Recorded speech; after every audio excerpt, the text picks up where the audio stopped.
Hi, friends, and welcome to Talking with Famous People.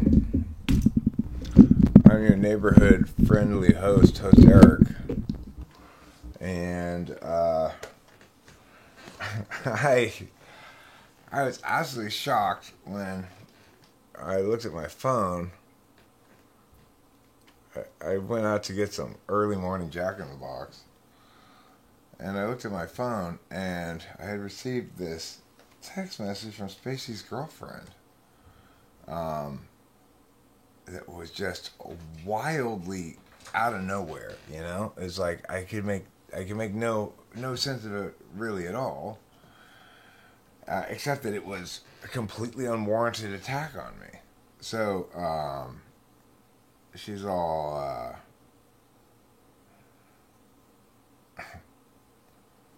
Um,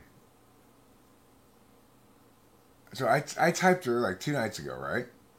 And then I mentioned somewhere in the last live stream I did today, earlier, like yesterday or whatever, that I saw what I thought was an interesting indication of any polar.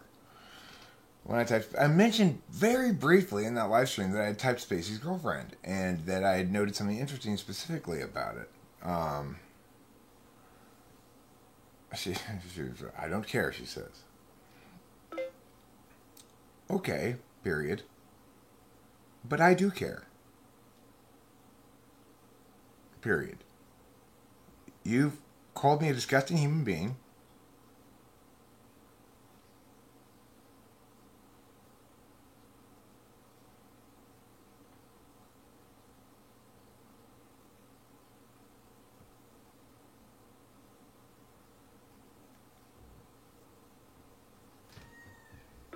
With no justification.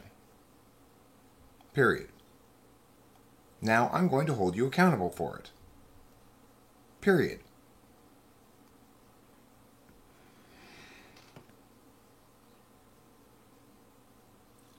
Am I correct that you're not used to getting checked when you behave in this incredibly petulant and irresponsible fashion? Question mark?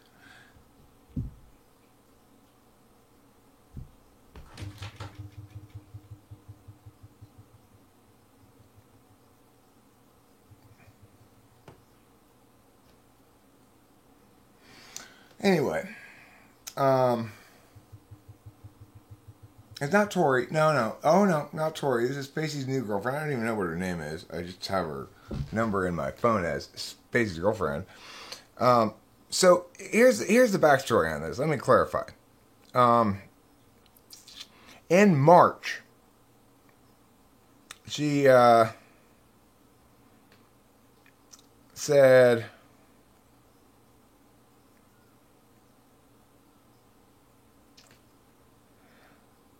March 12th, she said, I don't know why I'm going down this rabbit hole again, but I don't think I'm an INFP and I've never officially been typed. Would it be awkward to have a session with you? I didn't notice this text back in March, okay?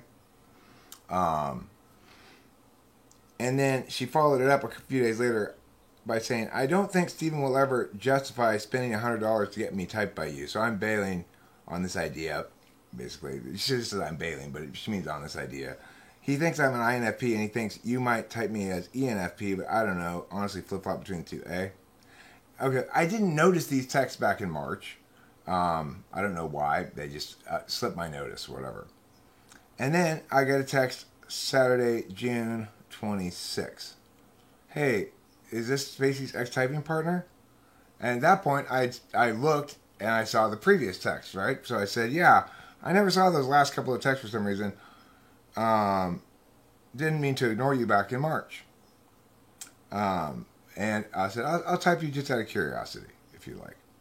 That's so nice. I really appreciate that. How should we set it up? How does this stuff work? I'm not a very public person. I wouldn't want to record it. Or at least know identifying information. We don't have to record. It's fine. We can talk tonight. And I said maybe 8 o'clock my time. She said it's a little late. I said, how about 7 o'clock? I sent her a link. She says, okay, that works with me. Thank you. See you then. I said, see you then. We had the typing session. I typed her as ISFP. And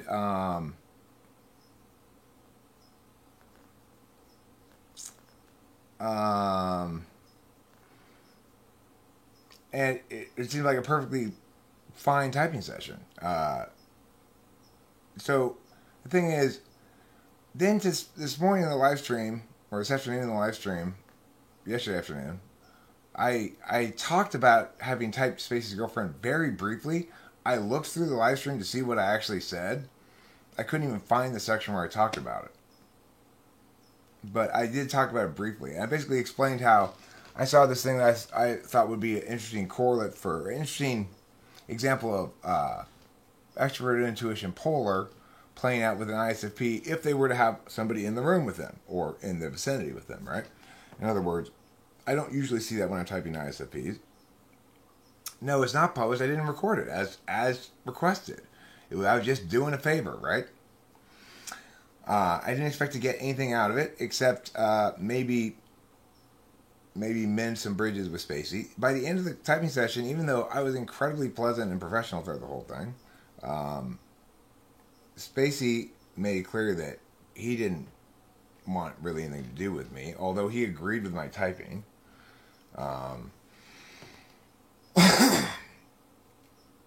Anyway, so, what I said about that this morning in the live stream was simply that, I suspect I would see ISFPs do the equivalent thing to ISTPs. When I ask them a question in real life and they're not prepared for it, they turn around, walk away from me, and then come back and answer it. I indicated that this might be the ISFP equivalent. If they were to have someone in the room with them when I'm asking them questions and they feel like at a loss for what to answer, they'll mute the mic and say, I don't know how to answer this, basically, to their partner. Now, that is what happened when she was muting the mic, because I heard the end of a couple of those conversations as she unmuted it. Basically, well, I didn't know what to say. So that's what happened, I was just pointing out that I thought that was an interesting example of how any polar might play out that I had not seen before. Because they normally don't type people with another person with them, So here's her email or text. Tuesday, June 29th, 2021. I'm not sure what exact time it was, but you are a disgusting excuse for a human. Any other animal would suit you better. I'm thinking a giraffe with the head of a rat. You are also wrong. My man didn't even want me to do it. I never said Spacey did want her to do it. I never said that. She indicated that she disagreed with his typing of her. Right? I don't think so. I don't think Spacey suggested it. I certainly didn't say that Spacey suggested it. I never thought that Spacey suggested it. I saw the text. It sounded to me like she thought she wasn't an INFP and wanted to get typed. So, he says, you are also wrong. My man didn't even want me to do it. Not that I ever said he did or thought he did. He was in the other room. I muted because I was drunk and uncomfortable. I wanted his presence. He would never waste the energy feeding the answers in order for me to impress you. I never said that was happening at all. So she totally misinterprets. Trouble out. You can't come in here. Go. Shoo. I'll get you some food, but you can't come inside. I never said anything of the sort, right? Not anything of the sort.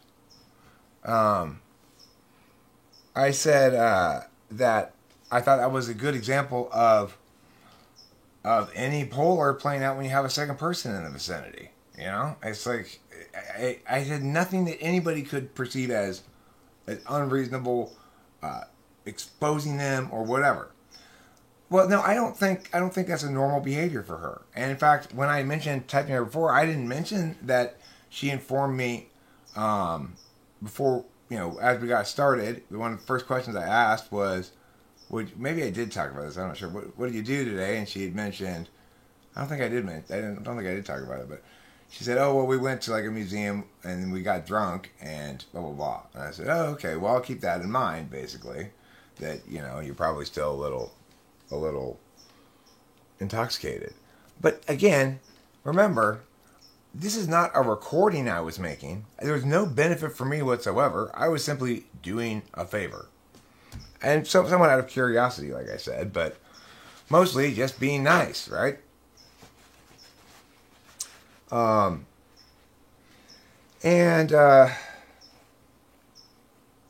she sends me that text. That's not the end of it yet, though. He really does not respect you, and I see why. It's the last of it. He would never waste his energy feeding me answers in order for me to impress you. Or she actually says "any" to impress you, but I think she means me to impress you. I mean, insanity, right? It's like at no point did I ever say anything of the sort. He really does not respect you, and I see why. Well, now about that last sentence, that's hearsay. It's not Spacey saying it directly to me, although I believe it to be true in the sense that the brief interaction I did have with Spacey after typing his girlfriend, again, at her request, not at my request, right? And according to her terms, despite the fact that they eliminated any possible benefit for me, no problem. I spent very little time talking about in that 3 hours and plus live stream earlier today or whenever it was. I spent a tiny fraction of the stream time talking about Spacey and his girlfriend. A tiny fraction. The official subject of the video was about another person entirely. So I mean, she's got like no ground to stand on at all. I wasn't being snarky about anything.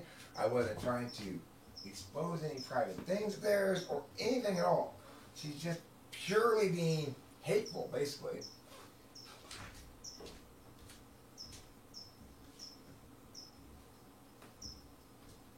And then when I respond to her text with a bunch of words basically saying, okay, this text is too unjust not to go answered, she writes back, I don't care. Well, obviously she does care. She wouldn't have sent me the text in the first place, right? I mean, she does care somewhat if she's going to insist that I'm a disgusting excuse for a human being. Right? That'd be better off being a giraffe with a rat's head. She must care to speak that strongly about me in the negative.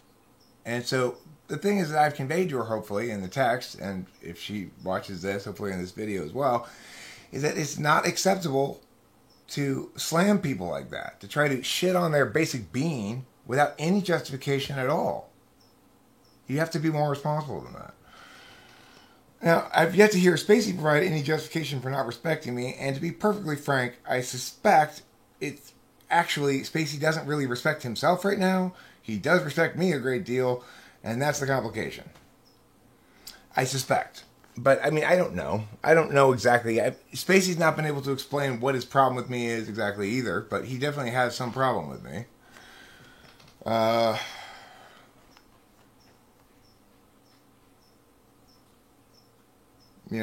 It's like Rachel was here during that typing too. She could tell you it was.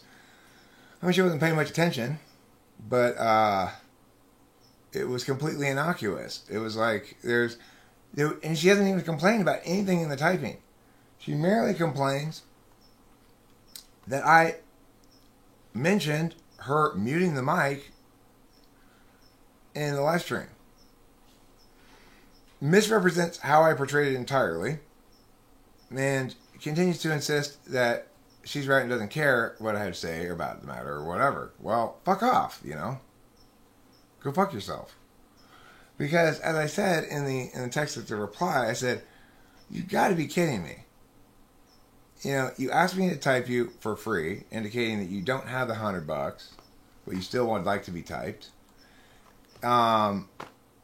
Because I felt bad about not getting your text or not seeing them or not responding or whatever back in March, I go ahead and offer to just do it for free without any video,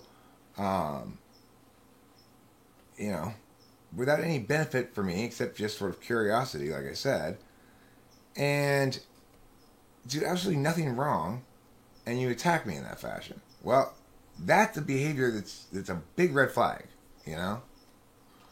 A big red flag. Okay. So,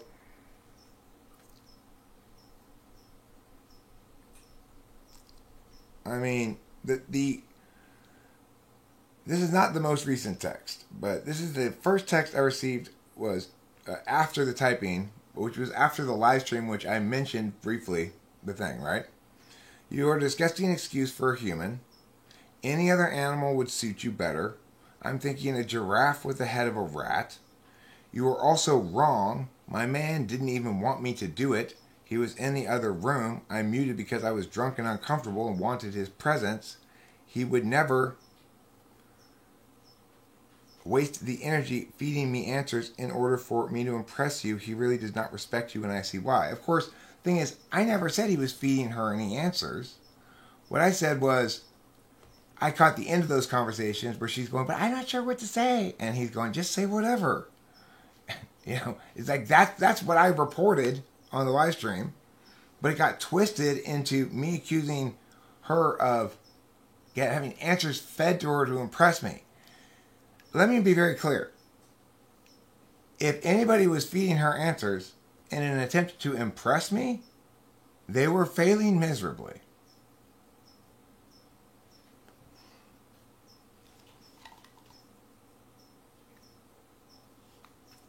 So then then I sent some texts, you know. I sent these texts that said, I never said that Spacey was feeding you answers. I said that you're turning off the mic, and that was indicative of any polar, aka consistent with ISFP. For you to call me a disgusting man based on what exactly? Nothing is insane. I mean, seriously, do you think at all? Did you think it at all before you wrote this text? This voice to text gets kind of garbled. What I did that was so bad, I never said Spacey wanted you to do it. I never indicated anything of the sort. You asked me to type you. You can't really come up with the money. I offered to type you for free. Do so without recording, as promised, give you my full attention, and you say I'm a disgusting person? Because of shit I didn't even say? What the hell is wrong with you? I don't give a fuck if Spacey respects me or not, obviously. At this point, it would take a lot of courage on his part, since he's clearly committed to his wrongness in full. But be aware that now that you've done this and sent me this text, this will definitely be a topic of an upcoming video. Obviously, you're completely out of your mind if you think it was a good idea to send that ridiculous text, damning me for no reason. The thing is this. Text is so totally unjust that I have so much to say about it that I'm going to have to make a video. I've never been so roundly dismissed on so little grounds in my entire life. Her response at 443 was, I don't care. I said, okay, but I do care. You called me a disgusting being with no justification. Now I'm going to hold you accountable for it. Am I correct that you're not used to getting checked when you behave in this incredibly petulant and irresponsible fashion? I take responsibility. You are in control of your actions as I am in mine. You felt slighted. Okay, that's not taking responsibility. That's describing your feelings. By my imitation of you for one reason and one reason only, you failed to speak the truth. I did not lie at all or misrepresent anything. You didn't correct me about anything that I said. Maybe we should have recorded, but I'm a bit of an anti-tech freak and can be irrational about it. So thank you, Bomber Manifesto, irrationally. What? No. There's nothing irrational about what I'm doing. The light of day, reading your text out loud, making sure that everybody can have access to the reality, my version of the story and your version of the story, reading all of your words out loud and telling the truth. That's how I roll. You know what? Even when Spacey was fully on board with the people who were condemning me, and they were trying to accuse me of being a liar, he said, Eric spins the truth. Eric uses the truth selectively to convey things.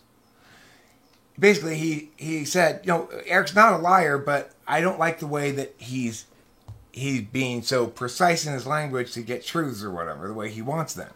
Well, okay, that's fine. You don't have to like that, but at least he acknowledges that there's no lying going on my part, right? There's no lying going on here either. I did not misrepresent at all what happened. You muted the mic. I hear a little tail end of a conversation in which you said something like, I'm not sure what to say. And he's like, well, just say whatever. In contrast, she texts me and accuses me of thinking that I'm saying that she's looking for Spacey to feed her answers to impress me. No. I would expect the answer to be much, much more impressive if that were the case.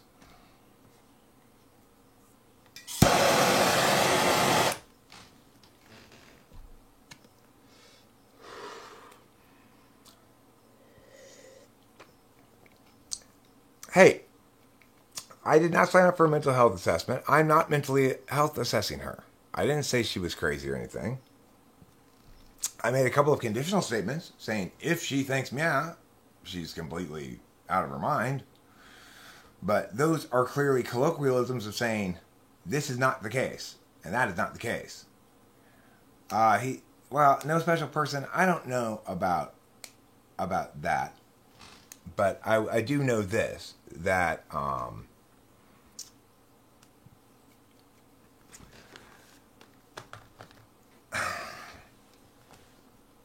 it puts me in a difficult spot, because at no point did I want to weaponize any of that conversation with them at all.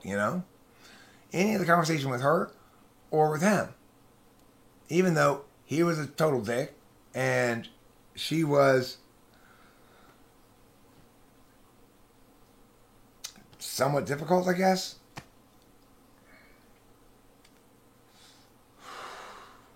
So,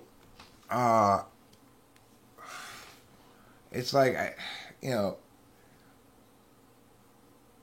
fact is, people need to be responsible for their words. They can't just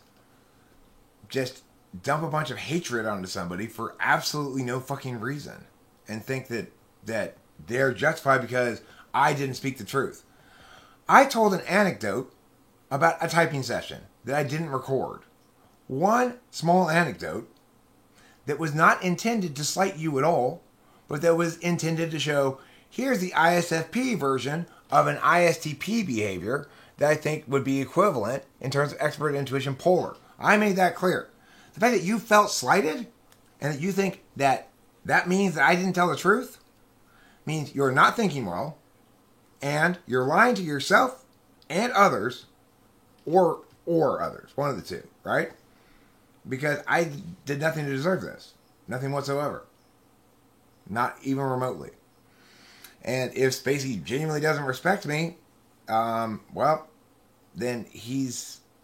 I don't need his respect, but what I would suggest is maybe he needs to think that, it's possible I'm a good role model or something, because I'm honest, open, direct, forthright, good, moral. I didn't tell one of her secrets. No, I didn't. First of all, I never made any promise of confidentiality or not to talk about the typing session at all. Not at all did I ever make that promise. Keep in mind this was requested in March and then again in June, so I had no reason to think it was an impulsive decision at all, especially since I didn't respond in between, right?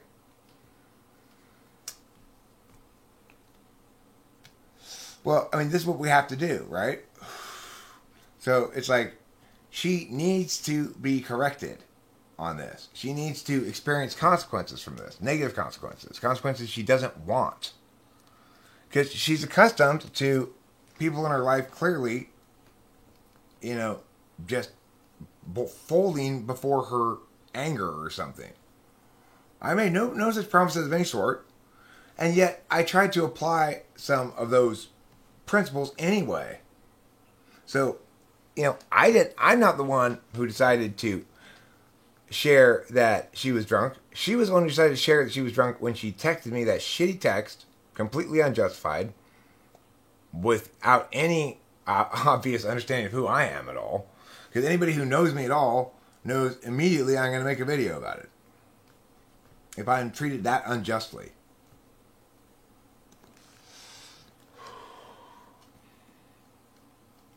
So it's like, even despite the fact that I treated that unjustly, and even despite the fact that there were no promises of confidentiality, and that I bent over backwards to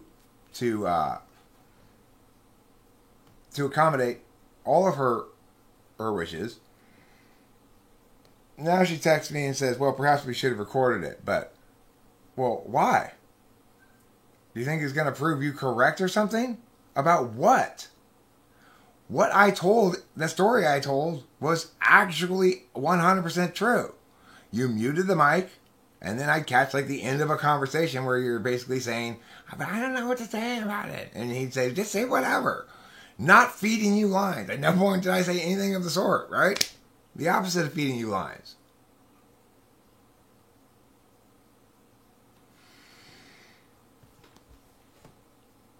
And yet, despite that, I feel responsible to not weaponize some things that went on in that conversation anyway. You know? Because I'm not like you. Well, I was nice enough to type Spacey's girlfriend, and I mentioned the typing session briefly in a live stream earlier today, and she didn't like what I had to say about it. I couldn't find the section in the live stream. It's a 3-hour plus live stream. I talk about typing Spacey's girlfriend for about 5 minutes in that 3-hour plus live stream. I can't even find the chunk in which I talk about it. But obviously she was paying close attention, you know. The thing is, the topic of the video was about Oliver Linehan. Didn't even mention that I had typed Spacey's girlfriend or anything in the topic. There was no exploitation of the fact that it had happened, except some point in the video go, oh, you know what's interesting? I typed Spacey's girlfriend. You guys will find that interesting. Here's another thing I've noted about any poller that might play out as a good sort of indicator or something. And that was about the full extent of it. So, what made this woman decide she wants to provoke me? I do not know. She must be very accustomed to getting away with this shit without getting checked or called on it. Ain't gonna happen with Eric. You are gonna get called on it, lady. Sorry. Your text is one of the most horrific examples of abject failure as a human being that I've ever seen. After I go to all that trouble and niceness to help you out, I'm super cool about the whole thing. And I certainly don't even make a big deal about the fact that I typed Spacey's girlfriend. I don't even mention the fact that he typed her wrong and I had to fix it. And at the end he agreed. I did mention at the end he agreed with me, but I don't even hammer that point. And you have the fucking gall to send me this text? No fucking way. Not in a billion, trillion, zillion years. Right. And the problem is, she normally gets away with her drama. She doesn't get called on it publicly, with the light of day shining on her, saying, look at this person and how she is behaving horribly. But that's what Eric does. That's why BPD people, narcissists, whatever, they hate me, they run from me in terror. Because I'm not exposable. Whereas they spend their whole lives trying not to be exposed. Why am I not exposable? It's all right in front of you. I don't got any fucking lies. You know? To accuse me of being a liar about something so stupid as that is to just be just a stink pot. You know? A stink bottle. So, you know, obviously, lady, you need to check yourself. Seriously fucking check yourself. Because you are not on the right path right now. If you're sending texts like that to people like me, for reasons like that, you are on the wrong path. Entirely. Hey, Trouble, no fighting with PP. I already gave you food. You can't come inside here. You have to be outside. You don't even let me pet you. Why would I want you inside the house?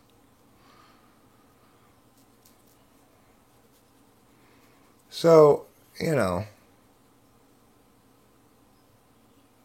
the rule for people like that is usually if they don't actively, genuinely want to change, GTFO. Right. I mean, I agree with you.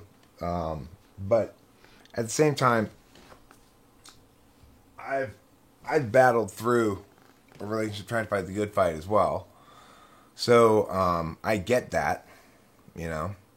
I get that desire to not want to give up on a person and not want to give up on a relationship. I don't know anything about their relationship. So don't, you know, I too want to generalize from this one event, but I don't actually know anything about their relationship.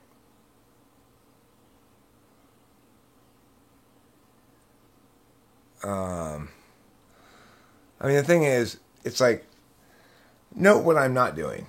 I'm not saying the girl's name. I don't even know what it is. I'm not saying Spacey's real name even though I do know what that is. And I'm not even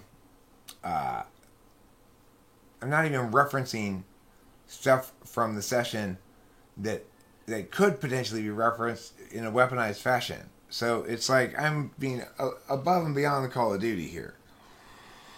So, you know, at this point, it's up to her to look in the mirror and do one of those Japanese anime things. Osh! You know? And fucking get... I had no idea a human being could stick their head that far up their own ass.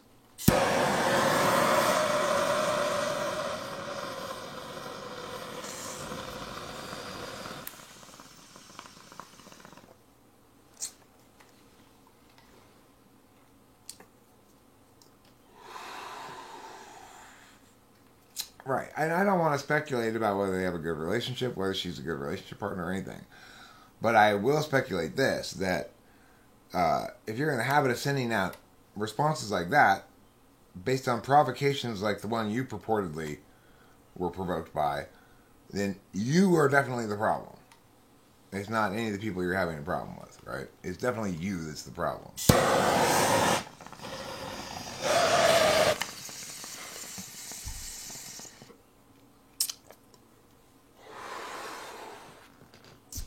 This is what it looks like when I'm trying to engage you in an adversarial fashion. This is what it looks like. So, don't mistake my genuine offhanded notation of a behavior of yours that I thought correlated with extroverted intuition as being at all adversarial dismissive of you. This is what it looks like when I'm adversarial and dismissive of you. And I'm only that way when you've royally fucked up, as you did.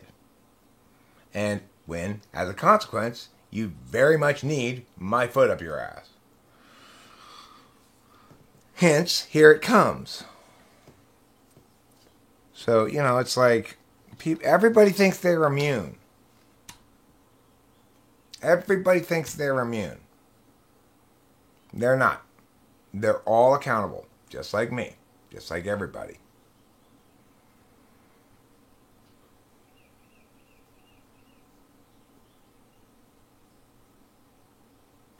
Horace Bomber notes, the story sounds consistent with my own experiences of an ISFP female. The most innocent and neutral things can get twisted into the most hostile light for no reason. Yeah, well, the thing is, you know, if that's going to happen, she needs to keep that inside of her own head. Because once she spits that shit at me, it ceases to be her crazy notion and it starts becoming an attack on me, right? So I'm not a perfect person.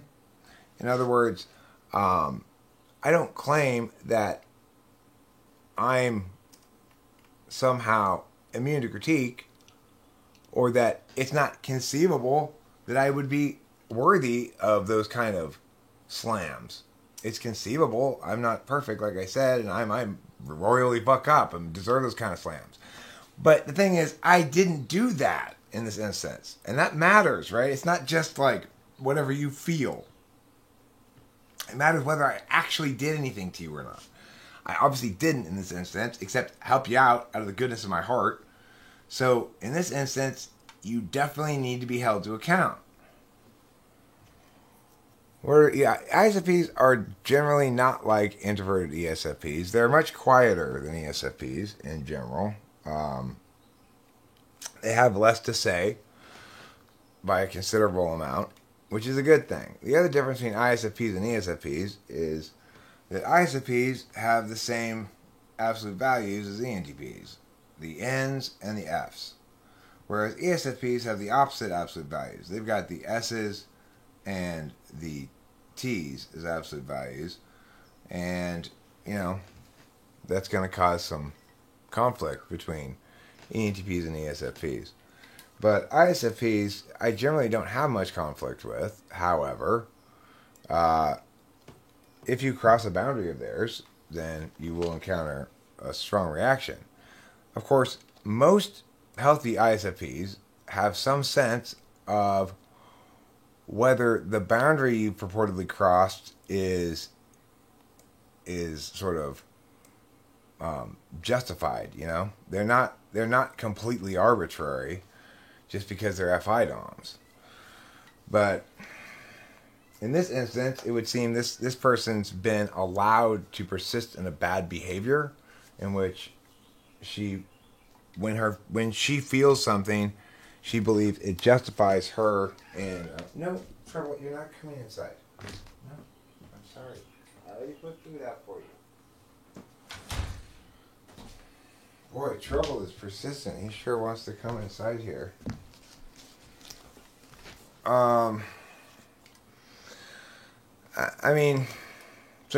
thing is, again, I don't know how much this specific behavior of hers represents a pattern of bad behavior or whether it's anomalous. It would be irresponsible of me to draw too broad conclusions. But I would just simply say, that's why I tend to return to the conditional, right?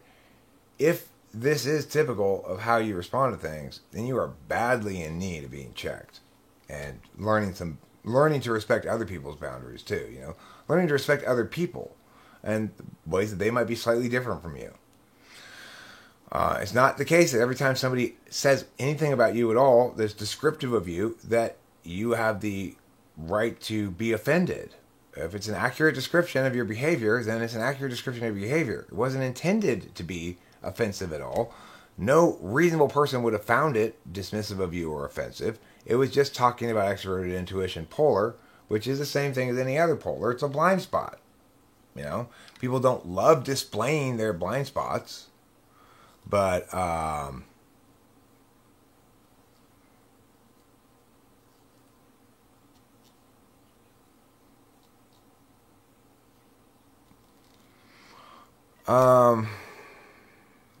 I haven't noticed it before, really. Winston's mom, I tend to get along fine with ISFPs, but I think what she means is because ISFPs take a while to process something, it may be well after the fact that that you get a kind of strong response because it takes them a while to figure it all out.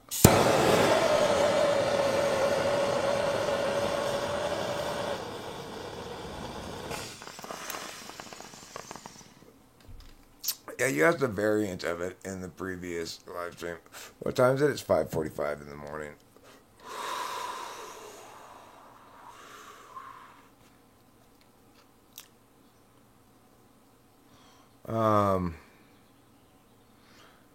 The answer to the question is, the way I use the word affect, it basically includes all aspects of yourself that are displayed to others, either intentionally or unintentionally. So if you do say something that really hurts my feelings, I might reveal that unintentionally, like reflexively, before trying to wrap up my emotions or something, In that case, that display would be part of my affect, but not part of my persona. My persona is the willful affect. So it's like the part of the display that I want to show everybody and that I want them to think me as, that's my persona. But my affect is that plus the shit that I reveal that I don't really want to reveal necessarily. Just anything that's can be seen by third parties as part of you, as part of your affect. That's how I use the terms. Are those technically correct definitions? I'm not sure, really. Horse mumbler? Am I wrong?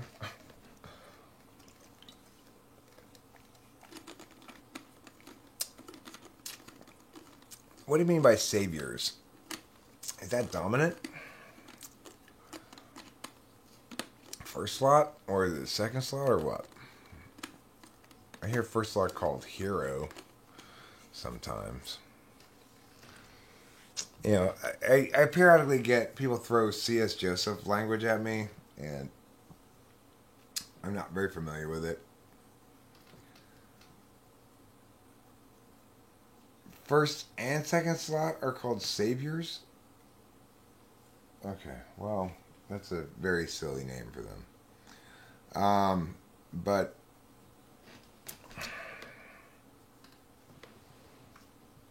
obviously, the worst types to be together are FI tool and TI tool. There's no way. Oh, it's an OP term? Okay. There's no way in how I could last in any relationship with an ENFP or an ESFP. It would drive me completely fucking crazy. You know, I butt heads with them way too much. We have different values, you know, on the judging functions. So logic should be instrumental and feelings should be absolute. It seems pretty obvious to me, right? It's like you got to be logical so that you respect everybody else's equality when you're communicating, and you got to be logical so that you're sure you're fair, that you're not being abusive to anybody in particular. But the reasons ultimately are those. They're feelings-based reasons. It's so that people have good experiences and aren't abused, right? ESFPs and ENFPs, they have back ass words.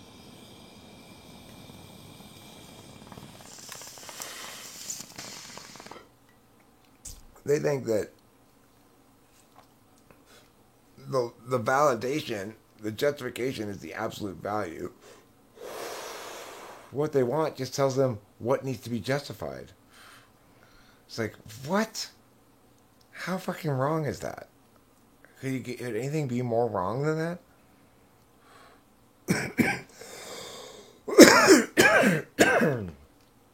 Well, what if I'm a jumping animal like a kangaroo?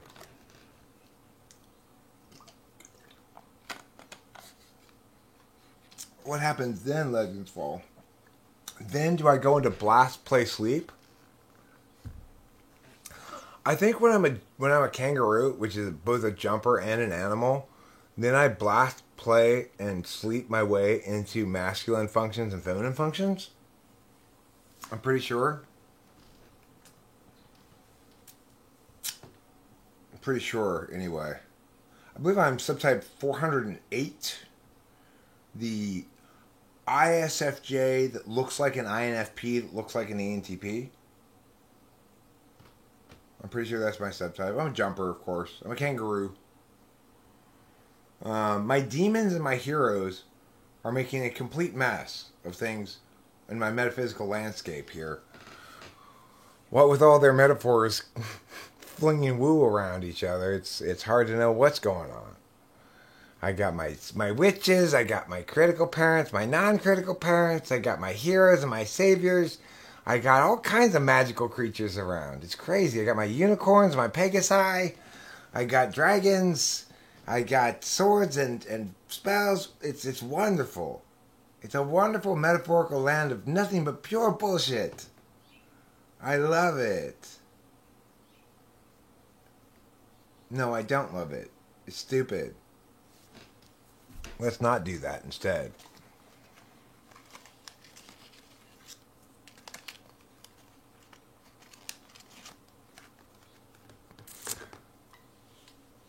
I mean, the thing is, it's fine for her to be offended. It's fine for her to be mad at me, hate me, whatever. But as soon as she communicates that message to me, she has said, I hereby invite you to publicly respond to my communication with you. It's the only way you can ever attain justice, right? If I continue to engage with her privately, then I'm never going to attain any justice. Because she's just going to respond like she did to my text, which is, I don't care. And I'm going to respond like I did, which is, okay, but I do care. Which means it's time for you to be held accountable. Yeah, well, you shouldn't be convinced, Sean. You should be convinced of the opposite. That is exactly what subtype theories make the mistake of doing. They make the mistake of thinking that variance within a type is functional in nature. But it's not. There are 16 types. There are no subtypes. To the extent that you can taxonomy individuals within a type, but it's like saying, because some sparrows are bigger and browner and some sparrows are smaller and tanner, that those sparrows are a subspecies of sparrow. But it's just variance within. It's like, Rachel's not a subspecies of human that's shorter than me. She's just a variance within the species. So the thing about something being special, which is to say of the species, is that the species is what defines. No, she didn't pay me anything to be typed. I typed her out of the goodness of my heart. What I said is my justification in the text was, I'll type you just out of curiosity. Because she indicated she didn't think that Spacey was going to let her spend $100 on that. So I said, fine, I'll do it for free.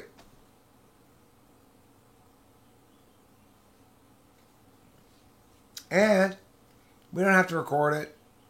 It's fine. You're a shy private person, fine. We don't have to record it. In no way, shape, or form did I take advantage of the fact that she was probably still somewhat tipsy from earlier in the day. Yeah, I agree with you, Diamond. I agree with you. For some reason, those who don't pay for a typing session end up not respecting the process.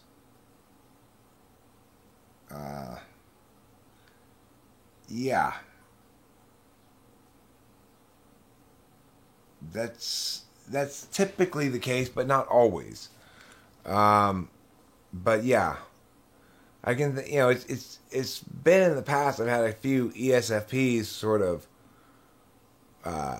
SE me into typing them for free right on the spot, just because the thing is, I am an action type.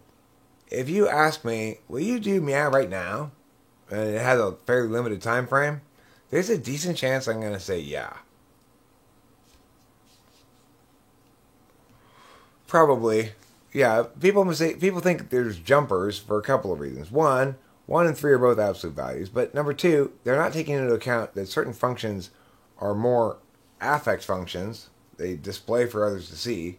And certain functions are less affect functions. In other words, certain functions attend in illocutionary ways that are not designed to communicate to others. And certain functions operate in ways that are designed to be communicable to others. And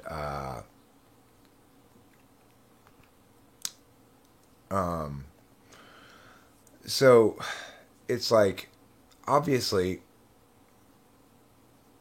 well, MBTI was the first thing that did this thing, but at least they said they were doing it, which is, they said, we're going to type everybody by their first extroverted function, because that's the one we can see better. And so that's why INFJs are called Js, even though they're actually perceiving types, right? And that's why ISFPs are called Ps, even though they're actually judging types. The problem is, when people talk about jumpers and stuff like that, they're not taking into account that, oh, okay, well, you're a different order of functions because I see it in that order. You're only taking into account 1/3 of the equation there. The individual as subject, not the individual as agent, not the individual as object. I mean, sort of as object of analysis, but even then, you're basically just saying I can make them an object of analysis while excluding their own experience as an object and their own experience as an agent, and know about them anyway. It's a poor way to think. Well, good for her. You know, I've never been worried about the competition. You know, that ISFP that I published the video of yesterday or whenever that was, C.S. Joseph typed him INFJ, Azura Psych typed him INTJ. After watching my video of me typing him, I bet everybody here is convinced he's an ISFP. I mean, does anybody think that guy was an INTJ or an INFJ who saw that typing video?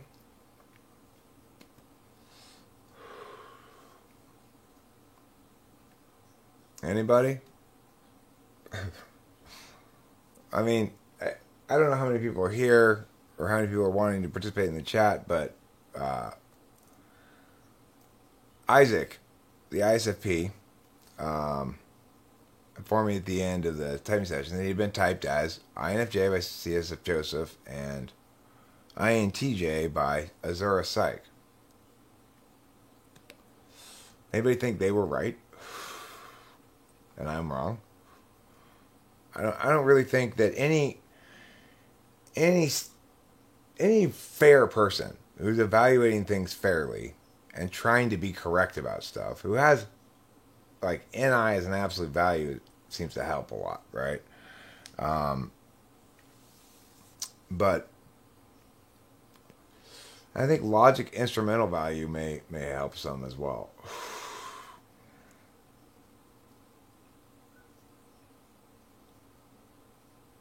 He failed his SI test early on in the session, didn't he? No. I mean, he didn't test polar. If you mean he tested negative for SI polar, correct. He's not SI front stack, so you wouldn't expect him to test SI front stack. But I thought, you know, one of the most interesting things was his answer to what makes him yell at himself. When I gave the example for myself, which is knocking shit over, like knocking a drink over or something, he thought about it for a while and he said, well, it sure doesn't have anything to do with cognitive functions, but I get mad at myself when I stub my toe or bite my tongue, cause myself pain or something, you know? I thought, wow, that's such a, I didn't expect it at all. It wasn't in the textbook prior, but it's an all of a sudden textbook example of 6-slot demonstrative SI critical parent countervalued, but demonstrative, like, you know, like I always say about it, right? So the thing is, I ended up testing his extroverted intuition quite a bit to make sure it was polar. And it definitely tested as polar. But the thing is, one of the other interesting notations I made in that typing was that it seems to me, at least for FI DOMs, they almost never do any mirroring. Whereas if you have FB anywhere in the front stack, there's going to be some mirroring.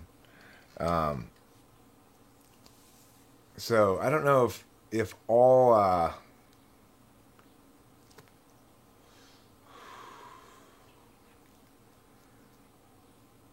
okay, let me address what Rain's saying here.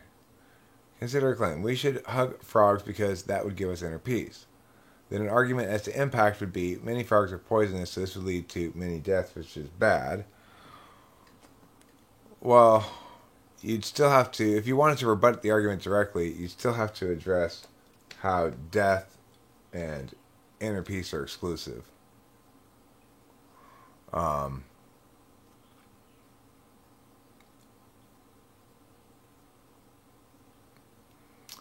So an argument as to the impact level or the contention level arguments is would be two-parter. It would be death is inconsistent with inner peace, and that poisonous frogs cause an increase in death, which naturally causes a corresponding decrease in inner peace. You'd have to argue potentially that inner peace is measured in units, quantity of units, as well as quality of peace, because you can't necessarily say that your inner peace goes down when you're dead. You can just say that we can't measure it anymore or have you self-report on it at all. And however, that just means that there's a smaller pool of people experiencing inner peace. It doesn't necessarily mean that the inner peace being experienced by those who are experiencing it isn't stronger or whatever. So then you say an argument to the framework would be actually hugging frogs wouldn't actually give us any inner peace. An argument to the contention level would be hugging frogs wouldn't give us any inner peace. An argument on framework is it's because I define inner peace as a lack of frog touching. So definitionally, it's impossible for the affirmation to win under my framework. That would be a silly framework, obviously, but that would be a framework argument. A meta-framework argument would then be something like, it doesn't matter about the frogs hugging anymore because you called, you used gendered language in describing the frogs, and it's more important that the judge uses his roll of the ballot to correct you on your ontologically violent speech than it is to adjudicate the question at hand in the debate round. That would be a meta-framework argument. Not me. Not me, okay? I'm not molesting any frogs. I'm also not using any gendered language with them. So, should be fine. Like, for example, if you call frogs lame in the debate round, somebody might run an ableist K on you. That's meta-framework. Ableist K saying, we shouldn't use ableist language like lame. It's the same thing as a racial slur, except it's about people who are differently abled. And bliggity blah, bloggity blue. And you might say, but I was just calling the frogs lame. Not because they were unable to move their bodies around, just because they were too lame to live through a hole in the ozone layer. And they go, it doesn't matter. You're like embedding the problem by perpetuating it, kind of thing. You know, make those kind of arguments. So, you know, meta-framework arguments are largely either discourse Ks like that. They could be like a priori Ks, like this resolution can't possibly be true for some a priori reason. Like there's an implicit contradiction in the resolution or something.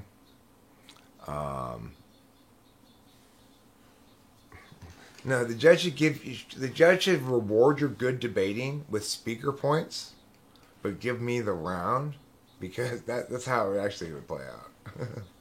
Because there's win and loss, but there's also speaker points. So one technique that debaters will do is they'll say to the judge, my opponents have done a great job here today. Let's say your opponents did a good job and you kind of kicked your ass even maybe. You're going to try to play it at the end. And there's no doubt they were the better speakers, and you should award them higher speaks on this. However, you should award us the low point win, or me the low point win, because of this singular argument block that defeats their whole case ultimately. And even though it may sound like they won the debate, if you look at the flow, you know, it's conclusive. My block here eliminates their claim to frame work, and under my framework they lose, and that's it. you know. So it's like if in other words, if I have some good block that wins a definitional argument that makes it such that that I'm going to necessarily win the round, and I hammer that, I might ask the judge, give me low speaks if you want, but give me the round, because the kids don't really care about the speaks. Speaker awards are the consolation prize for people who did well, really well, but got busted out. But people want to win the tournament. They don't want to win speaker awards. Okay, so let me talk about my nose and the torch. I have never burnt my nose with the torch before. It doesn't come that close to it. If a cigarette's here, it's pretty far away from my nose. It's right here. My nose is way over here. And, you know, I move the cigarette into the flame. I don't move the flame to the cigarette. That's kind of critical as well. So, you know, when you're smoking a bong with a torch, it's fine. You can point the torch at the bong. But when you're lighting a cigarette with a torch, you should move it into the flame rather than moving the flame into your face, you know. A little bit of TE there. A little bit of torch light and TE.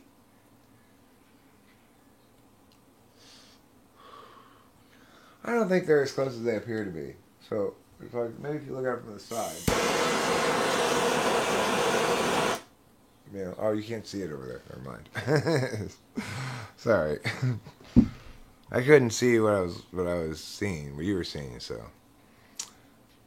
The torch is great because there are reasons I've articulated in the past. What's the only lighter you're never going to lose? You're never going to put this in your pocket and walk away with it, right? So it's always where you left it. And that's kind of nice. If you don't have any other... Now, I've got down here a box of old cool matches that I bought at a yard sale a few weeks ago. So there's a bunch of match boxes from different old restaurants and stuff. Like fun matchbooks, some of them too. Let me show them to you.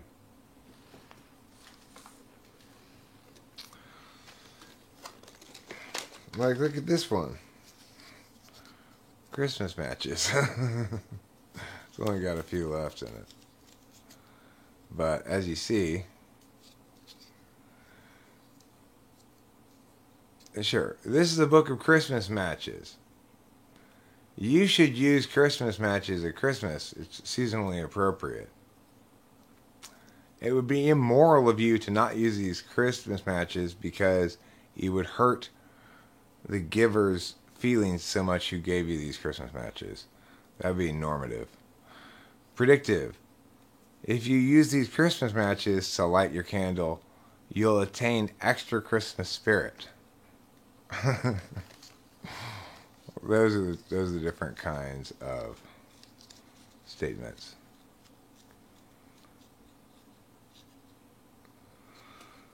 Well, I mean, the con is not really a con. It's not a bug, it's a feature, right? It's the fact that it can't move around is what makes it such that it always stays in the same place. I've got these matches. They're golden, like the sunshine, that help or hurt. Cameos, golden, see? And it's got a little see-through lid and a scratcher on the bottom. Pretty cool, huh? Let me see what else I got in here.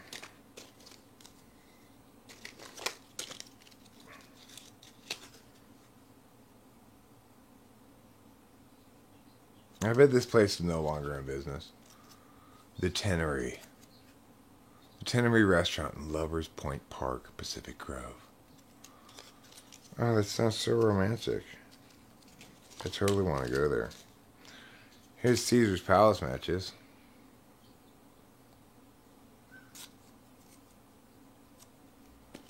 Those are kind of fun.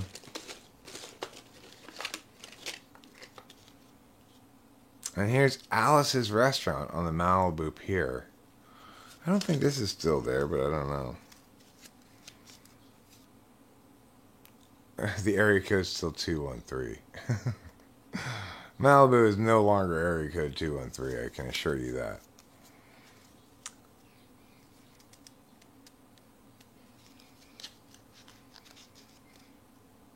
Yeah, well, if I had my own store, and I could sell whatever, I probably would do that, but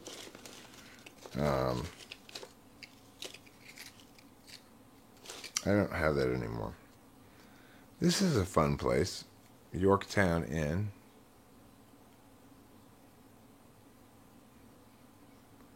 What does it say there?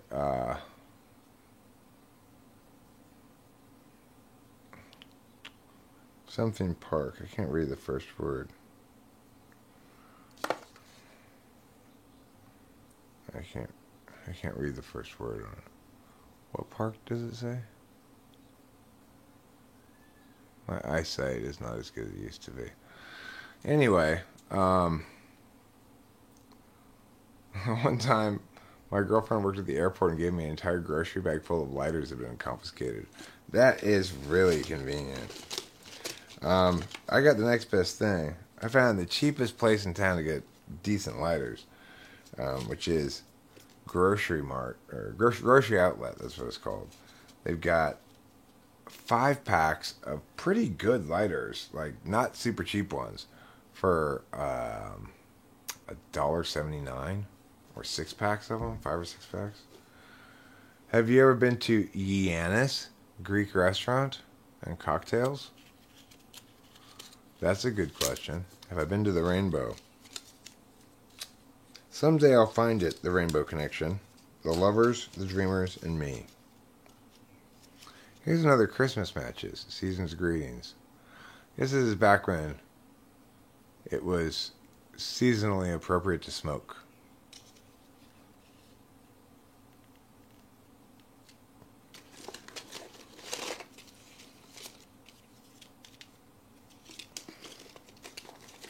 Let's see.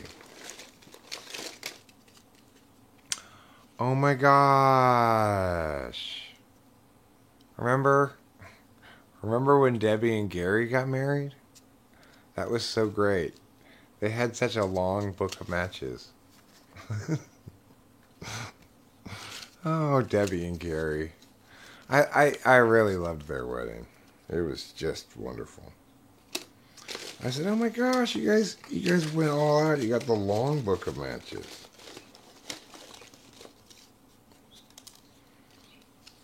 Oh, but I'll tell you something.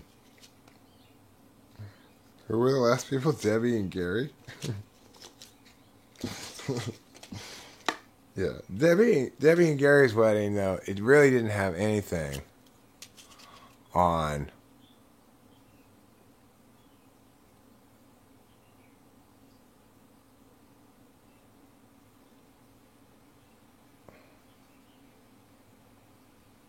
Lisa and Mark. They had their wedding on my birthday, April 27th. Of course, I wasn't born in 1986, but Lisa and Mark's wedding was the bomb.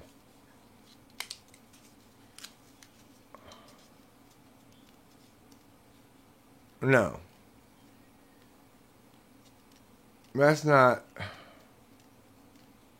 right. Sky Gear. If you cut it down the tree, it will fall. That's predictive. The tree should be cut down is prescriptive if it's not normative, right? So we use should in both prescriptive and normative situations. Sometimes prescriptive statements are phrased as conditionals, but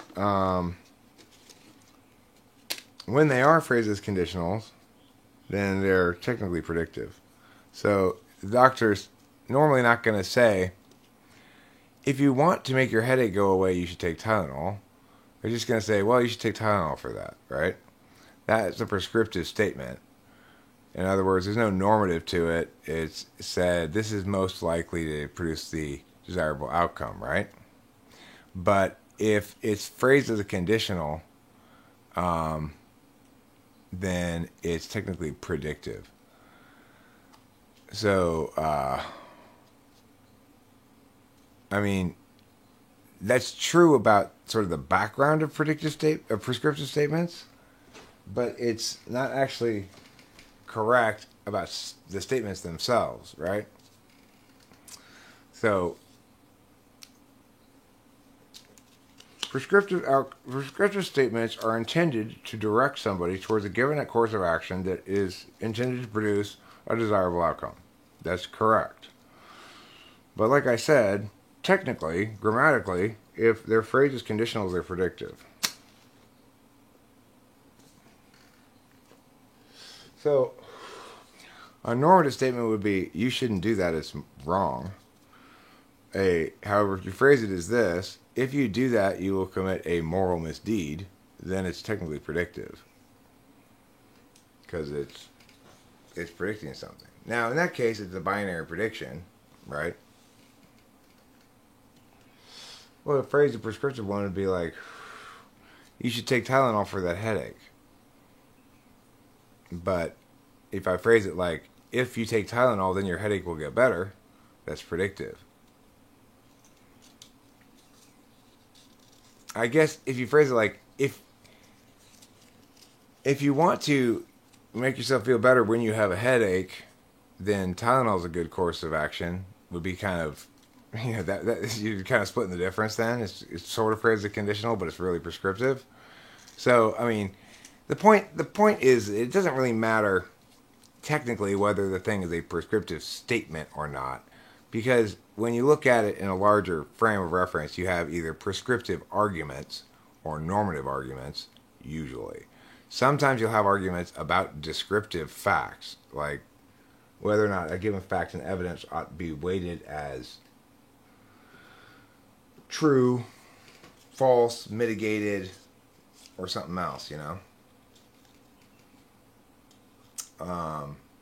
As far as predictive statements go, those are generally considered, like in arguments, those will be warranted by predicted outcomes. So, and then the strength of your case in those kind of arguments comes down to what they call an impact calculus, which is magnitude, time frame, probability.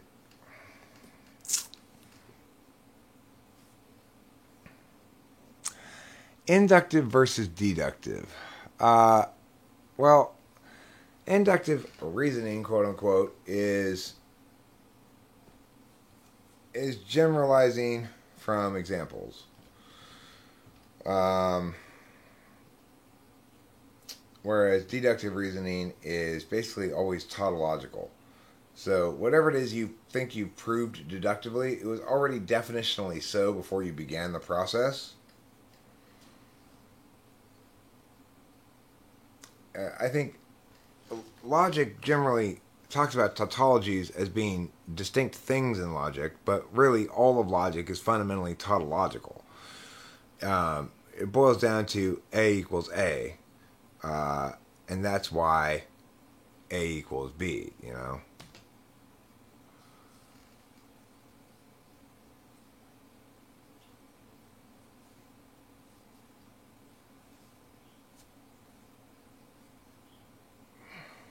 Well, I mean, the thing is, the thing about inductive and deductive reasoning is different kinds of contexts are appropriate for each sort of reasoning.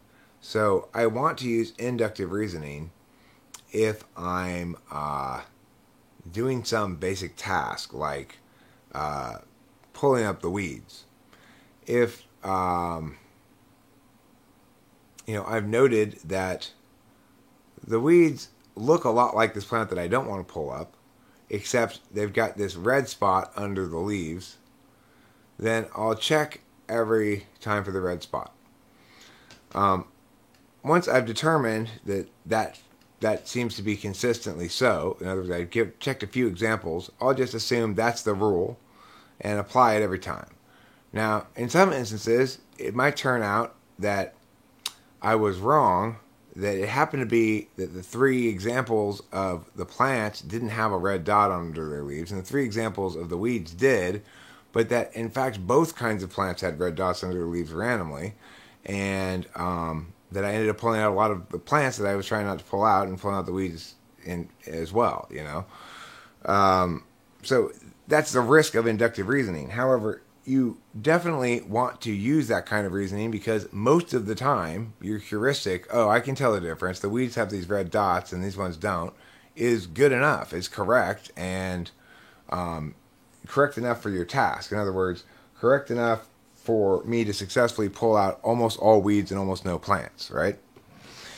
Which is good enough. It doesn't have to be perfect in that regard either. So in those kind of circumstances, you want to use inductive reasoning because deductive reasoning is requiring a level of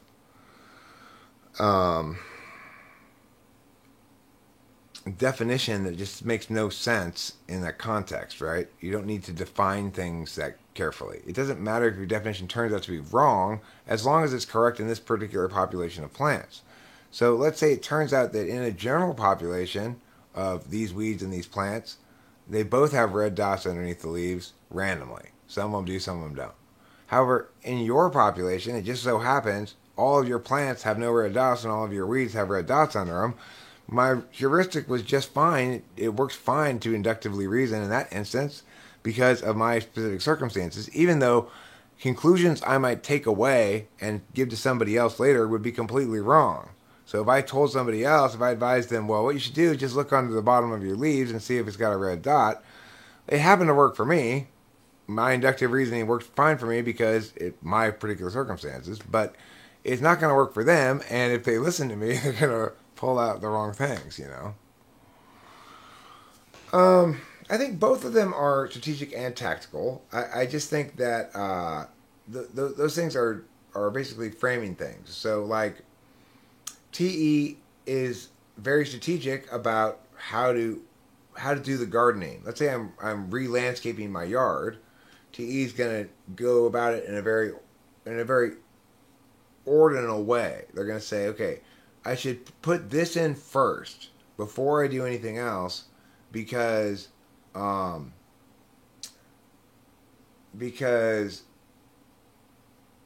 I put it in last, then I'll have to end up taking out this thing I'd already put in because this needs to go underneath that or something, like that. So TE is going to be very strategic in approaching the landscaping issue. They're going to probably draw some pictures of what they might want it to look like and think about ordinal issues. TI is not going to do that at all about the gardening thing. It's not going to be engaged in the gardening thing. The TI user would probably use a combination of FE and TE. They're going to think, well, what's going to look nice? And then they're going to try to make it look like that and probably stumble along the TE along the way. Depending on where TE is in their stack, the FE user is likely to Google some shit, So, I think, which is more prone to a logical fallacy, inductive or deductive?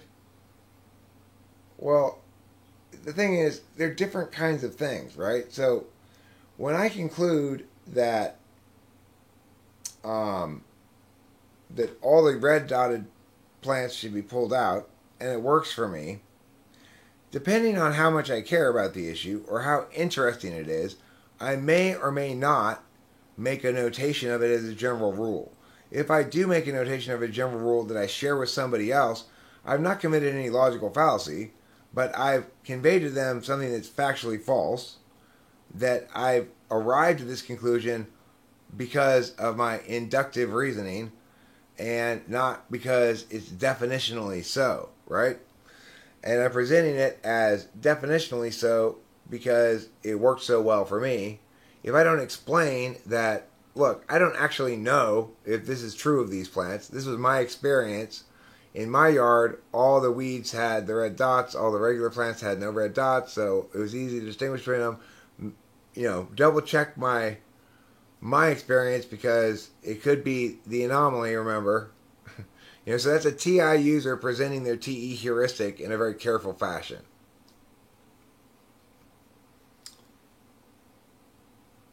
What do I want? Coffee? When do I want it? Now?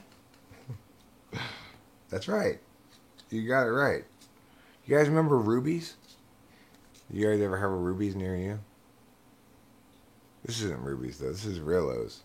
I don't remember Rillos. Rubies has kind of a similar looking logo.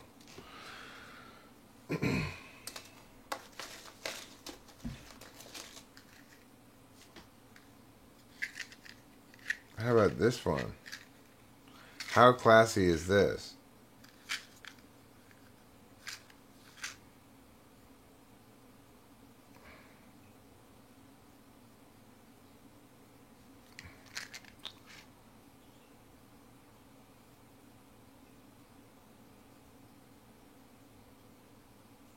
Reservations prevent disappointment.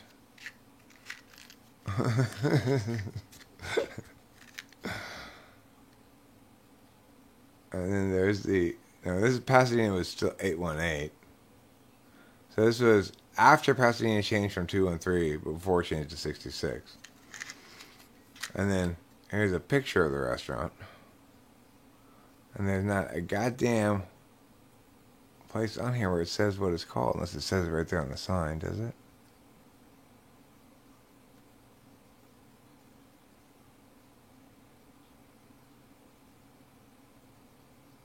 Oh, the Raymond. That is so small. There's no way even young people wouldn't be able to read that without the camera. That is a fancy place, the Raymond.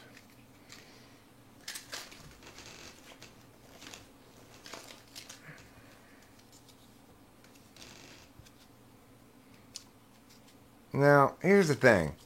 I want to take a moment now to advertise for one of my sponsors that doesn't know they're sponsoring me, that aren't giving me anything, but nevertheless they're my imaginary sponsors. Floyd S. Lee Fireplace Maker. I just want to attest that if you want a good fireplace, go ahead and contact Floyd S. Lee Incorporated Fireplace Makers, and you'll be enjoying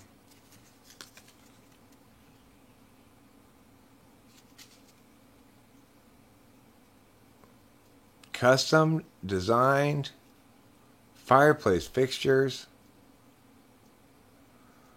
Pasadena was still 213 when Floyd S. Lee Incorporated was providing custom designed fireplace fixtures.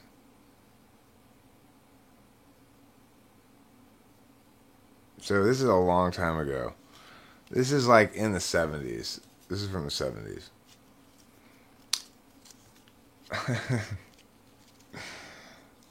For sure. Oh, this place has shitty reviews? Floyd S. Lee has shitty reviews? Oh, okay. You caught me. I've never actually don't know anything about Floyd S. Lee.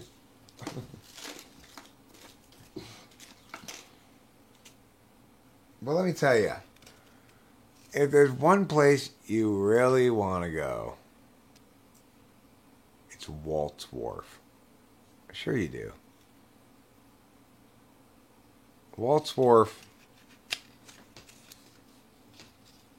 it's got so many locations. Oh, those aren't locations. It's got steaks, oak grill saute, fresh fish, chicken chops, oyster bar, San Francisco style saloon. It's open 7 days. It's got banquet facilities available. This is a green matchbook, so it doesn't really come through as the correct color. But as you can see, it's got fish, steaks, and grapes. Seal Beach.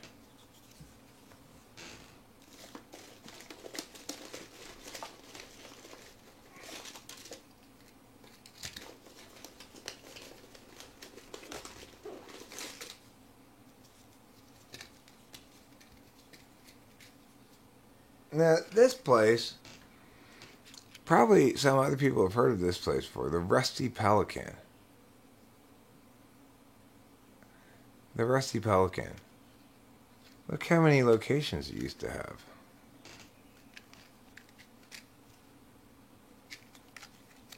But I don't think it exists anymore. Well, maybe not in California anyway.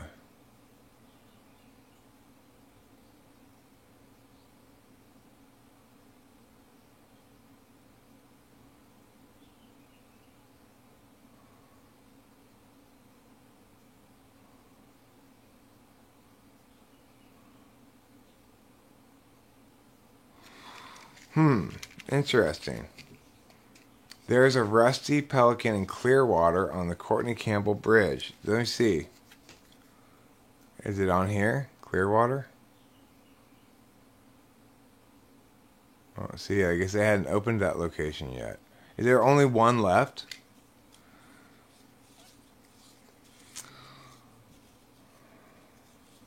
Right. KE, it's an approach to life, an approach to things that pop up in front of you. Do you see them as, you know, matters? You know, like my dad is a TE Dom, and he really views solving problems as implicit in caring for my mom and loving my mom. And as a consequence, he causes way more problems than he solves by doing things like always asking the nursing home what they need, or, you know, well, give me more information. What is there that you need that I need to go get, that I need to do? And you know, eventually they start telling him shit. Okay, well, this, I guess, I don't know. So then he went in. We go in there finally after COVID. We've got stacks and stacks and stacks of unused supplies. And I'm like, Dad, I told you. I did tell him this too. I was like, if you insist on asking them all the time, they're gonna give you some answer, you know? See, this place looks good. This looks like the kind of place I could eat at. It's got a good name. Fred's Restaurant. In Annapolis, Maryland. Doesn't that look like a nice place to eat? How about this?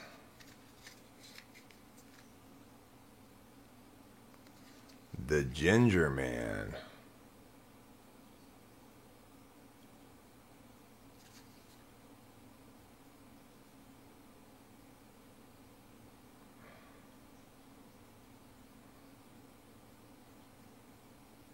Focus.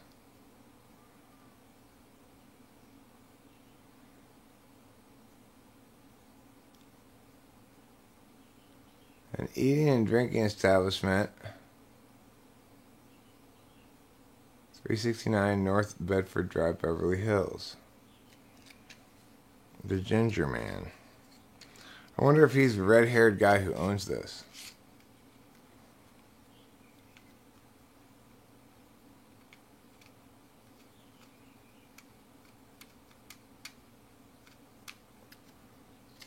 You know what you need, KE? You need to go to La Strada Italian Restaurant. Home to some of the finest Italian cuisine in all of Los Angeles. As you can see, it specializes in Italian food, excellent wines, cocktails, and opera cabaret. You're a big opera cabaret fan, right, KE? I'm pretty sure you said you were.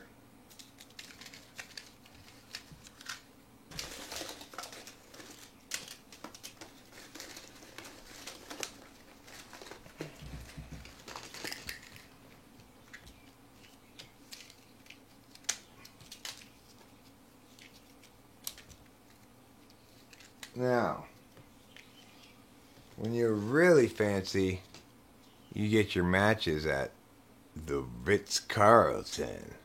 Ooh.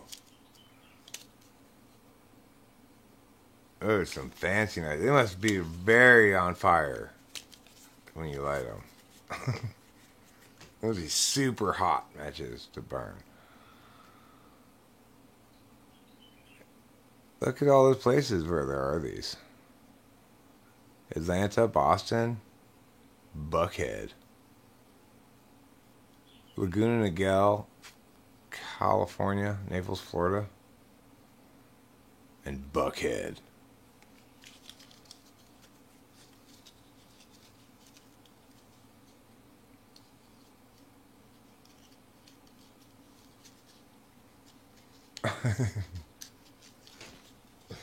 Yes, I agree that some admittedly delusional people might perceive me as an arsonist. But that is, of course, because they are, in fact, delusional. Okay, I want to surprise the living heck out of you right now. What do we got here? Oh, travel light matches. Wait a second, those aren't matches. It's a mending kit. Mind blown. Whose mind is blown? Everybody's? Is that what all that goo is? Who here remembers the Crocodile Cafe? Oh my gosh. I so remember the Crocodile Cafe. He looked so cool in those shades. It just made you want to eat right there, you know. I wonder what happened to that Crocodile Cafe. It was in Pasadena. Not anymore.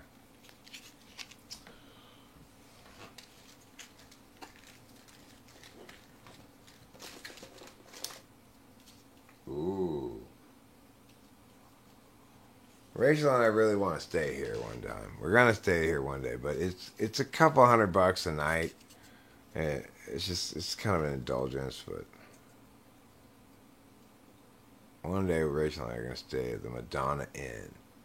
If you're not familiar with the Madonna Inn, all of the rooms are theme rooms. The most popular of them is the Caveman Room. You have to book that like a year in advance. It's got dining, cocktails, coffee shop, pastry shop, both Danish and French, wine cellar, banquet facilities, deluxe lodgings, over 100 rooms to choose from, no two alike. And you can see on the back of it, it's got a color photo of the Madonna Inn from way back when. Still in business, that place, still doing its thing.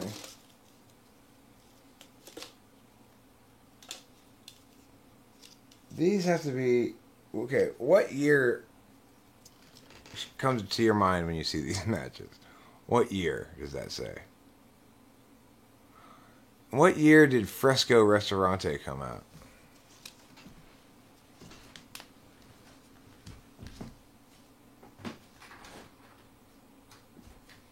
I'm going to say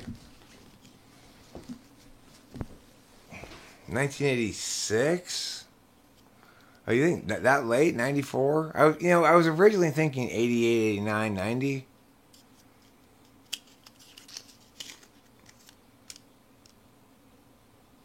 Let's see. They run south. It doesn't say what year, though. It's so, I think of this as being a very 80s thing. I guess it could be early 90s. Eric, can you analyze the cognitive function motivations behind my matchbook collection? Well, I mean,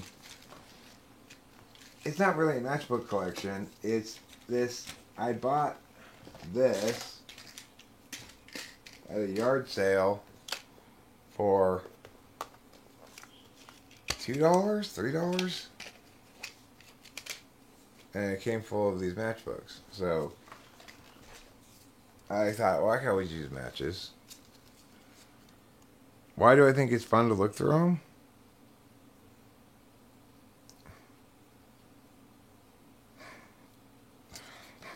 It's because of great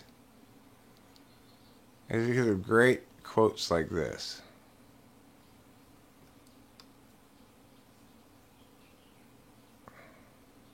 SMCC 83 to 84. We can because we think we can.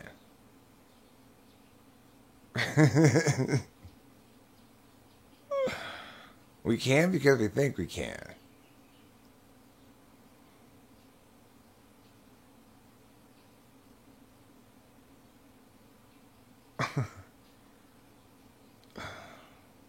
Like, what?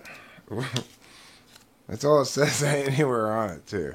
I don't know what the SMCC is. San Marino Children's Choir, maybe? Something like that? SM suggests San Marino. Maybe like Santa Maria or something. What's this one?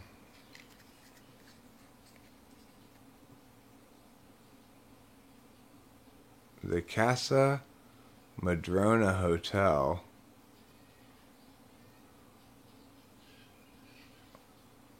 Since what year does this say?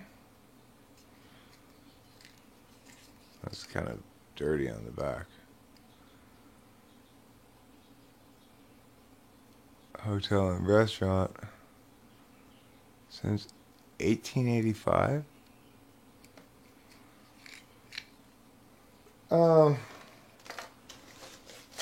I don't think any of these are worth any money. Like I actually looked up these ones. They're worth like $2 or something. You know? Yeah, I do remember that Boba Fett. Yeah, I used to get this huge packet of information.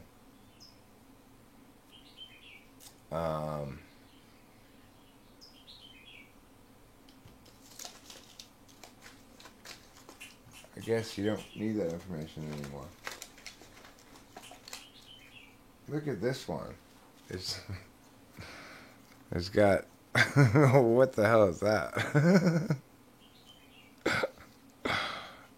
It's like little shells, I think. Little shells and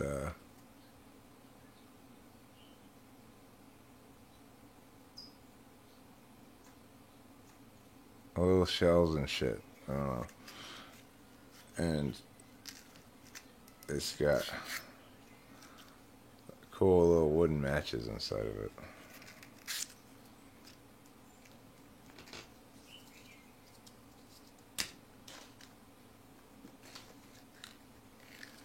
There's this one. This one's kind of falling apart a little bit, but same kind of thing. Where this person's like glued some shells and some felt onto this for some reason. Who knows why?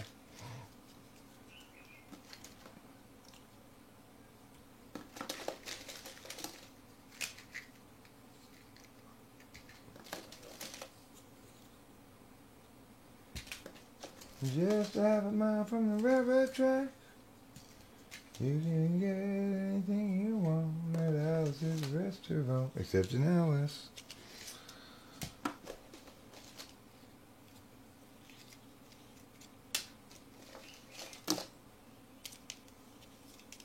Let's see. Oh, these are fancy looking matches.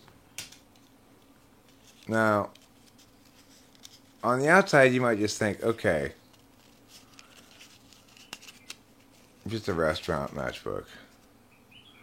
Capriccio, Los Angeles Marriott Hotel Restaurant. West Century Boulevard. But look at the matches themselves. Ooh la la. Those are some golden matches. Look at them glitter.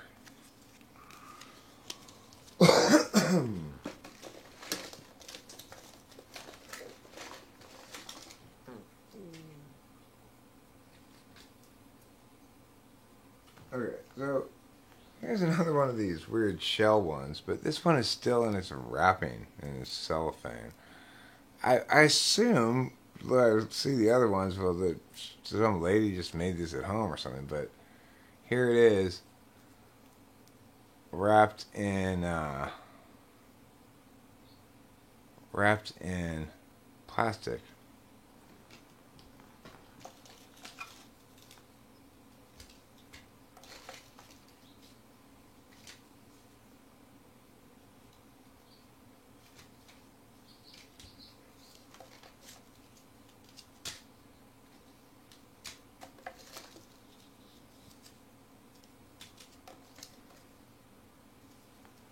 These look interesting.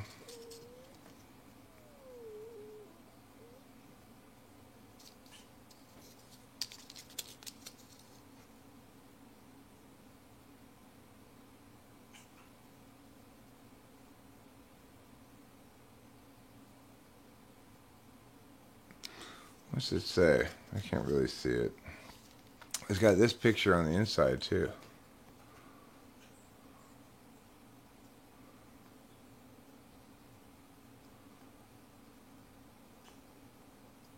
If you drive your man to drink, drive him in here.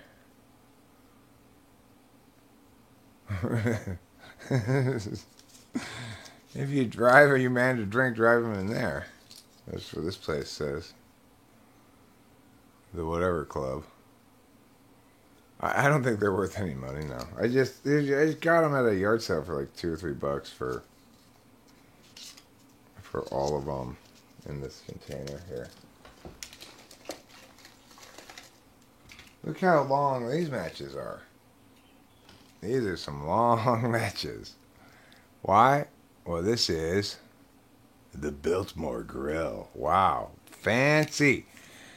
Matches are like pepper grinders for restaurants.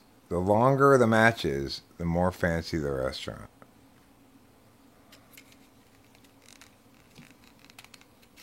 So, oh, look, they're not that long. Haha, it's a trick. It's a trick. It's got 2 matchbooks in it, one on each side. Ha ha ha. That's how they get you. That's how they trick you. Yep, you gotta push on that side and then this side comes out, see? You think, oh, it's super long matches. No, it's 2 regular size matches. That's how they fool you, though.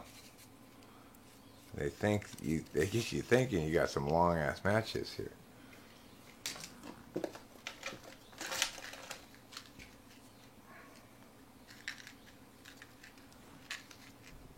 What's this? Citrus. What do you think about their font choice? What year is that font choice? It looks like the kind of logo or font that would be on a woman's shampoo. You know, like Citrus by L'Oreal. What's it say on the back? Oops, upside down.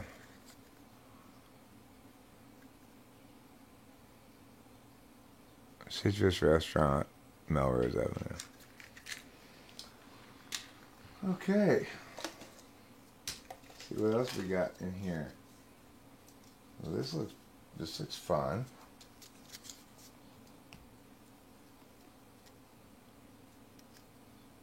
Woody and Eddie's.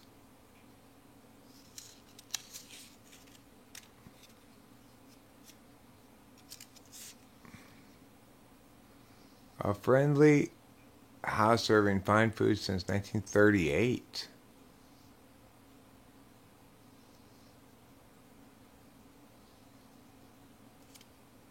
Pretty cool. Pretty cool. That's an old one.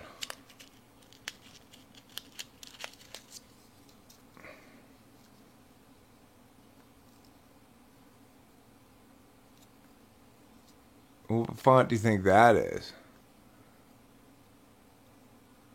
To our matchless friends. It's a pun. You guys get it? It's a pun. Oh, how fun. This place just went out of business during COVID. Cameron Seafood, which is up on Colorado Boulevard up there in Pasadena. But they made an announcement on Facebook that, sorry, we couldn't survive COVID. See you later. Anthony's.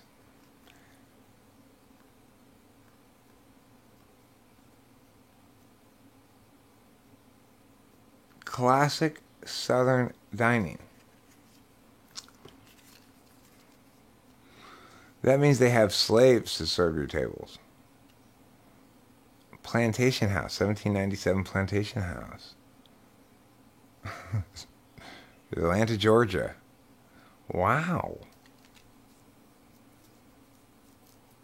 I mean, back in the day, everybody smoked. It was like you weren't cool if you didn't give out free matches, whatever it was you did.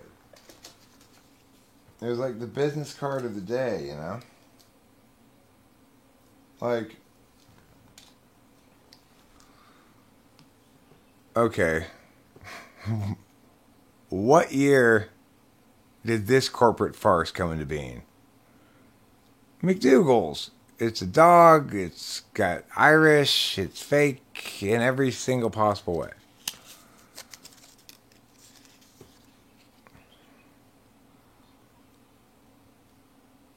What is it? Fun by... I can focus.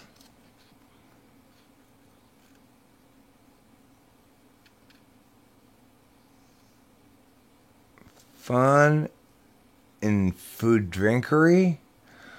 Fun in food drinkery? H.I. McDougal's?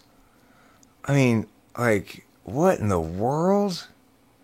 This is the most corporate boardroom designed concept in the history of the world, right? H.I. McDougal's Fun and Food Drinkery. It's got like an Irish dog on it. Is he smoking a pipe or something?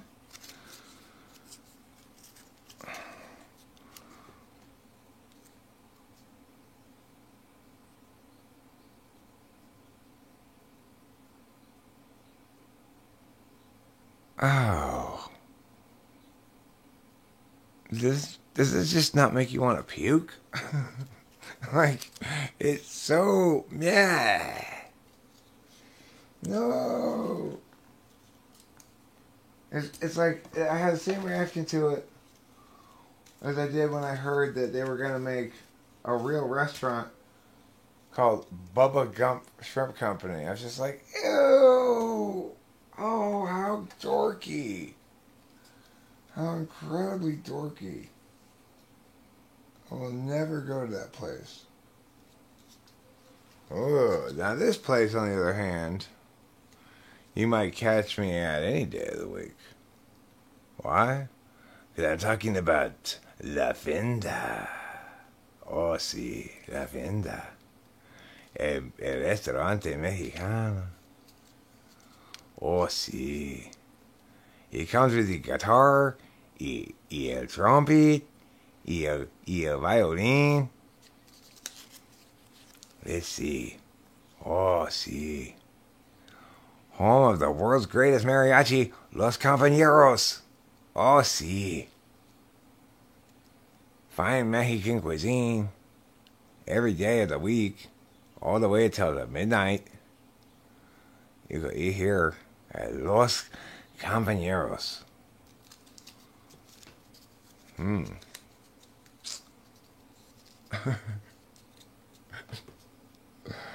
Vincent, please don't vomit in our live stream. At least clean it up if you insist on vomiting. Now, this one is called... Oh, this is equivalently horrible corporate thing, right?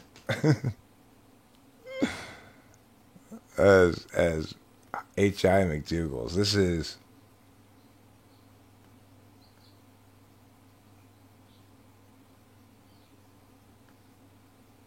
What does it say?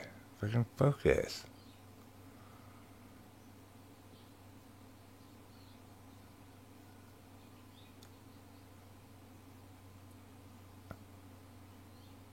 The Tam O'Shanter Inn. Well, these are established in 1922. I guess they give it some legitimacy after all. I thought it was going to be another bar that I could read it, and I realized no, it's not. What does this say?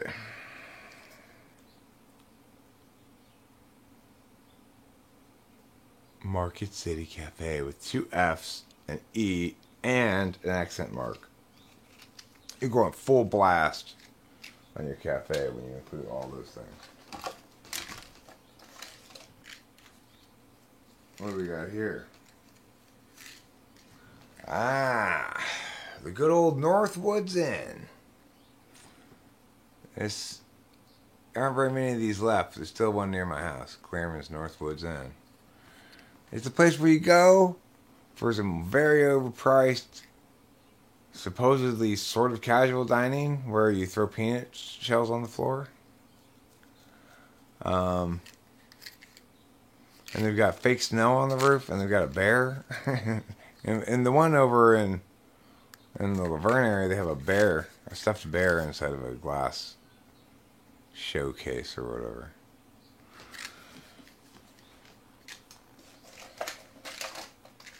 We're nearing the end of my fun time adventure down Matchbook Lane, but we've got a few choice of prizes left.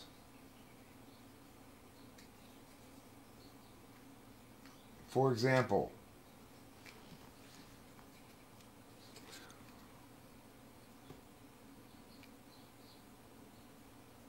Enzo's Talk o' the Town.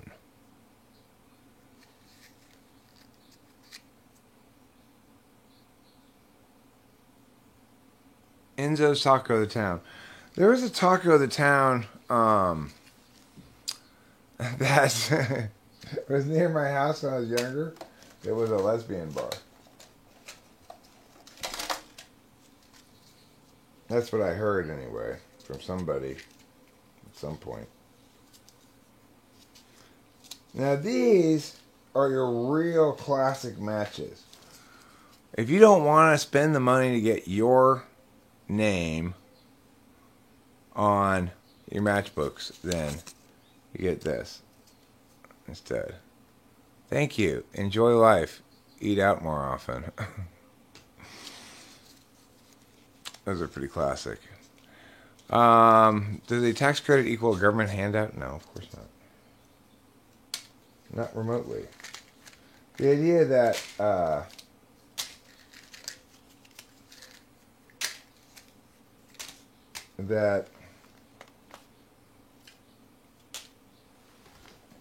one can have, corporate handouts by giving them tax loopholes is insane. You're not handing anything to them, you're just taking less away.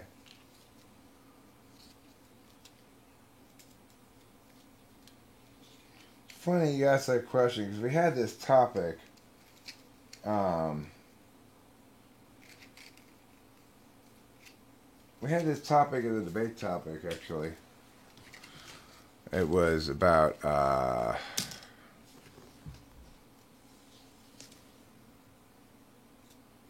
something like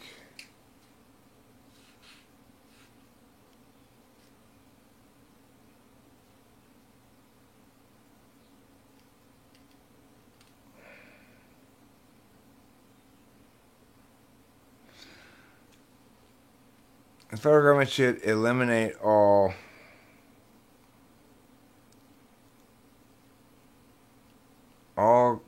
subsidizing of the oil industry by closing tax loopholes and stuff. And of course, my immediate thought was, that's not a subsidy,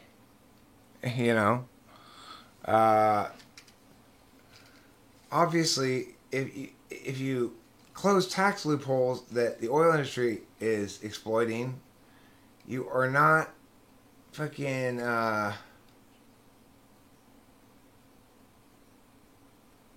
I've already talked about McAfee. And his death on the channel? No, I don't think so. I don't think I've talked about it. I don't know anything really much about it. Yeah, the thing is, the debate topic was phrased that way, and if you look at the literature for policy wonks, do refer to tax breaks for corporations as tax subsidies. So it's not technically incorrect, I guess, but it's insane.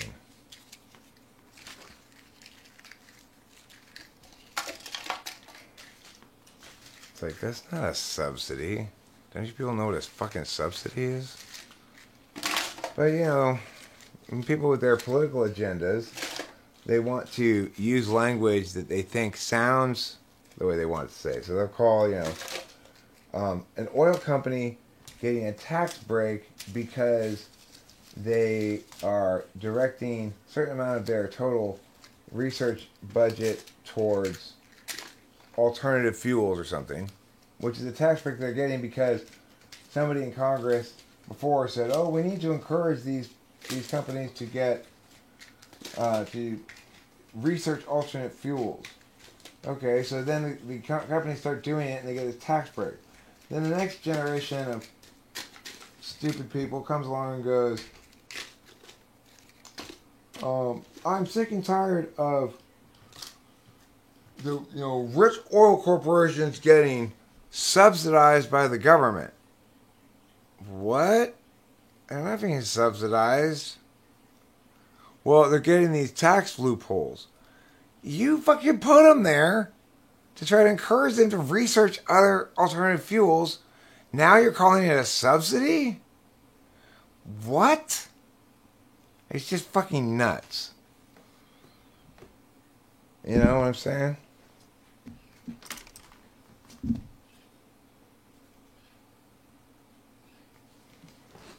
Nobody can do tobacco responsibly. Well, that's not true. Cameron can. Tobacco is a genuinely addictive drug. Unlike most things we say are addictive.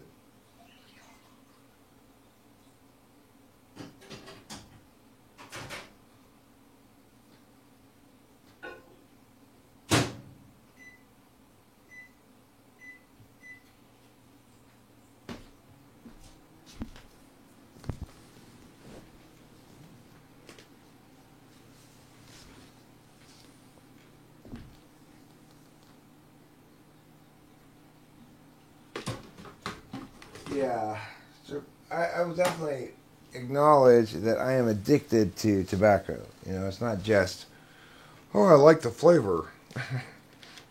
I love the flavor of tobacco. That's why I smoke. I enjoy a full flavored smoke with lots of delicious tobacco flavor. That's how they used to advertise cigarettes, you know. They were like, so much flavor.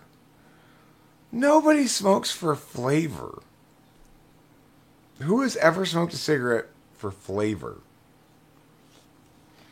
I mean, unless you're just smoking like European menthols.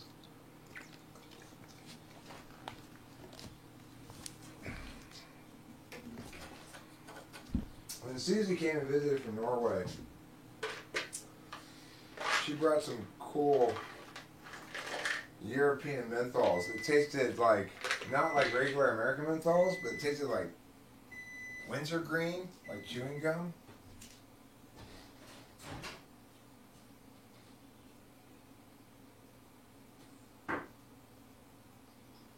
Those were good.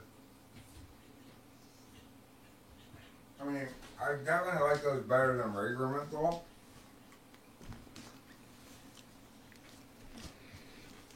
But I'm not a menthol person in general.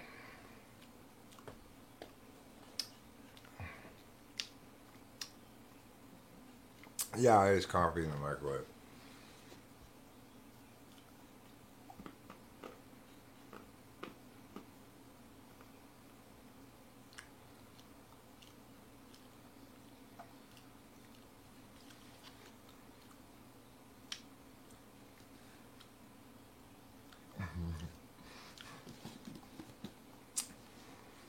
Well,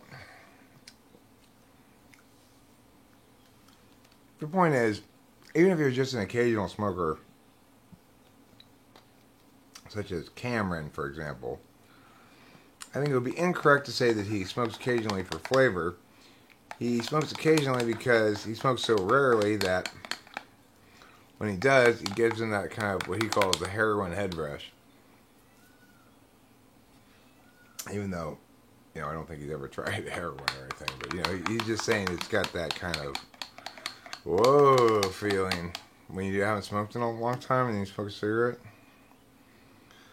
It does have that. That's why I got started smoking in the first place. Was I liked that cool tobacco rush that it gave me, but it doesn't last very long,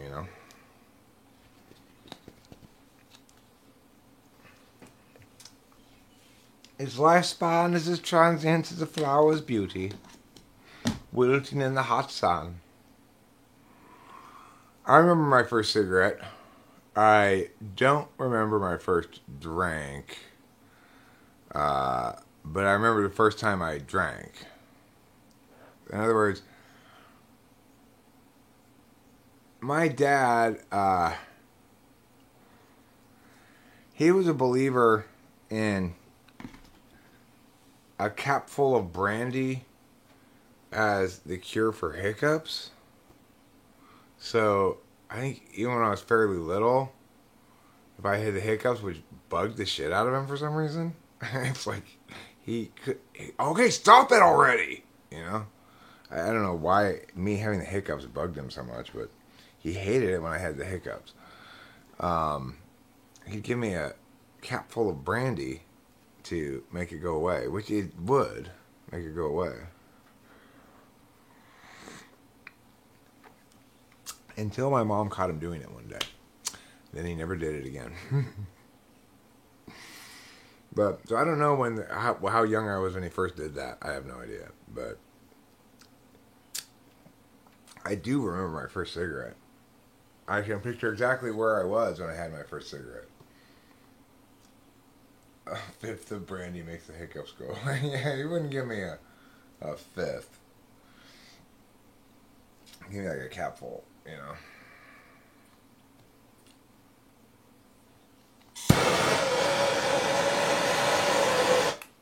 Our first cigarette was a Marlboro Light Menthol. It was in Washington State at a campground where my friend Chris Moore and I were staying. And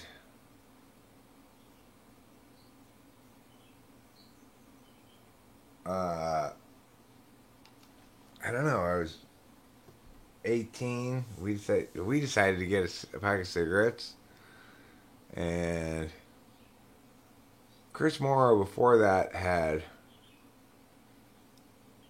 wanted to try certain kind of cigars like Swisher Sweets and stuff, but nothing really stuck tobacco wise for us. But then we started smoking cigarettes on this trip we were on, and I quit from age 21 to 31. I started when I was 17, smoked for like 4 years. Quit when I was 21, then started again when I was 31. I've been smoking ever since.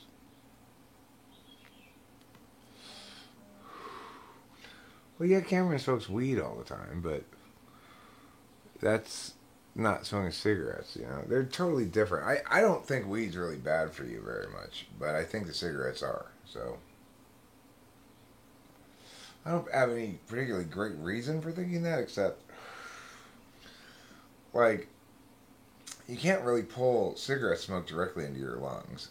You gotta pull it into your mouth first, cool it down a little bit, then pull it into your lungs. Weed smoke's not nearly as harsh. Unless it's really shitty weed.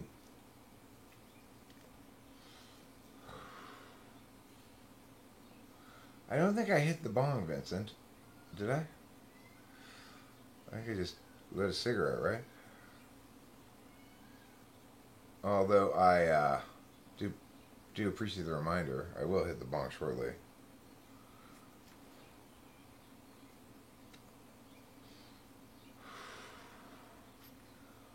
it's it's always at least 4 hours and 20 within 4 hours and 20 minutes of 420. So I only live between the 840s.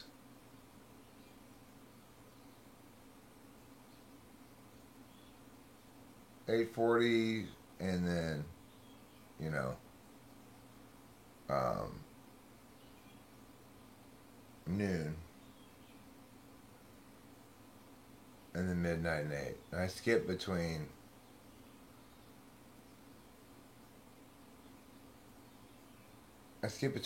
noon and midnight. That's what I do. Papillon dogs. That's what I have to say about Papillon dogs. Hi, Stuart Johnson. Did you hear my comment on Papillon dogs? I don't know what they are, actually, to be perfectly honest. I was making unsubstantiated claims with my butt. But you know what they say about unsubstantiated claims? Even babies can make them, and they all smell like shit. That's not exactly right, but something like that. It's unsubstantiated claims are like turds. Anybody can make them, and they all smell bad. They all stink, you know. 420 is weed lingo, yeah. It refers to, according to who you ask and what source, refer to a few different possible things, but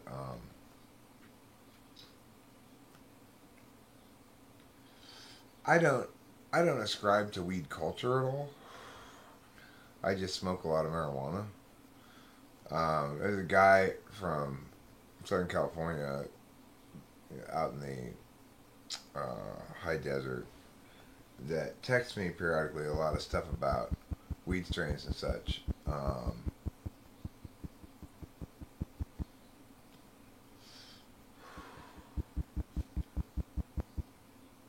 But I don't, to me, it's like my head is, I can get, occasionally I get a strain of weed that's particularly poppy, that makes me go like, ooh, this one actually gets me high, wow. But by and large, I smoke enough weed to make me not feel like smoking weed. Now, this is a good opportunity for me to put your name in. Let's see. This is why I never do it, because it's hard. Plus. Just push plus, Eric, that's all. It's not that hard. It's just I don't normally do it, so it seems like it might be hard. There. Now you have a name next to your number. Pronounced Papillon?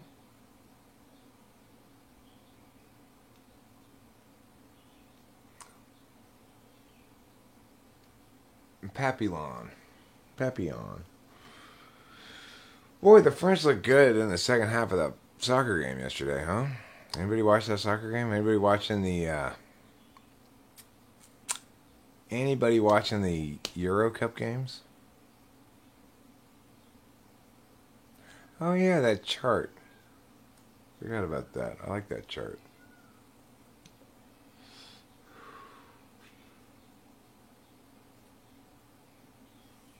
It seems like I wanted to do something to it before I showed it to people.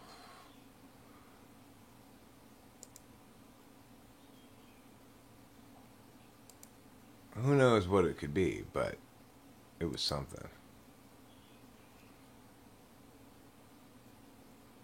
Chart, chart, chart.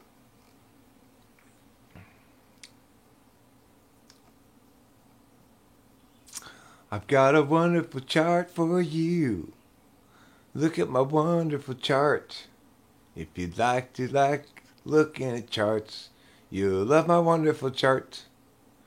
Wonderful, wonderful chart. Wonderful, wonderful chart. Wonderful, wonderful chart. Wonderful, wonderful chart. I can't find your wonderful chart. No, I can't find your wonderful chart. I wonder where your wonderful chart could have gone. I think you've got wonderful charts all along. I don't know where your wonderful chart is.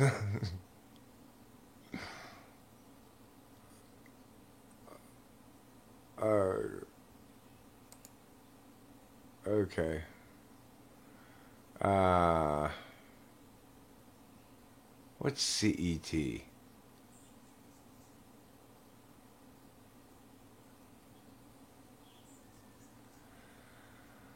Um,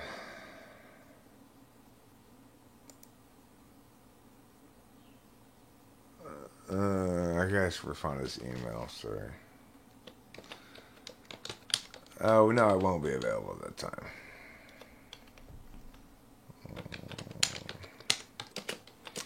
I have a thing with my mom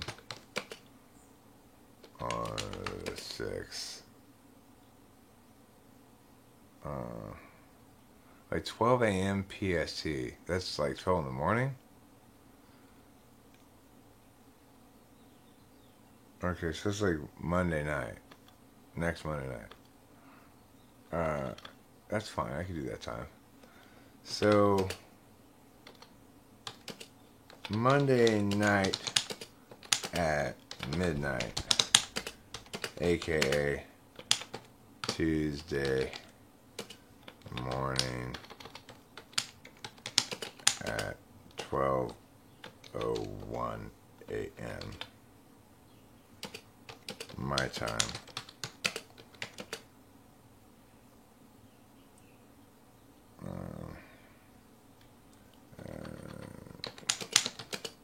The very beginning of July 6th for me.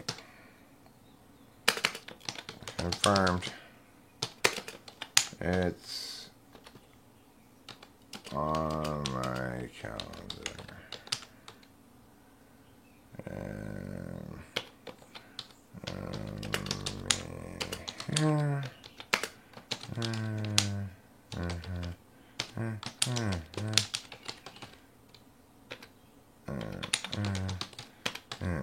Okay. So 6.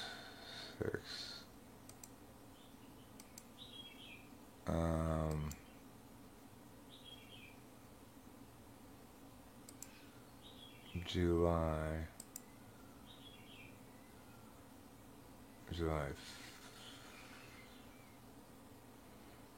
6th. Yeah. Typing Netherlands. Somebody from the Netherlands. Not the nether regions of my loins. The Netherlands, I said. You know, where the Dutch live, who speak Norwegian. No, wait, what do they speak in Netherlands? They speak Dutch. No, wait, they speak... What do Netherlands people speak? It's called the Netherlands. It's called... They're called the... Are they the Dutch? No. Is that yeah, they're the Dutch, right?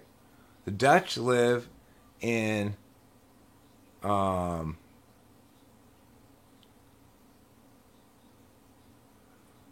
Dutch live in the Netherlands,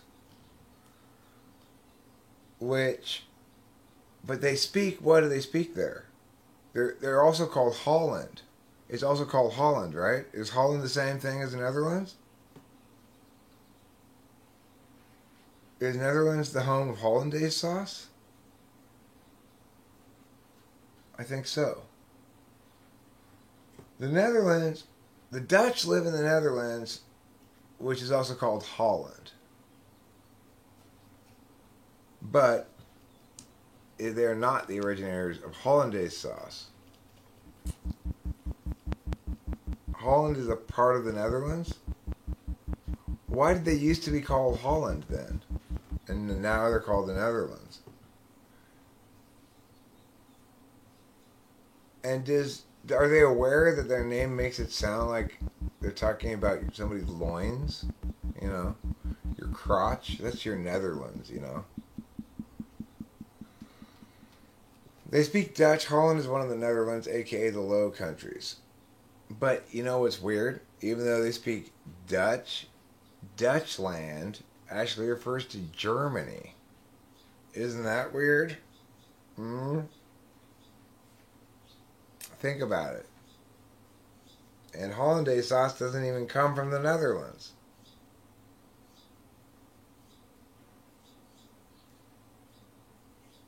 Have you thought about this before? Have you worried about it? They do. My Netherlands speak a very distinctive dialect of Dutch. And mostly grunts and squeaks.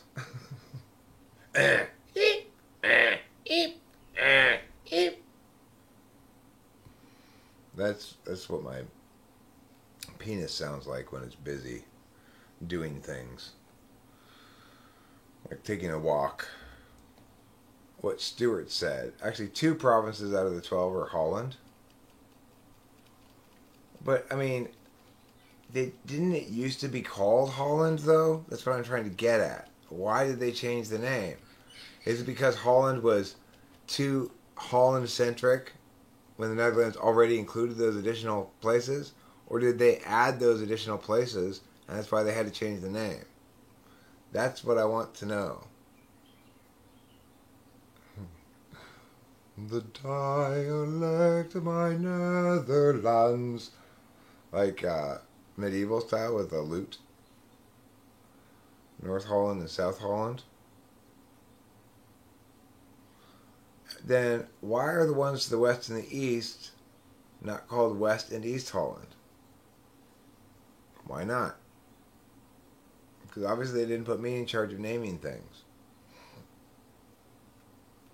Yeah, it was. It used to be called Holland. The Netherlands came around like 20 years ago as a name. Prior to that, it was always called Holland.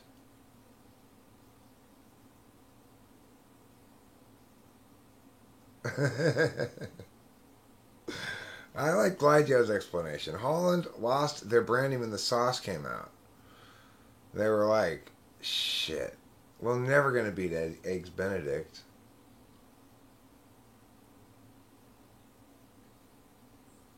What if somebody named their puppy Penis? Come here, Penis. I mean, you better. You're really inviting trouble if you name your dog Penis.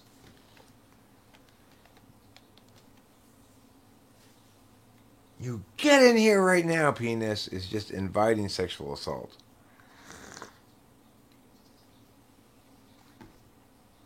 Oh.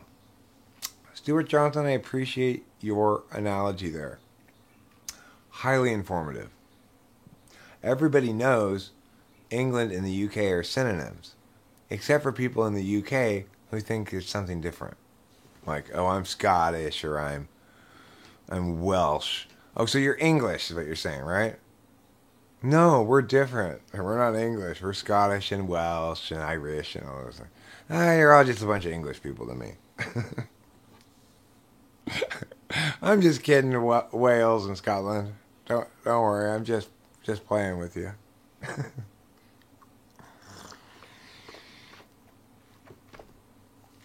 I saw your manly effort in the Euro Cup, Wales. I was surprised. I said, who knew? Who knew that Wales was big enough or had enough people to put together a good soccer team, you know? And in case you were concerned or curious, it's neither WHALES nor WAILS. So you can eliminate both those notions from your mind. It's WALES. And then the Prince of. Now, here's the thing.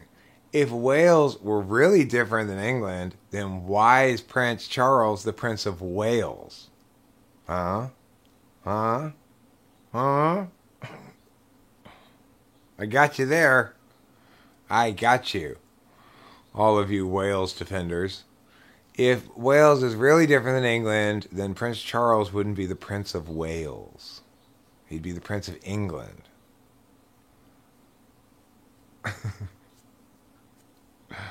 Colonialism is why? Okay.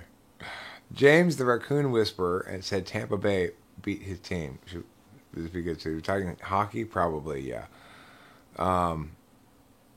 Tampa Bay Lightning are playing against the Montreal Canadiens in the NHL Stanley Cup Finals. I'm no longer interested in the hockey, really, since the Islanders busted out. I'm a Islanders fan by marriage, even though Rachel's not a huge Islanders fan. She's actually a Rangers fan, but because they're the Long Islanders, I feel like, hey, I'm going to be fans of them now because Rachel's from Long Island, you know. So I got an in to be a fan of Long Island things. But they lost. But that was an exciting Game 7, I gotta say. The English like to make themselves princes of other people's shit. I'm the Prince of Wales. Well, can I be the King of Wales? No, you don't have a king. You have the King of England. That's enough kings for you. I see. So, like, do you say a prince forever, or what? Yes, I'm forever the Prince of Wales, never king. Well, that seems kind of fucked up. Never you mind. Go back to brewing my tea. I'd like you to put 4 crumpets, a banger, some mash, and 2 perambulators in my tea.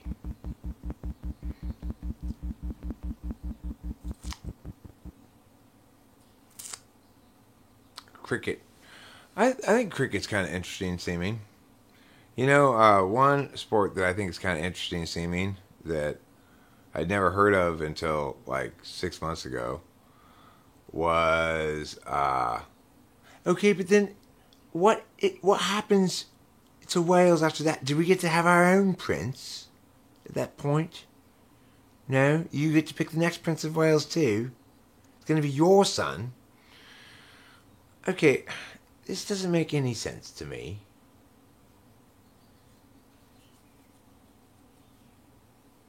Yeah, I don't understand, though, why we Welsh can't have a Welsh Prince of Wales. Oh, because we're filthy commoners?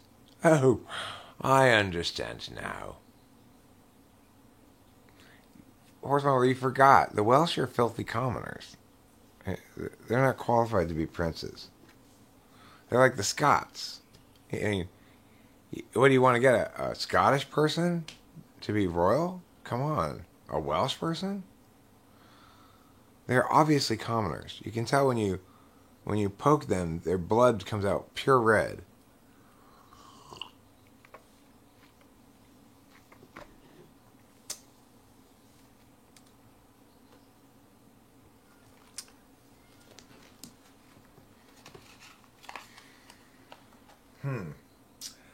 So who's the Prince of Scotland?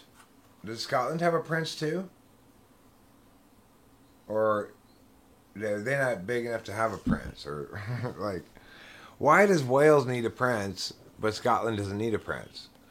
And what about Ireland? Does Ireland have a prince? Does England's king and queen, or Queen Elizabeth, claim to be the Queen of Ireland too? Or does she just claim to be the Queen of England? I don't think the Irish agree that she's their queen, do they? I think the Irish are like, no, we're not your subjects. Or am I wrong about that?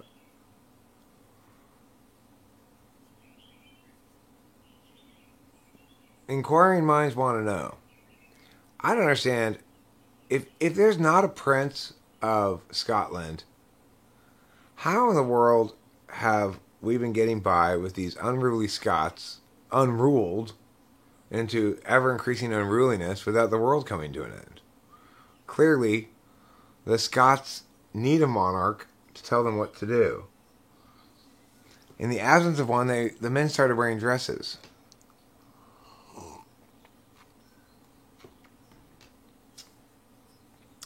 It's not unusual to be loved by anyone. That guy. It's not unusual to be hugged by anyone.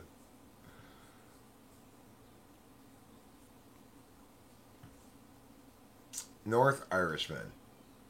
She's only the queen of Northern Ireland? So there's Southern Ireland is between her, is like there's a part of Ireland that makes her kingdom non-contiguous? That's funny. The Northern Irish want the British queen, but the Southern Irish want their own Irish queen, or what? Do they have a queen at all? Ireland? Did they ever have a king and queen?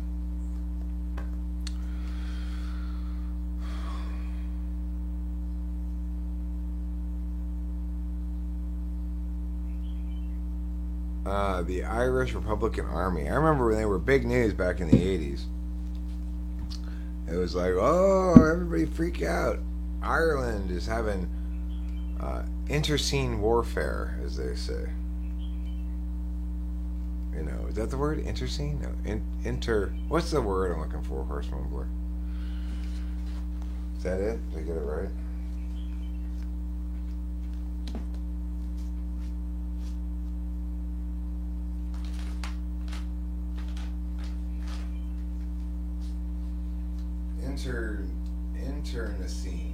Internecine. What does that mean anyway? I've seen the word plenty of times. I kind of get the gist of it, but I don't really know what it means. Anyone want to define it for me?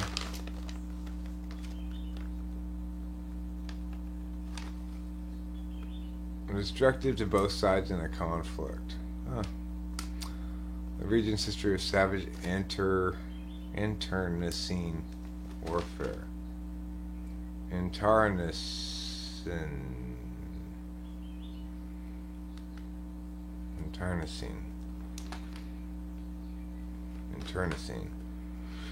Huh. Well, I didn't think it meant that. I thought it meant like civil, kind of. I didn't realize that. I thought it meant kind of like interfamily, or like, you know, civil war. I didn't know it had meaning specifically that it was harmful to both sides. So,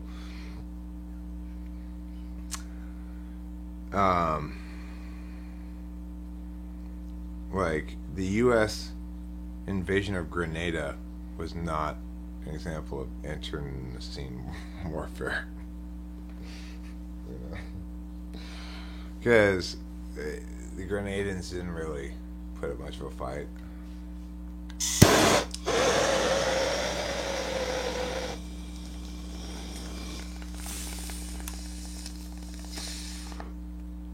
Everybody remember Grenada?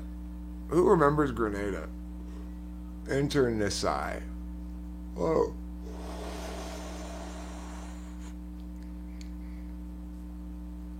Cool. Anybody remember Grenada? Who thinks we should invade Grenada again? Me. It's an easy win. It's an easy win.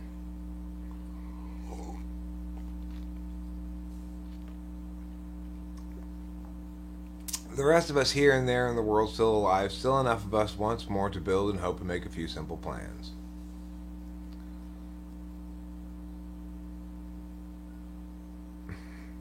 Into SI conflict?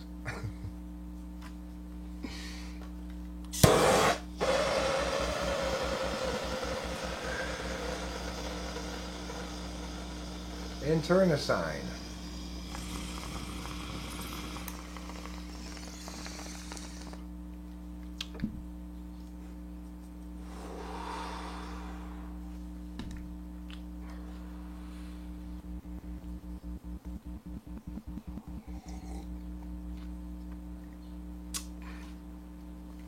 Well, this has been pleasant. I started off a little bit angry, you know. I was aghast at receiving an unjust text. 100 miles north of Venezuela, codenamed Operation Urgent Fury. Guys, You're embarrassing me. Army naming people?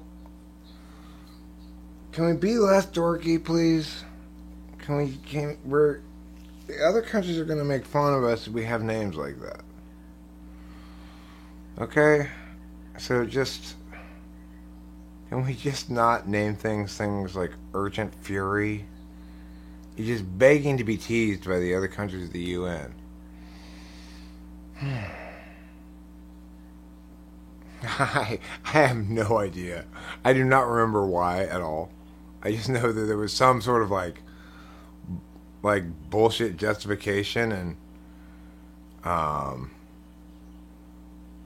or maybe it wasn't bullshit, I don't know, but there was some small justification, and the US decided to send in troops without there really even being any opposition there, as I remember, but I have to look it up. Desert Storm. Again, why don't we name it something like Invading the Middle East?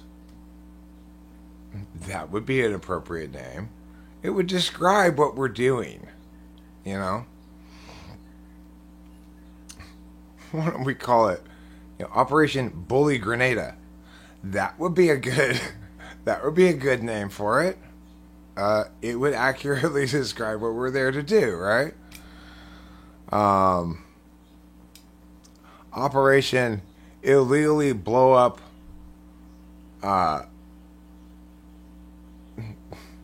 nebulously statused people that we'll call enemy combatants. That's what they should name our drone program.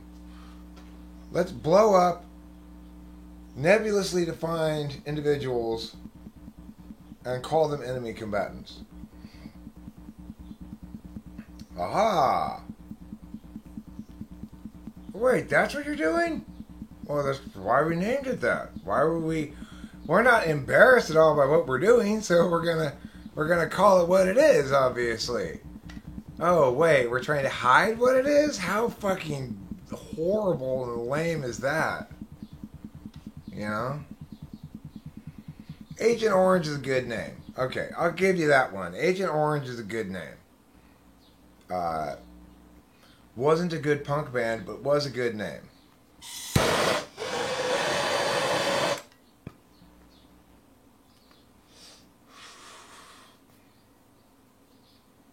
Operation Meathead in Charge.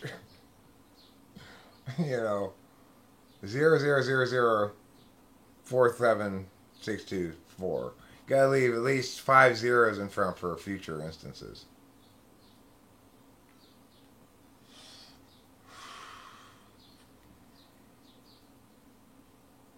You met an old man while passing by a bus stop not too long ago. He was from California, but I could barely understand a word he said. It was a little frightening.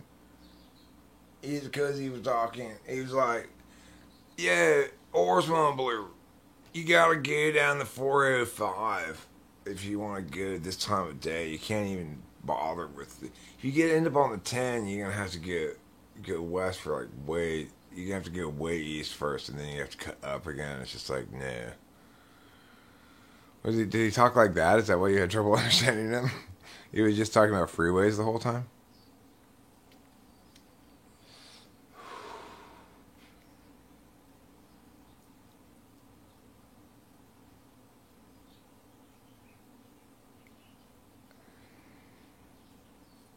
Just, even if you don't want to name them realistic things, just pick random names then, okay? Just call it Raccoons Patter.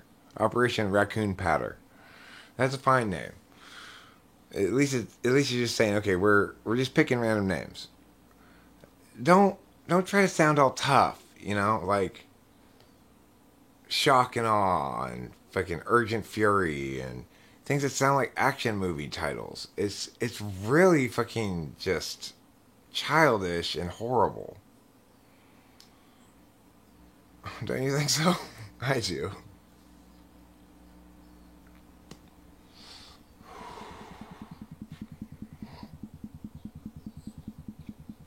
He was talking like an original hillbilly who'd just been shining up in them dark hills. Wonder what he was shining.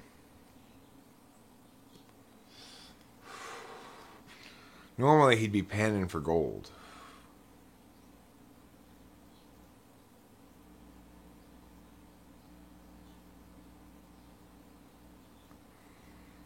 You know, there were a lot of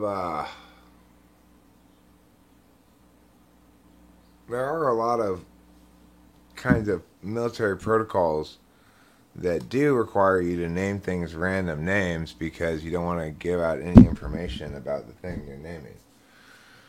But it doesn't seem. But that's why I guess it's so offensive with things like Operation Urgent Fury and Desert Storm and stuff like that. Is because there's such marketing ploys. It's like, don't market war to me. Come on. I'm not saying we should never go to war, but don't market it to me like that. Like it's fucking an action movie. It's just it's criminally adolescent, you know?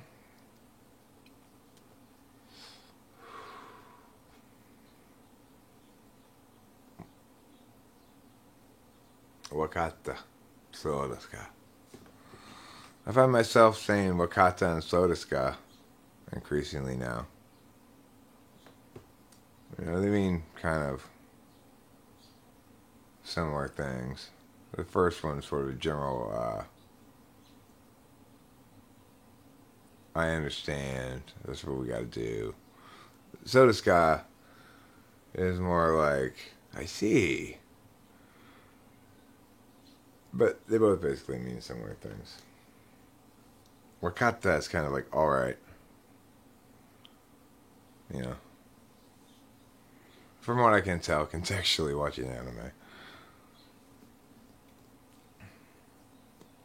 Because they'll define the same Japanese word.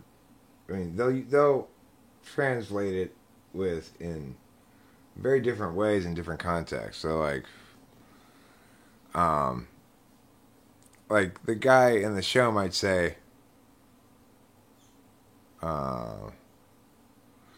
like I knew what he said after he initially said something about magic, and then after he was done with it, he just said, "Oh, Mahotska," which is basically like, "Oh, I'm a magic user." But it translated it as, "Oh, now I see," which is not what he said at all, you know. So it's like you can't really trust what they say in the translation to translate the words.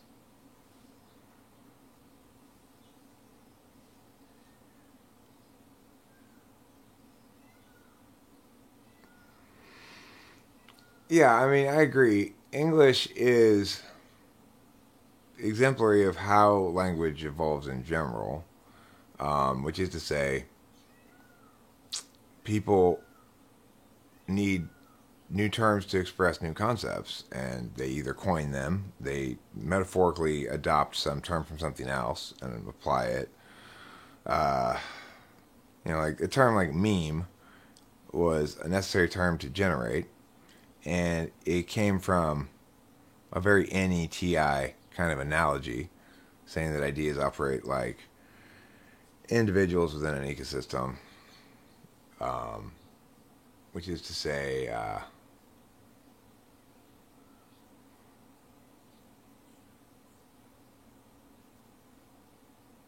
that they're subject to sort of natural selection pressures and stuff. And from that metaphor came the term.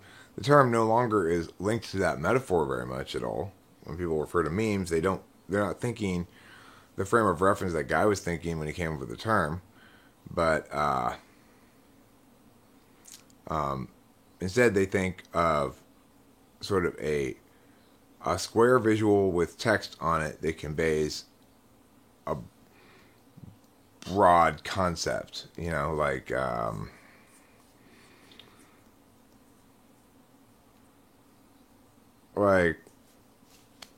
oh no you didn't, something like that, you know. It's what's the concept being conveyed? It's that you've done something that I react to not just as I disagree with it, but as a boundary crossing. But it's lightened in its in its meaning by referencing an archetype of a sort of overacted objection, and all that information is conveyed in that meme, you know. So some memes it's a little more difficult to articulate what they're about, like the Doge memes, like, you know, so whatever, much whatever, and then it's like, what is this? I never understood what is like. I couldn't explain it the way I just explained. Oh no, you didn't, right? What is this Doge thing supposed to be about? It's just this dog who says much meow and so meow.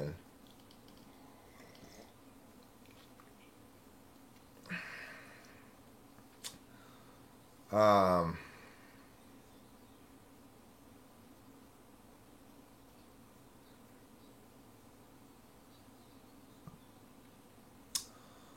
you know what was really cool when we finally began to bring in television sets to the cat? I assume that's the Command Action Theater. The Command Activity Tent. The Command Activity Tent. The men could stand around and see their ops happening in real time. Well, they wouldn't see their own ops happening if they were watching in real time. They must have been watching someone else's ops. Winston's mom. Obviously, you can't watch yourself in real time unless the only thing you're watching yourself do is watching yourself. Hmm?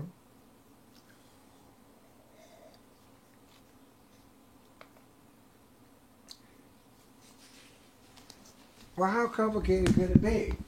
Isn't it that your air conditioning broken? Is that trouble? Did he come in here?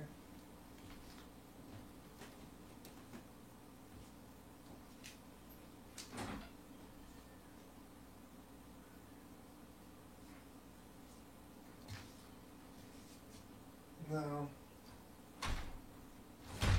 I don't think so. I think that was just a squirrel outside. Squirreling things up, you know. Crisis action team, huh?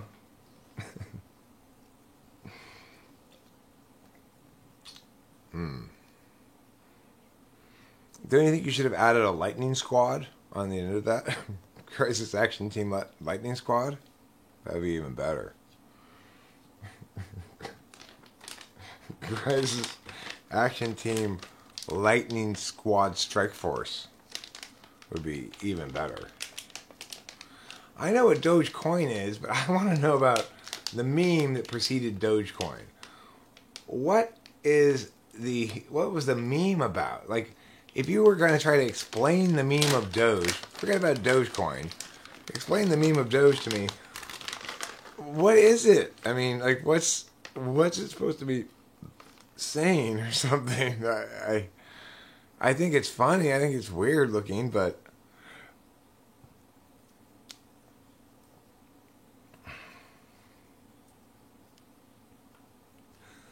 Delta Force Alpha Squad Omega Strike. It's a good name for a team. Team. Put team at the end too, you know, of course. Gotta put team on there. Yeah. One of these days I'm gonna join the force. I'm gonna bust bad guys. You're gonna join the force? Yes, the force. You mean like what Luke Skywalker uses? No. I mean the police force. Oh. You're a force? I mean, why do you get that group name? I get that you are the exercise of the state's monopoly on use of force, but do you really need to have that as your group name? The police force? Can't you just be the police squad? The police team? The police guys? You know?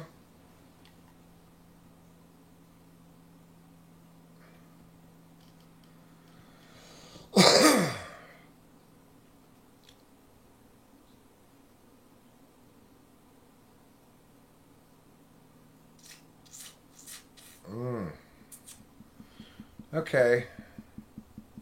Well, I mean, I get that it's predicated on the cute and memeable looks of the particular dog, and I get that the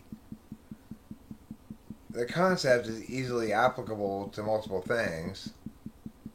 Like, so this, much that. I guess that's the thing. It's like when you're complaining about something, just like, so boring, much unnecessary words, or something like that, you know? Or,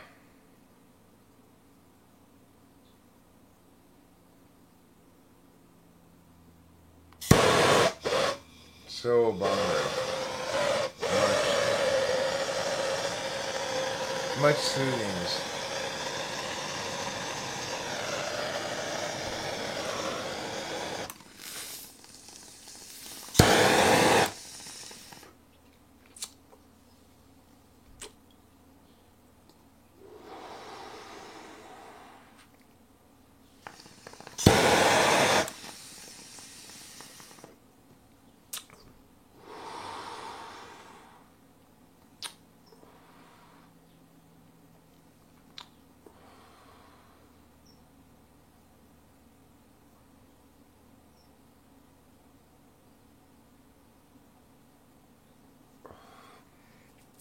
Well, yeah, I mean, I don't know. Is that dog language in general?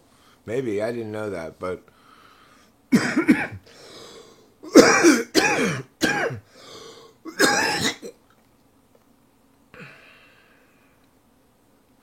But,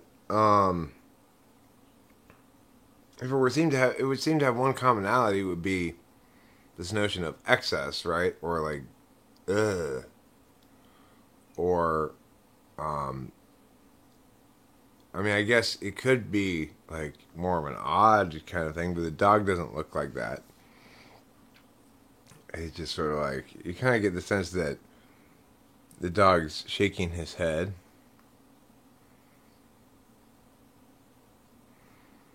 But he's not actually shaking his head, you know. That would require a GIF file.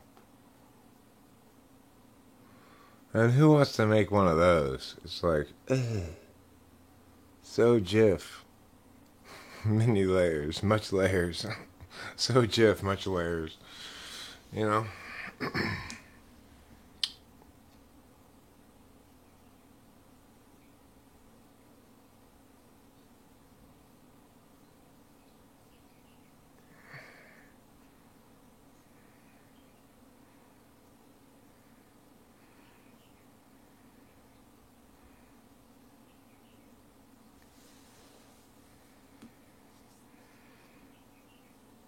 Well,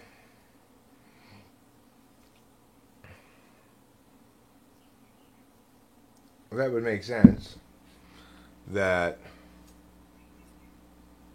you would call it a scam if it were in fact laid out like that, because you know cryptocurrency is not intended to be so easily monopolized, because the mining's supposed to sort of play out across time on a certain time frame that's fair in some regard, you know. So if somebody wanted to make a very scammy form of cryptocurrency, they would make it such that they could mine a bunch of it themselves first, and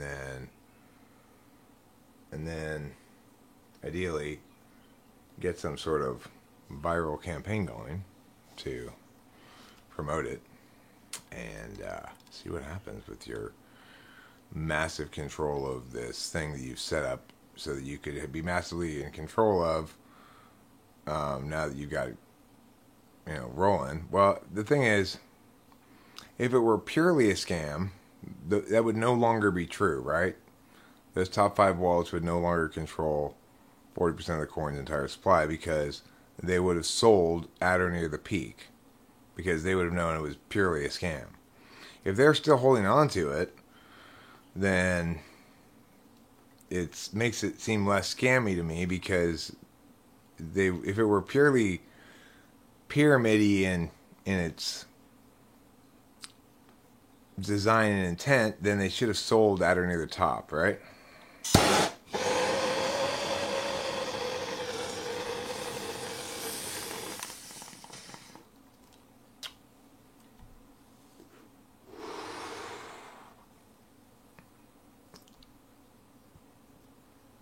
Well, you can read all those things that Winston's mom just put there.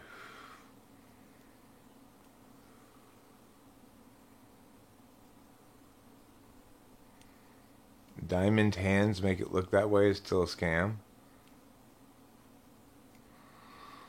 Well, okay. The thing is, if you know purposely you're artificially inflating the value of Dogecoin, and you know that the reason it's going to be valued less than you're inflating its value to is because when the truth comes out about it, that you've structured it so that you could mine a bunch of it. You and a few select people could mine most of the supply of it early on, um, before launching your sort of here we are campaign or whatever. Um, that knowledge is going to devalue your product, right?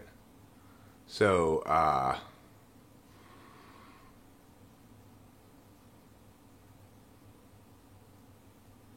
right, yeah, I'm more inclined to go with Skygear's understanding of things. It's it's unlikely that if they were genuinely trying to scam people, which is to say, inflate the value, then the next step is dump it. You're not necessarily going to sell it at the very top. Sure, you might misread, wait for it to fall back again, but remember, if you went into it with the idea that you're going to inflate the value by meow percentage and then dump it, I mean, you hit your benchmark, right?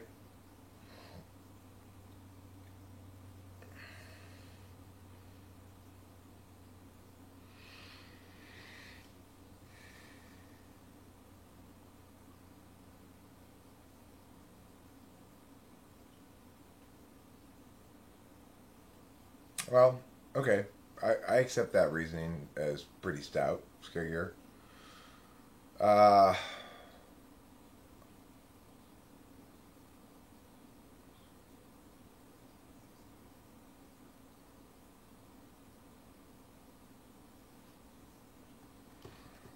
so I think it's definitely not a bad idea to invest in crypto.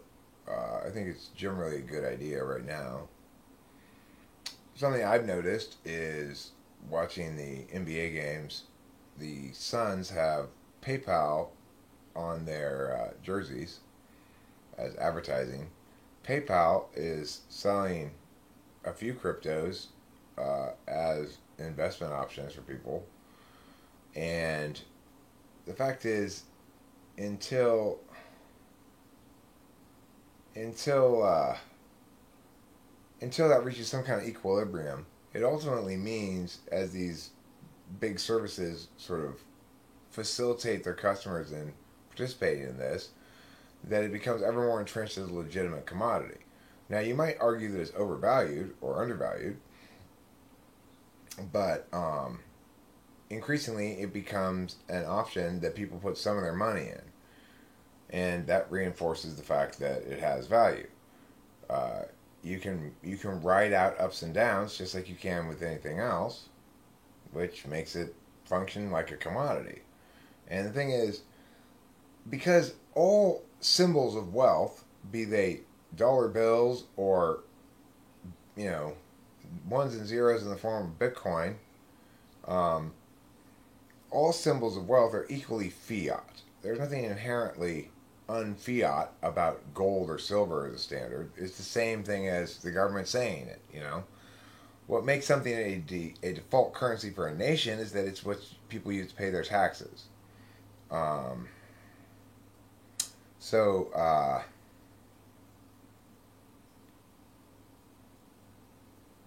I mean, on balance, it doesn't make any sense to say that crypto is a risky long term investment right now. It's still down some from its high considerably.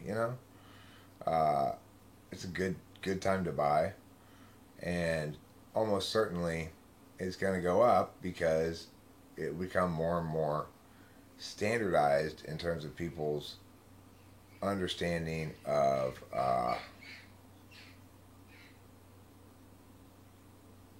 okay, cool. I've been meaning to hook up my Robinhood.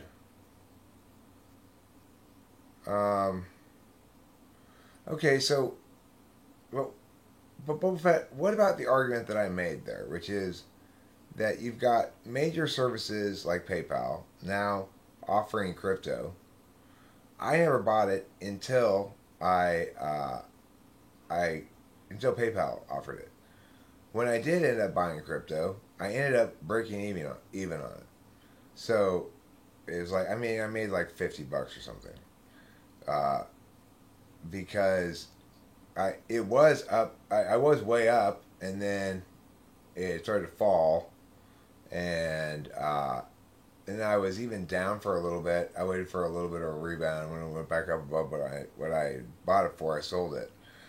So now, granted, depending on what matters is really how long term your time frame is.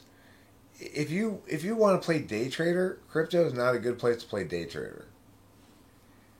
It's too volatile. You know, you got to be willing to ride it out. You're looking in stretches of time of months and years. Okay, well now Boba Fett. Now there's a good enough warrant to say that the Fed and central banks step in, it'll be gone overnight. Well, the thing is, it won't be gone. It would just be delegitimized. It would probably take a fairly substantial drop in value. On the other hand, the other central banks and the Fed are not going to act in concert, not universally, and there will still be places where crypto is legally traded. Because the internet depends on how badly a given nation state wants to stop their citizenry from engaging in trade for cryptocurrency, but there's no real justification for it, right? So it's not like you can argue that there's something inherently wrong with the thing. Well, Boba Fett, I think that indeed it's likely that most cryptos will never attain any real value. Um, that that value in crypto will continue to play out kind of like uh, fame, which is there are very, very few people who are extraordinarily famous, and an increasing number that are decreasingly famous as you go down. So there's a pyramid, right? Um, because crypto facilitates, it's like they're like something like it well, not facilitate, but it encourages other people to make other crypto coins, right? So there's no theoretical limit on how many crypto coins people could end up making up and launching, and the differences between them may have some impact on their value. For example, if a certain coin is found to have a flawed blockchain architecture, then it's obviously going to lose a lot of value, or maybe all of its value. But there'll always be sufficient number of differences between the crypto coins that people can justify preferring one or the other for one reason or the other. And then, more importantly, because of that pyramid effect, it's true that you'll have lots of worthless cryptos, but it's also true that not all of them will be worthless.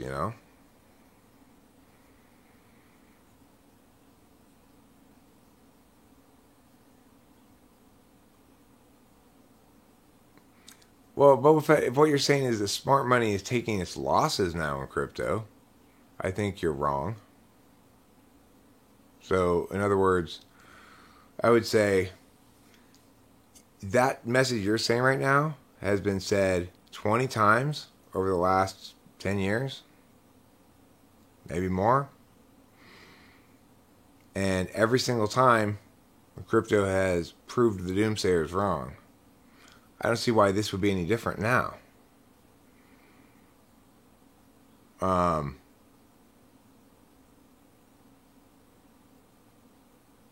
I mean, if they are booking profits now, then they're booking much smaller profits than they had on paper a few months ago, right?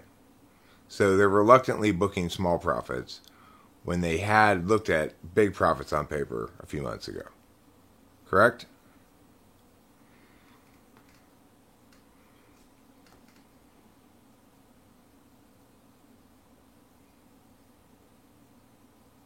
So in other words, what you're really saying is the dumb people are booking profits now. The smart people booked profits some time back. Well, we're quite some distance from the peak now, Boba Fett. I don't think there's when you're talking about losing 30% of your market value or something, you're very some distance from the peak, right?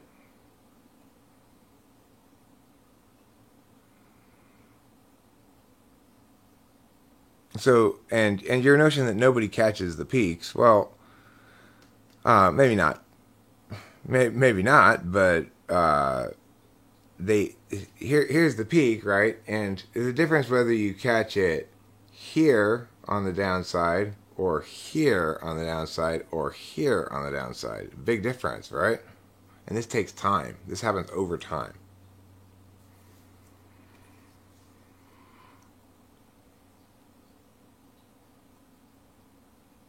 So, I mean, the thing is, you made this claim. You made NI sort of meow claims like, hey, smart money's doing this, meow meow meow. And you've given me a general rule: sell on news. No time to buy. Smart money's cashing in.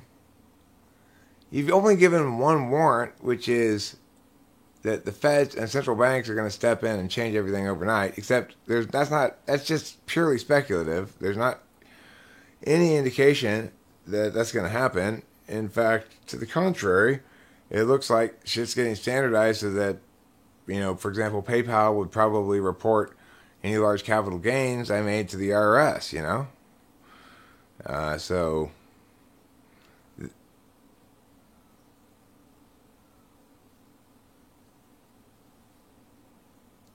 okay, well, regardless, what I'm saying is you haven't given me any good warrant. Do you understand what I'm saying? That aphorisms and sayings and claims are all well and good, but I've given you good reasons to conclude what I'm saying makes more sense. So I'm going to stick with what I'm saying.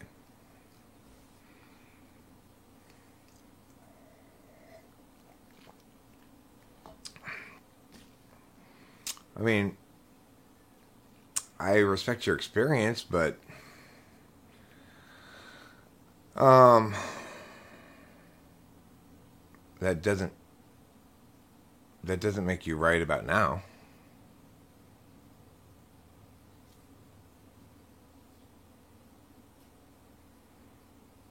What I would say is Horace Mumbler is giving what would be a good warrant if he were to articulate what these clear signs are. Um, so, uh, you know, I don't know if it's showing signs of market manipulation or not. I do know that there were masses of people saying what you're saying when Bitcoin dropped from $5,000 to $2,000 or something like that, and everybody was saying what you were saying, and you know, now people are bemoaning the fact that it's all the way down to 30 grand or something. So you just gotta remember what has happened before and then say, why different this time?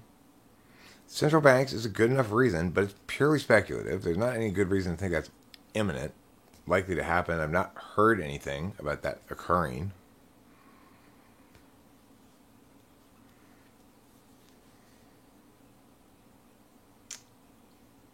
But I mean, that everything you're saying may be speculation, not what I'm saying. I'm making warranted predictions. That's different than speculation. I'm talking about crypto in general, with the acknowledgement that ultimately cryptocurrencies are going to be like distributed like fame for people. Well, I mean, okay. If you want to equivocate on the term Boba Fett, if you mean the whole thing is speculative investing, uh, then that's one meaning of the word. But what I'm saying is, speculation versus a warranted prediction. Those are clearly two different kinds of arguments within the conversation. In other words, when I explained what mechanism I attribute the likelihood of it becoming more entrenched and continuing to function as a commodity, I gave a good warrant for that. So that prediction then has more weight, more likelihood to be correct than a prediction that's not given a warrant in that fashion. Since your predictions are unwarranted, that's why we call them speculation. Whereas my predictions being warranted are they may be predictive, which is to say it's not certain that the outcome is going to happen. They may be the result of speculative thinking on the part of an individual, but it wouldn't be referred to correctly as purely speculative in their argumentation because they have good warrant, right?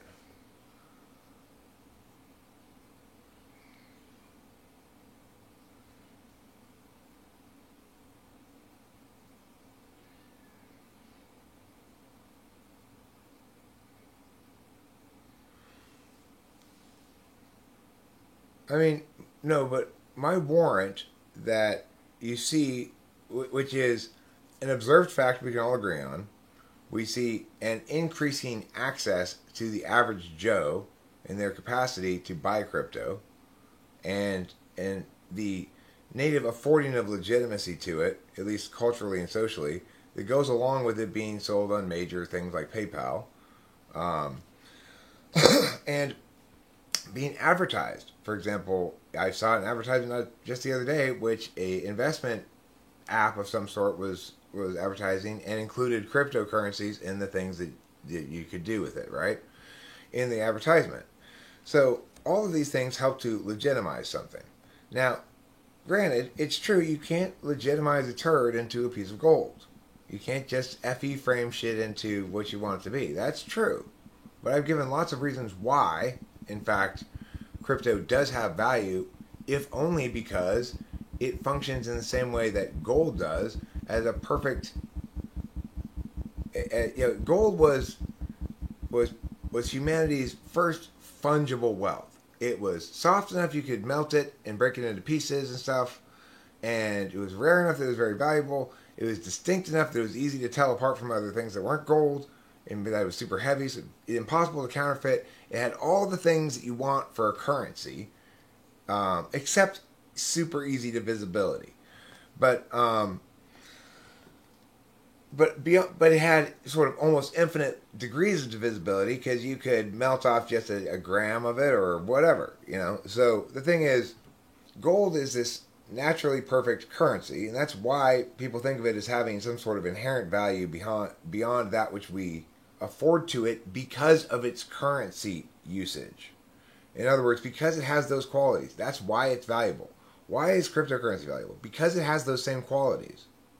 The best cryptocurrencies are going to have the same qualities as the optimal currency, regardless of whether they're used as it, right? Because they're also more optimal than physical commodities in terms of commodities. Unlike physical commodities, there's no spoilage involved with cryptocurrency. Unlike physical commodities, there's no transportation or storage costs. Unlike physical commodities, there's no sudden weather things that turn your wheat futures into shit, right? So, in other words, one of the reasons why cryptocurrency in general as a concept, maybe not every currency, but that at least some of them are legitimately valuable, is because they work so well as things to invest in. they're perfect things to invest in. They require you to own nothing except your investment, and as a consequence, it's really easy for people to trade in it. Now, granted, the trading in crypto right now is much more expensive than trading in stocks is, you know. And so you got to factor in those trade costs when if you want to do crypto. That's why I say I would not recommend crypto for day traders, right? I would recommend it for people who want to buy it, hold it for a year, and feel confident that in a year it's going to be fairly higher than when they bought it. Hold it for 2 years, you know. The thing is,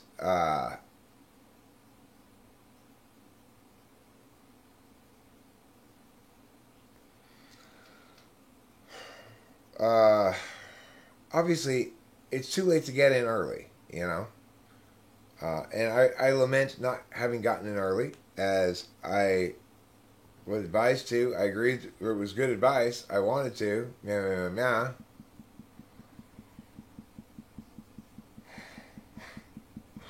Okay, horse mumbler. That's bullshit, though. A downtrend would be a break in the overall pattern. Every downtrend is a break in the overall pattern for cryptocurrency. If you think about it as just overall going continually up over time, except for right now, right? So you're saying, in other words, to return to its norm, it's going to have to go back up again. Okay, well, but that's not true, because if there were a catastrophic event, that would look like the end of the graph, right? It would go all the way down, and that would be the end of the graph. So that's silly what you're saying there. But you said other stuff above. Okay, my bad. Cryptocurrencies and commodities, these are a mess. Well, again, I mean, that's not a warrant.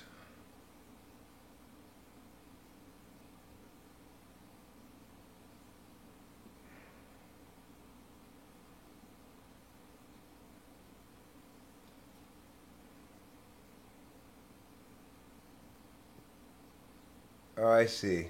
Negative news spin on neutral and positive stories combined with whales systematically dumping bags absent any reason to when looking at the true state of events and the fundamentals. Okay, that's pretty good explanation there, Horse Mumbler. I am sorry to have accidentally strawmanned you by just reading the last little bit of it. I did that. I'm guilty. And I am very, very, very sorry. I want you to know. Cashing out my Bitcoin a few years ago was how I was able to start my business right before it fell, too. Right. Well, congratulations. Good for you. You know,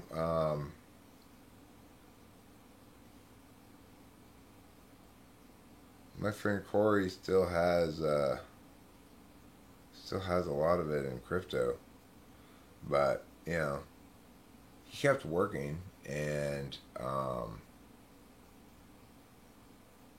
bought a Jaguar.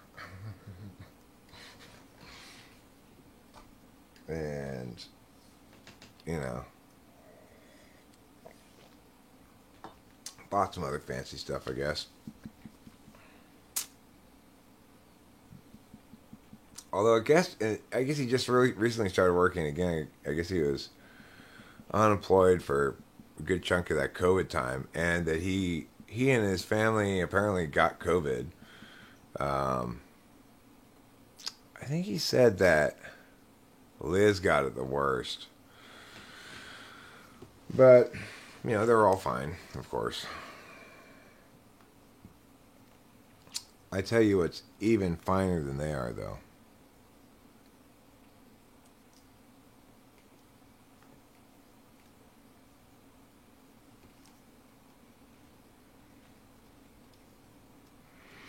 Well, see, that's the thing, Joe. It's not meaningless in the same sense that if there were some other element that shared all the qualities of gold,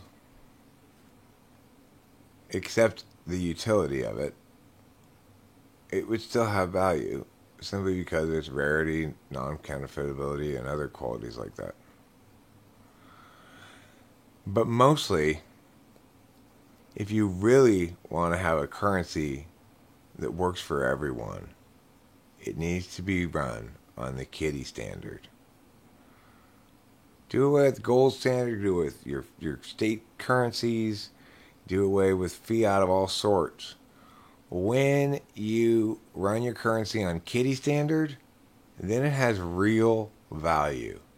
Its value is measured in joules of cuteness.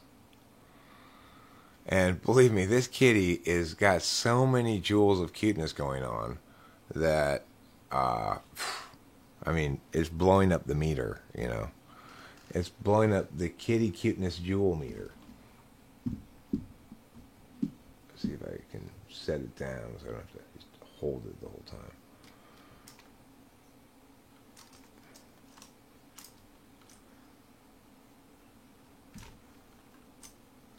Oh, what a wonderful kitty.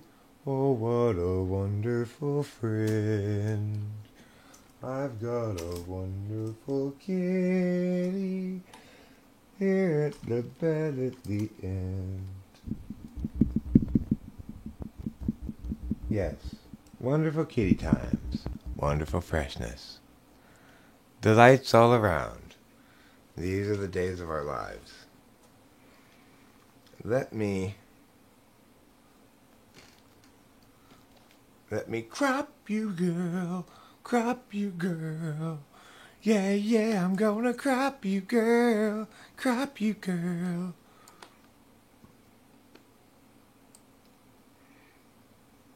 Oh, don't crop you like that much. Yeah, I'm gonna crop you, girl, all night long. Crop you, girl, feeling strong. Cropping you every day. I'm cropping every single way. Cropping you. Cropping you and changing the visual aspects. Oh, yeah. Oh, look at the kitty wonder pants. Oh, my goodness. Oh, I'm getting cuteness syndrome where the cuteness chemicals in my brain are making me become mentally disabled.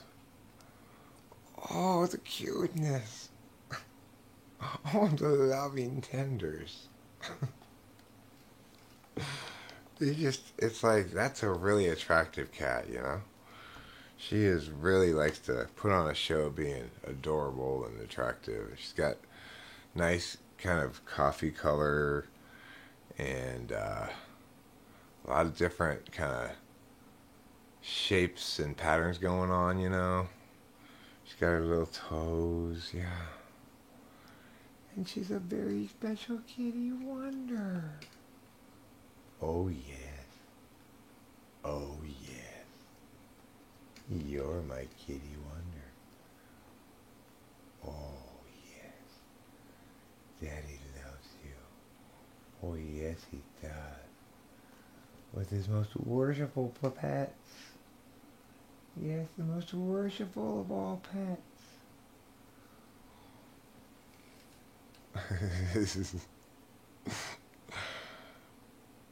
Eric gets weird with his cat. Make a call this. Everybody's weird with their cat, though, you know? It's like, nobody speaks to their cat like they talk to a normal human being, right?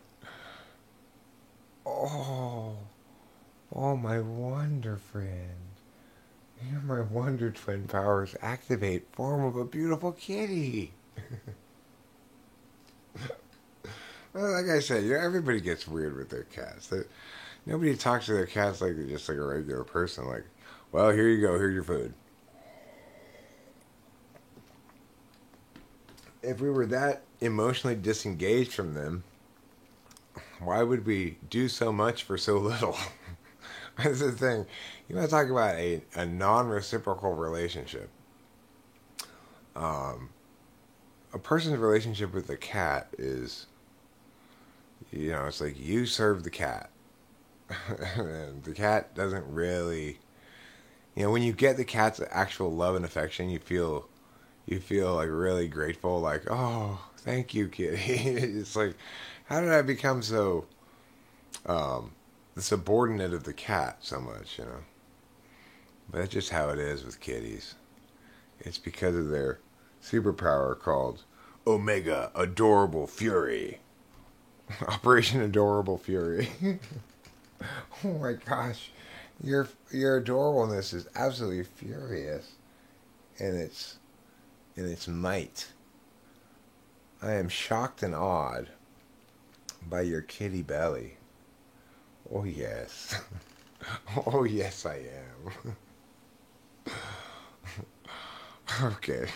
I know you probably would rather watch the cat lie there than look at me, but I'm going to put it back over here now. I do have pants on. Don't worry.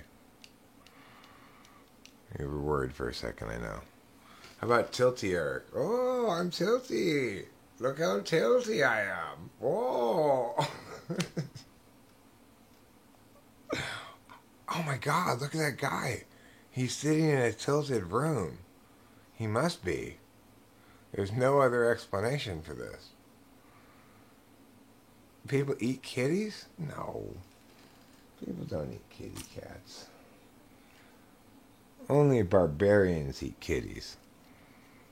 Barbarians and savages. Elijah, are you a barbarian and a savage? Is that what you're trying to say? Are you a savage barbarian who eats kitty cats? God, did you hear the rumor about Lijo? I was blown away. I never would have expected it of her. Apparently, she's a savage barbarian who eats cats. I mean, you tell whoever, don't tell them. Don't tell them you heard it from me, okay? I just heard a rumor floating around. Tilty host Eric gets tilted. Now I'm flat again. Now I'm flat. Eating putty. I eat putty sometimes. I take, for example, your silly putty. You're not supposed to eat it, but it's an excellent chew. If you've ever chewed it before, it's got a delightful chew to it. Who here has chewed silly putty before? If you're vegan, does that mean that you don't ingest human fluids?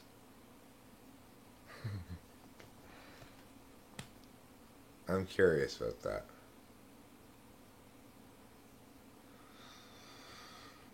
Does sperm or woman juice, is that vegan? Or no? What's the rule on that? How vegan is my man seed? Does it matter what I eat? Whether my man seed is vegan? We saw, Rachel and I this morning, we went to Jack in the Box for an early breakfast. And on the freeway we saw a car with a license plate that said Man Juice. Manjuice. Man Juice. I was like, who, like, what are you, why are, I didn't get to see what the driver looked like. I was thinking, okay, is that a chick driving this car? If it's a dude, is it a very, like, very high sex appetite homosexual male? Or is it, I mean, what message is he trying to convey with a license plate that says man juice? Or she? That's the problem. I don't know whether the dude or a chick driving. I couldn't see. It was like 4 a.m, so it was dark. they were ahead of us on the freeway. So, man juice, huh? Why would you get that on your license plate? I really want to know. No animals are harmed, ingesting human fluids. I have little compassion for the humans. That's very non-TI of you. Hey, that's not very TI of you, Light Joe. I don't think you're being TI enough about this. Blood can be considered juice. Oh, man juice is like a vampire. From a vampire's perspective, man juice. Or, from a cannibal's perspective, maybe if you put a man in a juicer, you get a pulpy, frothy beverage that's only part blood and mostly little chips of bone and flesh. Depending on how good your juicer is, your man juicer. You gotta have one of those things you push down, you know. You push the vegetables down in this part, you put the man in here, and then you have a very big one of those, and you get a couple people to jump on top of it to push him down. Man juice has more nutrients than wheatgrass. That's pretty good. I hear wheatgrass is very nutritious. I hear it's the most nutritious of the grasses family. Much more nutritious than regular grass.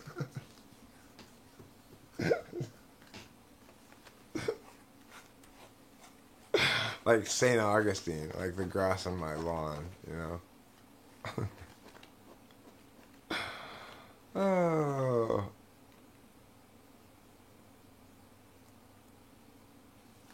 Man juice is a delicious American IPA? Is it really? You think maybe that guy's car, he was in charge of that drink?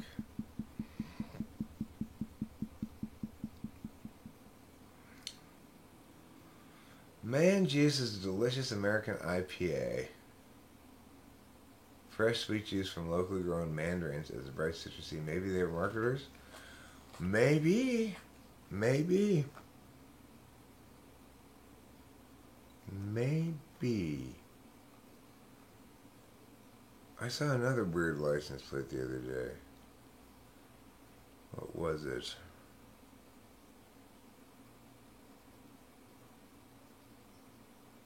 I don't remember. Man sauce is a thicker variety of man juice. I mean, that's gotta be SEFI. You know? We're going places, and here are my boundaries. Ask grass to grass, no one rides for free. Let's lock and load.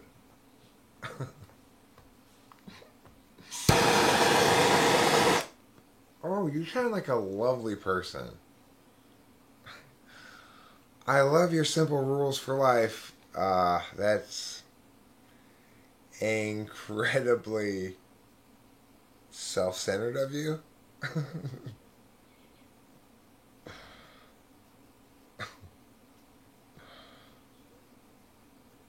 Three-way man juice is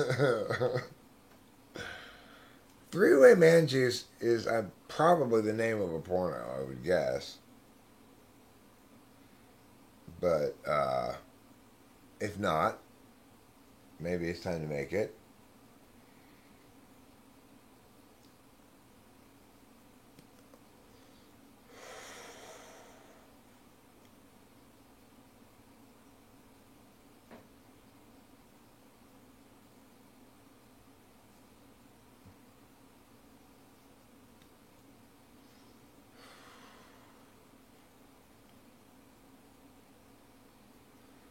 Okay.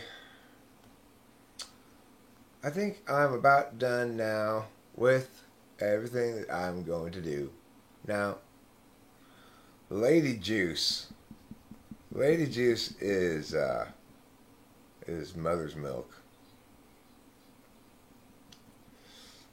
Ladies be the cows of people. They're human. They're they're nature's cows. But they're humans' cows though. They're not nature's cows. Cows are nature's cows.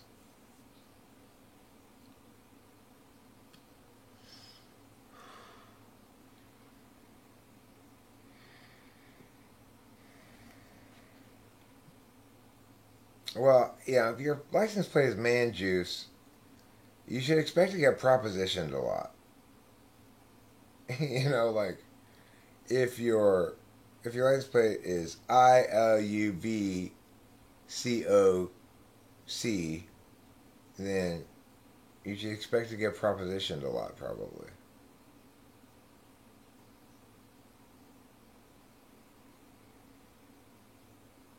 Or like, F me now.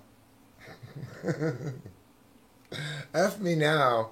You'd probably get propositioned quite a bit, right? If your license plate said F me now. You could probably get F me now. You could probably get F me hard. F me hard fits. It's 7. You have 7 spaces.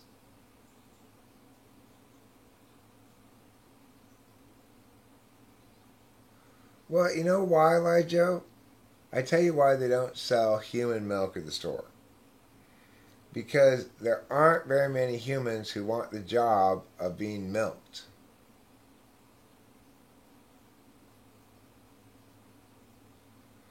You love how easy it is to make Eric look bad on the internet so long as you scan his streams? What do you mean easy to make me look bad? What have I said that makes me look bad? I don't think there are many women who want to be milked as a job. I think if they were to pay them, it would be too expensive, right? The reason we can drink cow's milk, primarily, is because the cows don't make us pay them to milk them. You just have to feed them. You know what I'm saying? I mean, you're barking up the wrong tree with dairy cows, Joe. Dairy cows want nothing more than a warm barn, hay given to them, and to get their teats milked every day.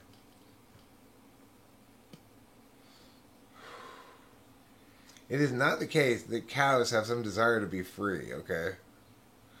Cows come home to the barn automatically on their own from the fields at the end of the day, every day,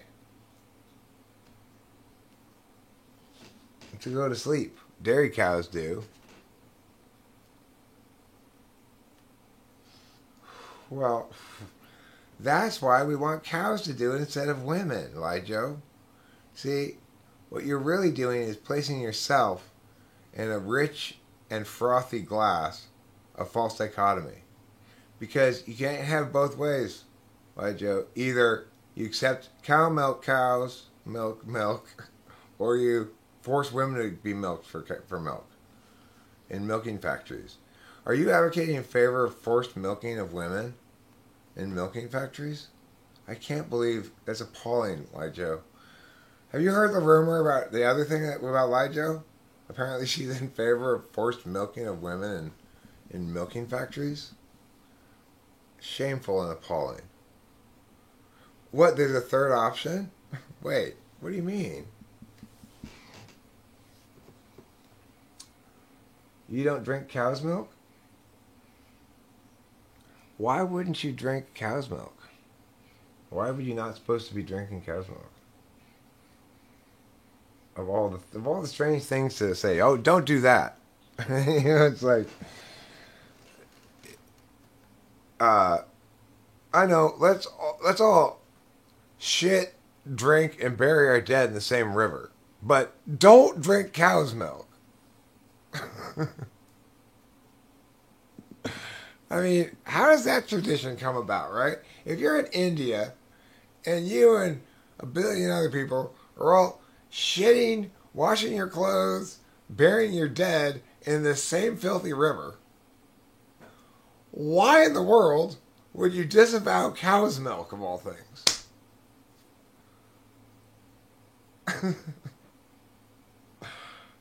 Oh, crazy, right?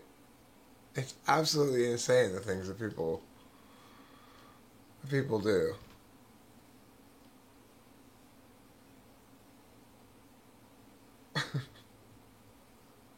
And they go, oh no, this filthy river, it's got like magic properties and stuff. That's not magic, that's dysentery.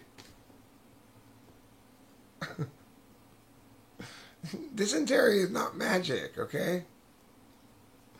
It's not magic helium water. Ingesting horrible parasites is not magical healing water. Just for the record, okay?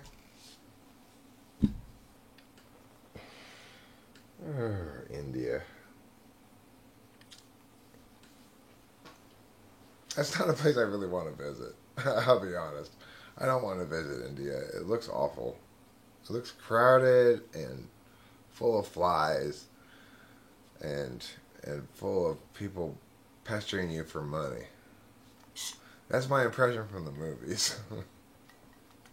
No offense to any Indians who might be present.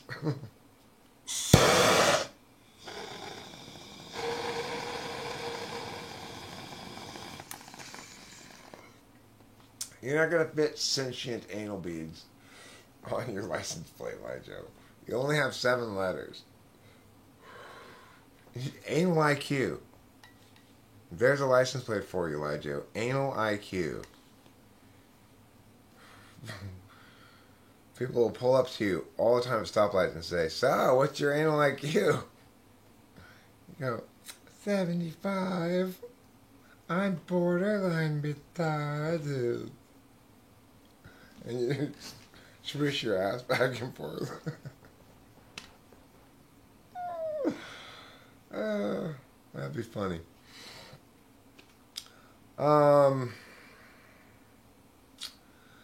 No, you don't want that on your license plate unless you're driving a 1969 something. Then it's fine. If you got like 69 Stang or something, and you're driving a 1969 Mustang, fine.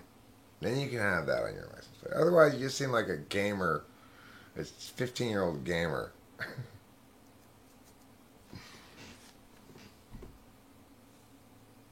I think Touch Me is a good license plate. If you could get it, Touch Me. Touch Me fits. Oh, that's your butthole IQ. I see.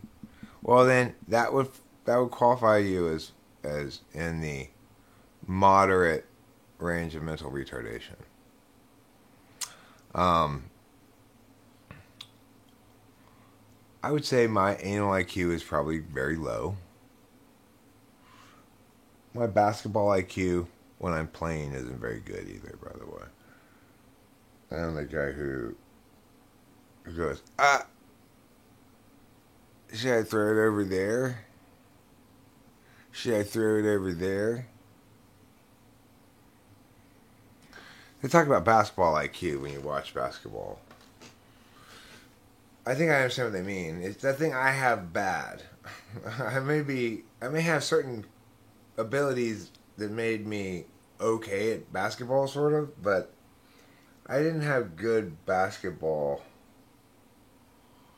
I didn't have good basketball IQ.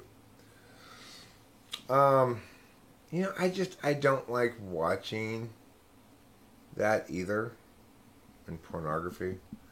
I avoid butthole porn where the girl takes it to the butt, because I think, ew, that's gross, there's poop up there.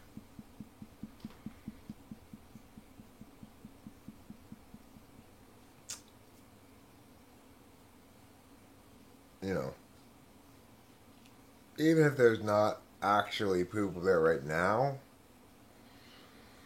still, it's where your poop goes. It's where your poop is, so.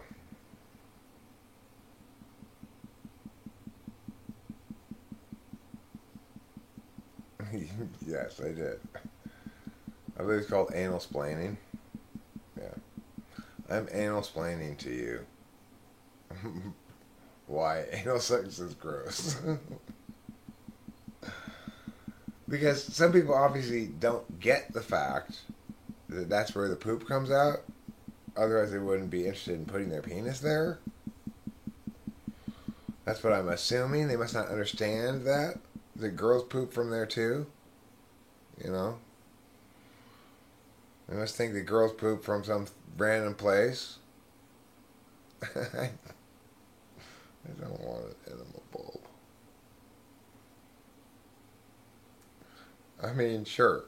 It'll produce beautiful enema flowers in the spring. But I hate having to wait till after the last frost.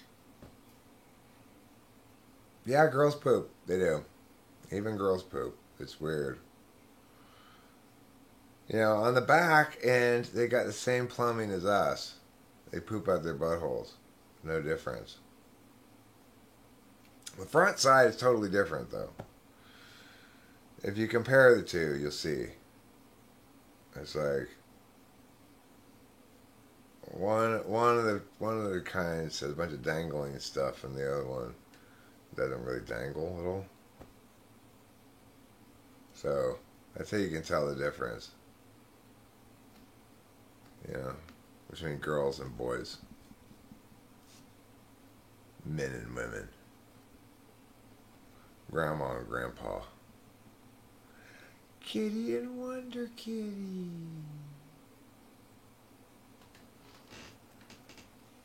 Cause it's time for the season of kitty. What's your name? Who's your daddy? Who's your daddy? He rich? Is he rich like me? Has he taken any time to show you what you need to live? Tell it to me slowly one more time. I really want to know. It's the time of the season of kitty. Oh, wonderful friend. Oh, beautiful feline fantastico. So beloved and true and just. So fine and fair and special. The love I feel for you in my heart is enormous. Yes, I have enormous love for you. Walk her every day into a shady place. What a gas it was, she said then. Hey Paul, hey Paul, hey Paul, let's have a ball. Hey Paul, hey Paul, hey Paul, let's have a ball. Gigantic, gigantic, gigantic. A big, big love. That's my love for Kitty. It's gigantic.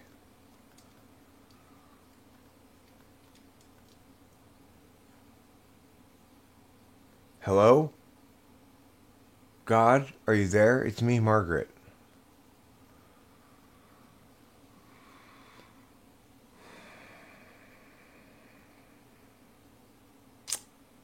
So,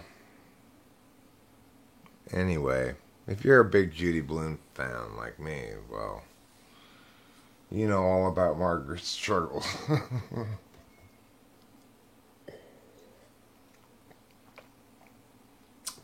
Yeah.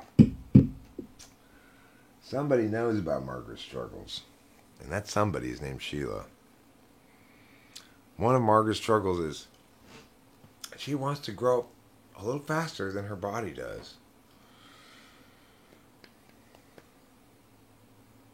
Hence her conversation with God, I suppose, you know. Who better to address your letter to in such a situation?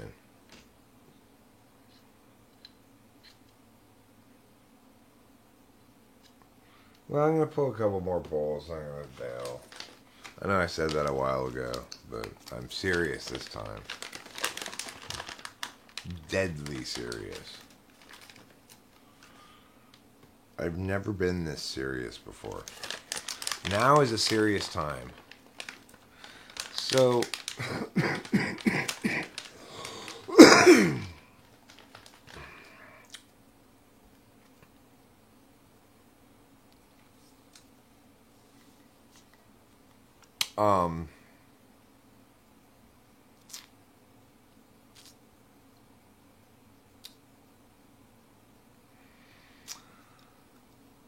let me pull this bowl.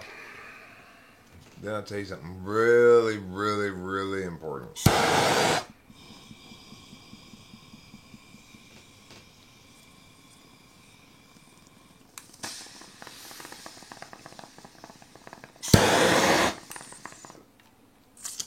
Well, good news is I'm done being mad at Spacey's girlfriend. That was the topic of this because she sent me a dumb text and made me mad. And, I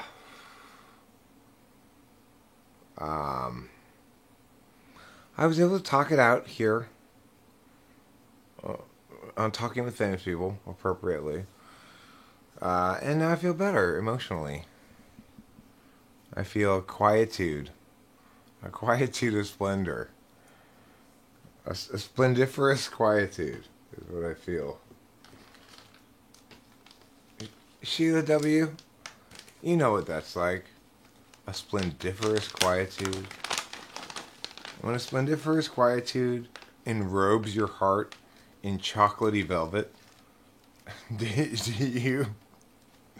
you too feel an enveloping silence? Questions. Important questions Eric has for everybody. That's addressed to everybody, not just Sheila. Everybody has a chance to answer that. It's the kind of important question that a lot of times doesn't get addressed on YouTube. You're not going to hear a lot of channels or streamers talking about these kind of, critical issues of the day that means so much to all of our futures. So whether we live in a happy fashion or whether we die in a massive nuclear war. Look, even today, the Finns sent a representative. We have a Finnish person here, and it's Tiny Man 66. It's a Finnish lady. How's it going, Finnish lady?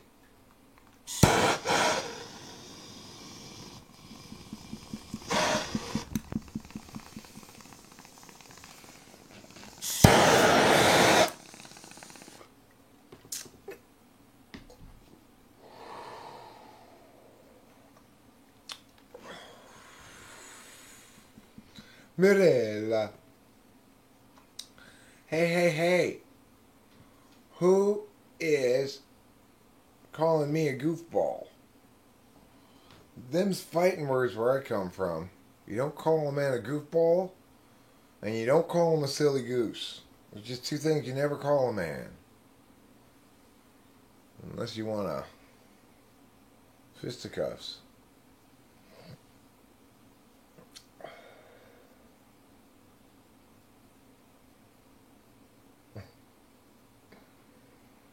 You have a good business idea for me. Invent the half pasta, half noodle. Is it really just one of the two things? Or is it pasta that's more noodle shaped? Pastoodle? Should we call it the pastoodle? Or the nasta? Or the noodasta? Noodlasta? Noodlasta? I think you gotta call it the padoodle. Yeah, I think that's a good name for it. Is it a pasta? Is it a noodle? It's the padoodle! We take real pasta dough in the authentic Italian fashion and twist it until it becomes a noodle.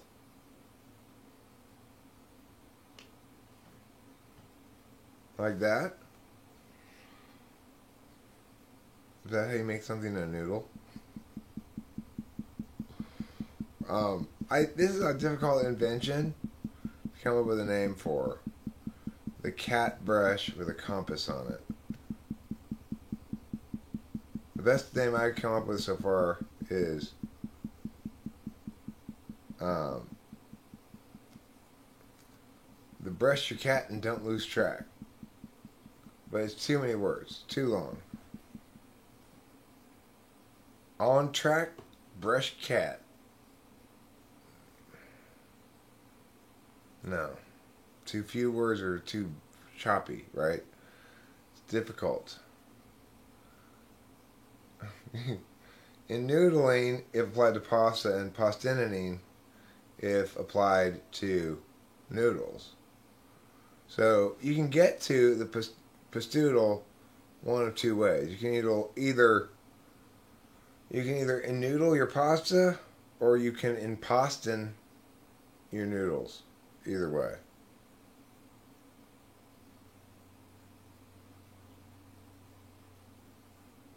Yeah,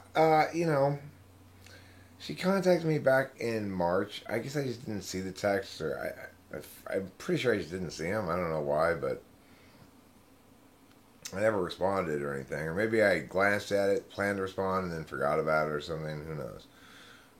But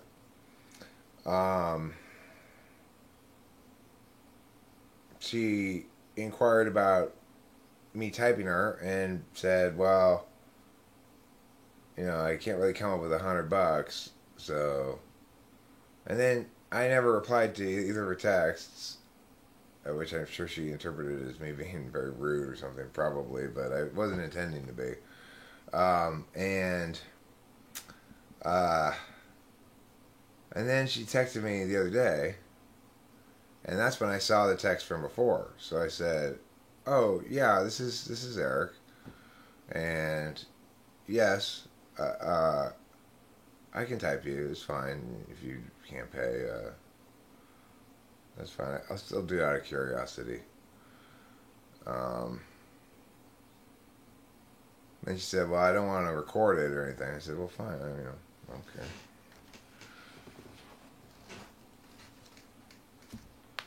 Not that big of a deal to me. I just felt like I was being a good citizen and affording, I guess, Spacey the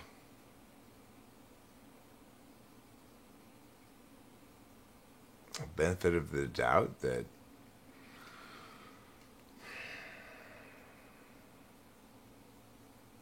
it was worth it, like to just sort of offer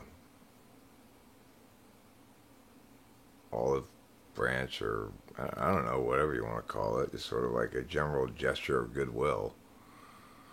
But it didn't end up playing out like that at all, because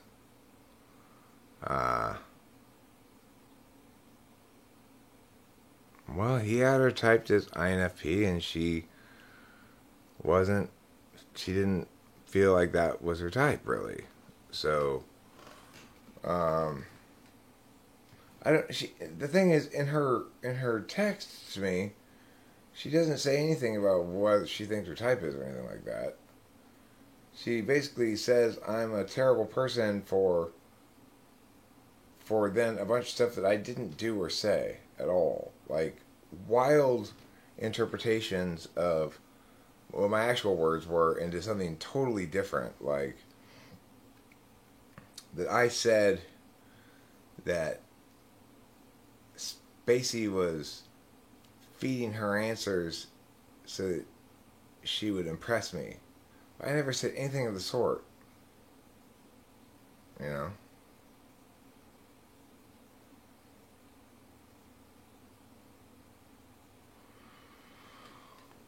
Well, the thing is, at the end of the typing, I sort of reached out, I guess you'd say, to Spacey, who was there at that point, because she had asked him to come in or whatever. And I'm like, if you want to make a video or something, I'm happy to make a video with you, or maybe do well. Might be fun. And he's like, yeah, I probably would do well. And it's like he was very uh, arms crossed metaphorically. So, which is not something I planned to even discuss or anything. It wasn't really on my mind particularly. I I made very short mention of the typing session in the live stream yesterday, and in that short mention, I talked about how ISFP, any polar, uh, might be a good example of it. Is her muting the mic at times when she felt like she didn't really have a ready answer. Well, that's just me describing extrovert, intuition, polar, and how it might manifest as a behavior, right?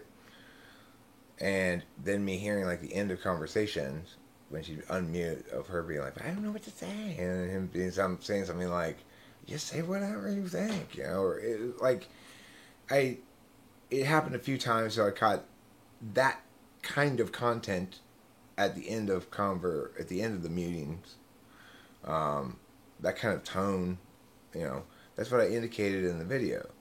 She accused me of like lying or something, or of not telling the truth. It's like, what?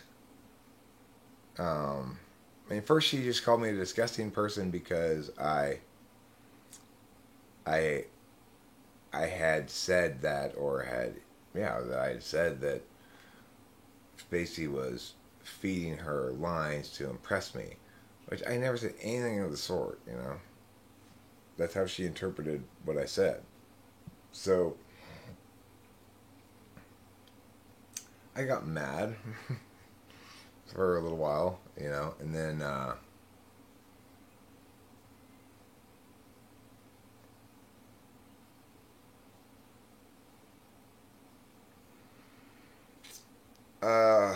then I made this video.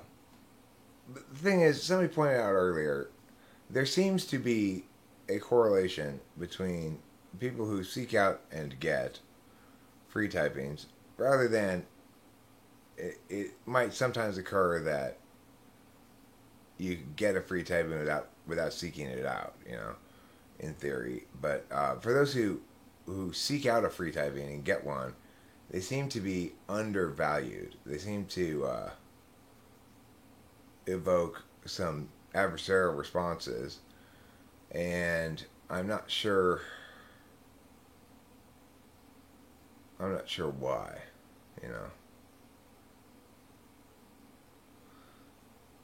No, the moral of the story is don't send unjustly dismissive texts to Eric. The moral is very precise.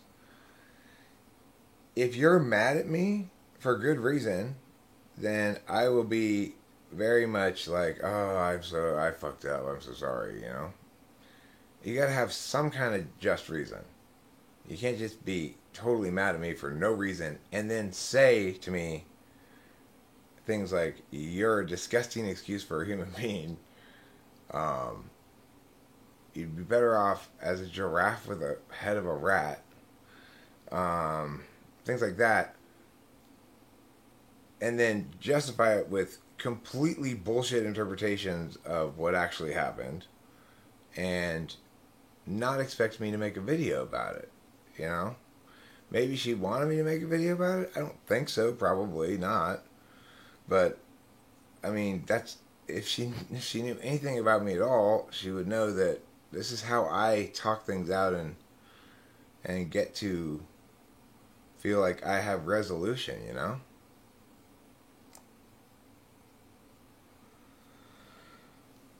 You may have triggered a bad memory, or ISFP-X would associate innocent statements of mine with people she disliked from her past, infer bad motives, and attack me for it. Huh. Yeah, maybe. I don't know. Regardless, I get a text like that at 4 in the morning. By 9 in the morning, it's all processed and done for me. But I've talked about it for quite a bit, So,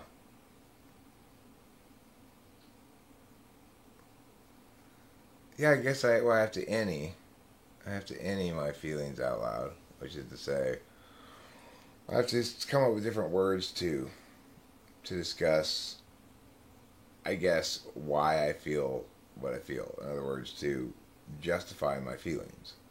It's obvious what I'm feeling in that context. It's I'm feeling angry and I'm feeling unfairly chops busted. You know, like, hey, you busted my chops super super hard. You better have a really good reason. Wait, you have no reason at all? Okay, no, fuck off. You know, it's like,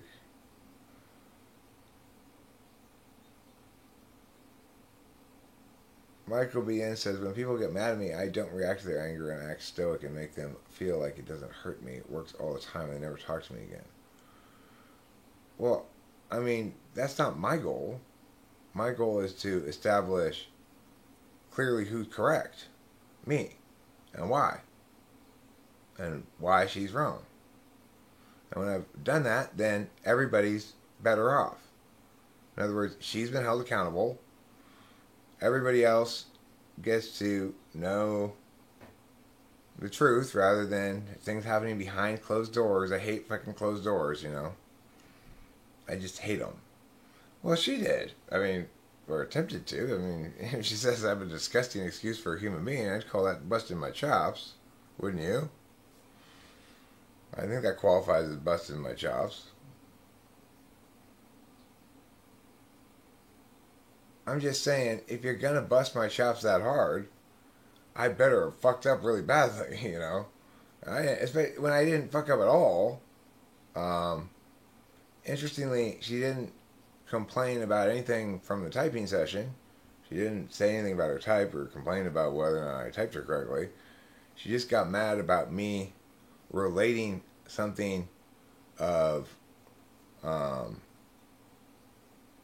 relating something that I correlated with any polar as an example of how any polar might manifested behavior, because I guess she felt like it made her look bad or something, or gave the impression that she was trying to impress me by seeking answers from Spacey or something. I never indicated anything of the sort. So, I don't know. I tried to find the section of the video where I talked about it. I talked about it for so little time in that live stream that I couldn't find it. I'm not sure where it is. I know I only talked about it for like 5 minutes in the whole 3 hours. It certainly wasn't the topic of the video. Now you send me a text, now it's the topic of a video. Right? Because you fucked up. You you wrongly dismissed me and explained to me that you feel as though I'm a bad person, informing me that Spacey doesn't respect me at all, and all this other shit. Well, okay, those are interesting, angry words for me. Let's get to the bottom of this. You have successfully stoked my fires of justice, you know.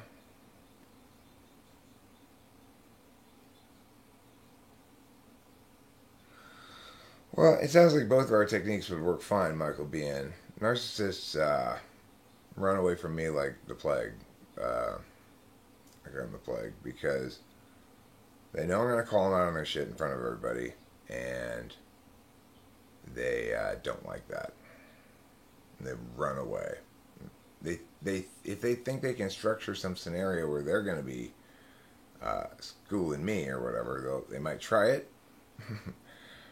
It's not gonna work. My old boss, my old ENTJ boss, she was very much a narcissist and couldn't stand being corrected about anything, you know. So, like, the beginning and the end of our relationship is when I corrected her about, or one of the beginnings of the end, when I corrected her about something she was wrong about regarding public forum lesson plans from the previous year, and she had pointed how they didn't work well in this context in China. And I said, yeah, but as I explained at the time in an email, in the zip file that I sent myself with all the shit or whatever, I had included the wrong version of the public forum plans, the old version, and those are what got printed out, and those are what got handed out, and so that's why it got fucked up. And the thing that she was asking for was something that I had already done and that we had implemented very successfully. I just had not implemented the right thing in China for that one section of those classes, right? So I had like lesson plans for all these different events, public forum being one of them. Public forum didn't go very well. And it's because I had put the wrong version of the lesson plans in there. But regardless, the thing is, I had the right version. They were on my computer at work, and I had told her this in the email. In fact, I think I requested that somebody send them to me. And anyway, when we were sitting having this meeting, and I had my computer on the overhead projector, I'm like, no, I told you this last spring. I pulled it up in the email and put it up there, and it had her words proving it wrong right up there, and then Anne was also there in the meeting, who was the secretary lady. She freaked out. It was weird. Take that down, you cannot show my private email, blah, blah, blah. I'm like, I'm just establishing a fact here that we're in disagreement about, right? It was way bigger than that for her, you know. But what happened is she very much distanced herself from me as much as possible until she manufactured a case of incredibly weak case which did no scrutiny at all in terms of firing me for cause, so she wouldn't be held breach of contract. But regardless of all of that, she ran away from me as fast as she could, you know. As soon as I started calling her on her bullshit, which is basically as soon as I quit drinking, she and I started having serious problems.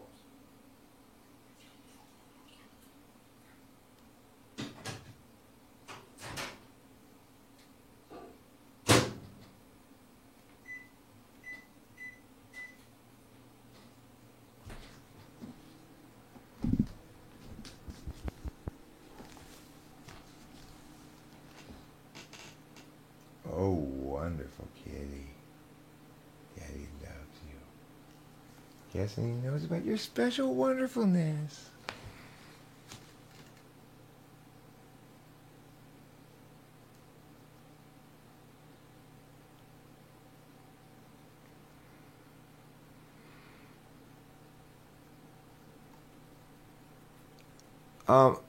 No, I think my boss was a narcissist. I don't think it had anything to do with her type.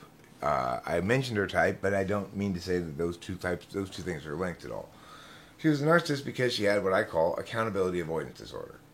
So if you have accountability avoidance disorder, it means you don't want to accept a status of, yes, I made a mistake, and the concurrent responsibility to adjust for future reference, you know?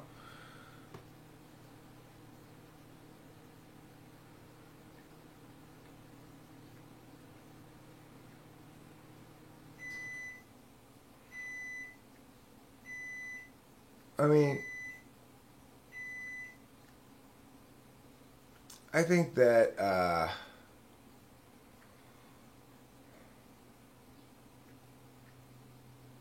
I don't think it's the case that SPs are often just misdiagnosed as narcissists. I think that the key thing about narcissists is that,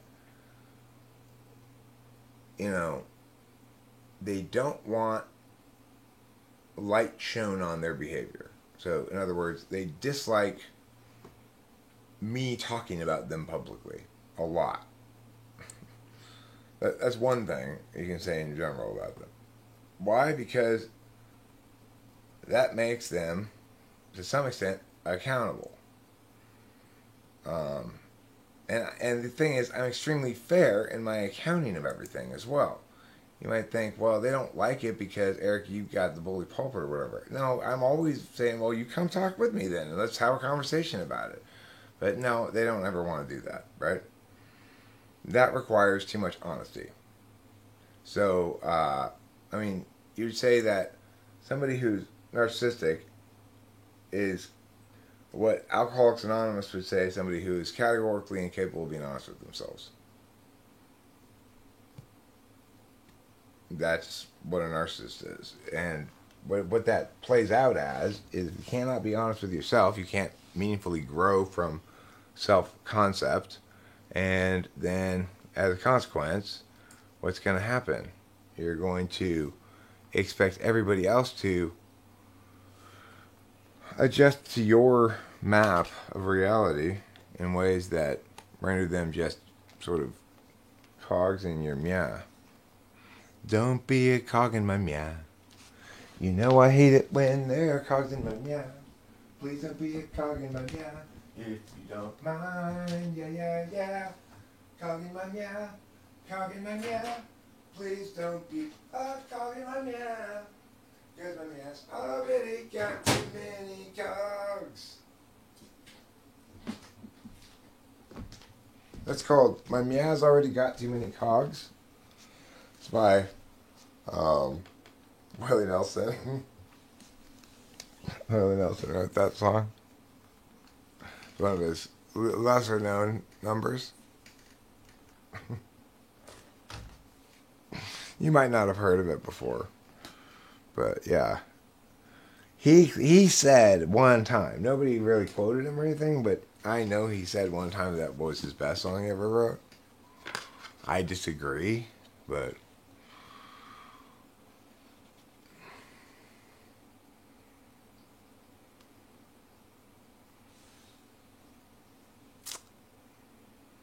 well, yeah. You know what I have to say about narcissists? Narcissists, schmarcissists.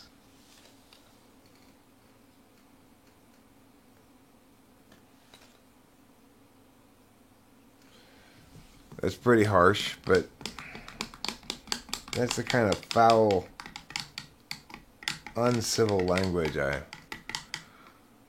find myself defaulting to when I'm enraged like this. Absolutely enraged right now. The amount of rage that I'm experiencing on a scale of 1 to rage is full blast double fury rage. Full blast double fury rage is a super fine form of rage. It's a super big kind of rage that's raging, rage, rage, rage. Don't sit in a cage. Just turn the page. Rage and rage and rage and rage and rage. Swift fury. All right. Big punch now. One time. Yeah. Furious rage. Furious rage. Furious rage. Furious rage. Furious rage is my name. Furious rage. Furious rage. I'm Furious Rage. A disgusting excuse for a human. I actually misquoted her in the thing. When I looked at the thing again, she didn't say disgusting human. She said disgusting excuse for a human. So, I should probably change that thumbnail, but it's like, do I really want to change the thumbnail? I could. Yeah, that's what it sounds like when I'm raging. Right now, I am raging with the fury of 1,000 swift shocks combined with 1 billion sturdy awes. How about that?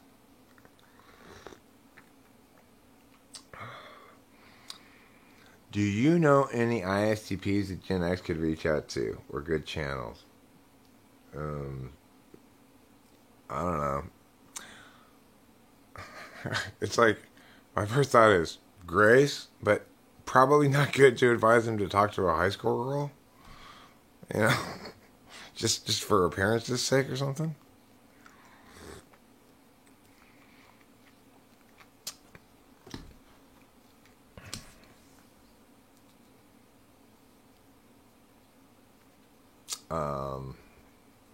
That's really the other ISTP lady, Rose. You know, she's an ISTP. She was pretty ISTP-ish. Remember her? It's funny that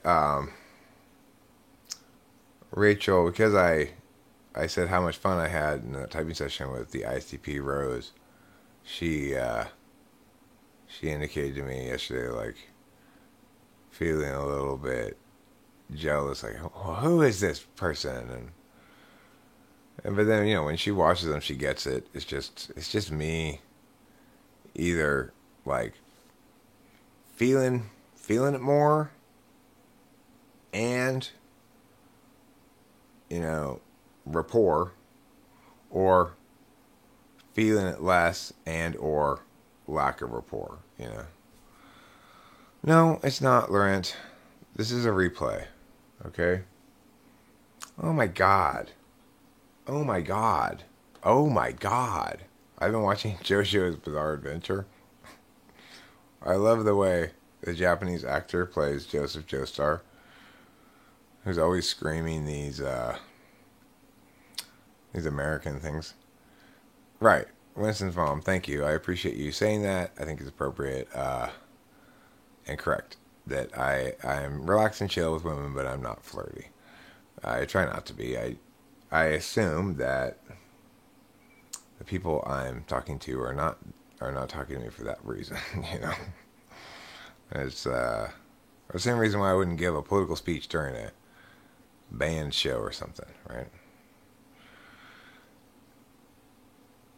Let's see here. What was I gonna check? Oh, I know.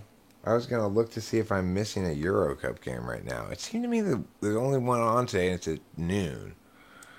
But I want to double check that because I don't want to miss the early game if there's an early game on. That would make me sad, with a frown and a crying face. Oh, I almost said a profane word there. I almost said the F word, fuck, because I'm currently missing England versus Germany in the 19th minute. And it's tied 0-0. What am I doing? What am I doing here? Why am I here right now? Why am I missing the soccer game? I should be watching the soccer game. I definitely should be watching the soccer game. I could watch it and I could commentate it for you live, maybe. Let's see. Let's see how they look. I'll watch a little bit of the soccer game with you, okay?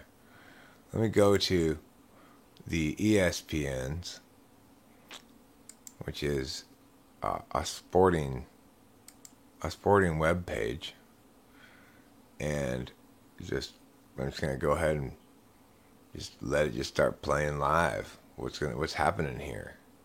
And I'll tell you about it as it happens before my eyes. You won't be able to see it because that would be like copyright problems, but you'll get to imagine it with your ears because of my fantastic commentating that you'll see. Yes, that's right, my fantastic commentating. The thing that you'll hear and see in a second. Here it goes. Now we're kicking. It's Germany, I believe, in the dark uniforms, yes, and England in the white uniforms. Germany currently has the ball, and they're making their way down towards the English into the field. But England just stole the ball, and one of their center midfielders, or some other position like that, has it now. He has it again after receiving it from the guy who was the midfielder. Now go over to the right side. Now back over to the left side. He kicks it to number 3. Number 3 is in pretty good position. Oh! Now one of the English players fell down in typical soccer fashion. Somebody brushed against him very lightly with the back of their hand, and he went sprawling onto the ground. It's like, you gotta be kidding me. Nothing in the world falls over more easily than an international soccer player. It's like, I've never seen anything more fragile and more easy to knock over than a soccer player. Alright, well anyway, England got the free kick on that bullshit. Not that I'm rooting for either particular team, but come on now. If you fall over that easy in life, people would think there was something wrong with you, I think at least one of the English players was offsides on that. But it doesn't matter because Germany got the ball back after the English free kick was batted away from the German goal area by some of the German defenders. Now, Germany has kicked the ball onto the English side of the field, but England retains possession. They've kicked it all the way back to their own goalkeeper, who's looking around and trying to make a decision. I'm going to go over here to the right, he says. And indeed, he approaches the midline of the field on the right-hand side. Now, kicked it to the middle. Now, over here to the left. Back to the middle, but a little further back than before. Now, back to the left. And, he's making a run for it. He's dribbling. He's going around the referee. He's trying to, use the referee as, a buoy to go around like a boat would in a boat race. And now he's got it over there, kicked it to the guy on the right. And then he kicked it back to that other guy on the right. And now, I can't really see their numbers that well. Maybe if I made this full screen, I'd be able to see their numbers better. I could tell you what number they were. Okay, number 18 has it right now. And he kicks it to number... there's another example. Number 3, England. The German guy, scratches his back briefly. And, of course, number 3...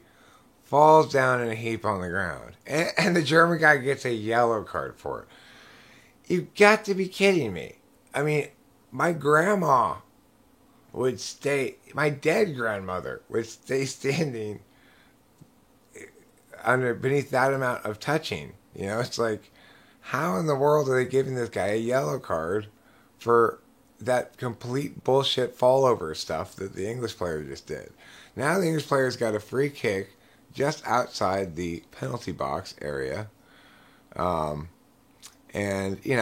as I've heard multiple times so far in this World Cup, there's yet to be a goal scored from a free kick in this, not World Cup, in this Euro Cup.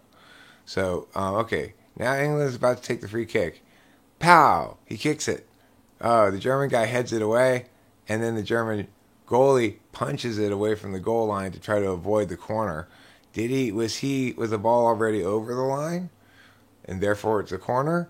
Or did he successfully punch it away before it went over the line? Only video will tell. Let's find out.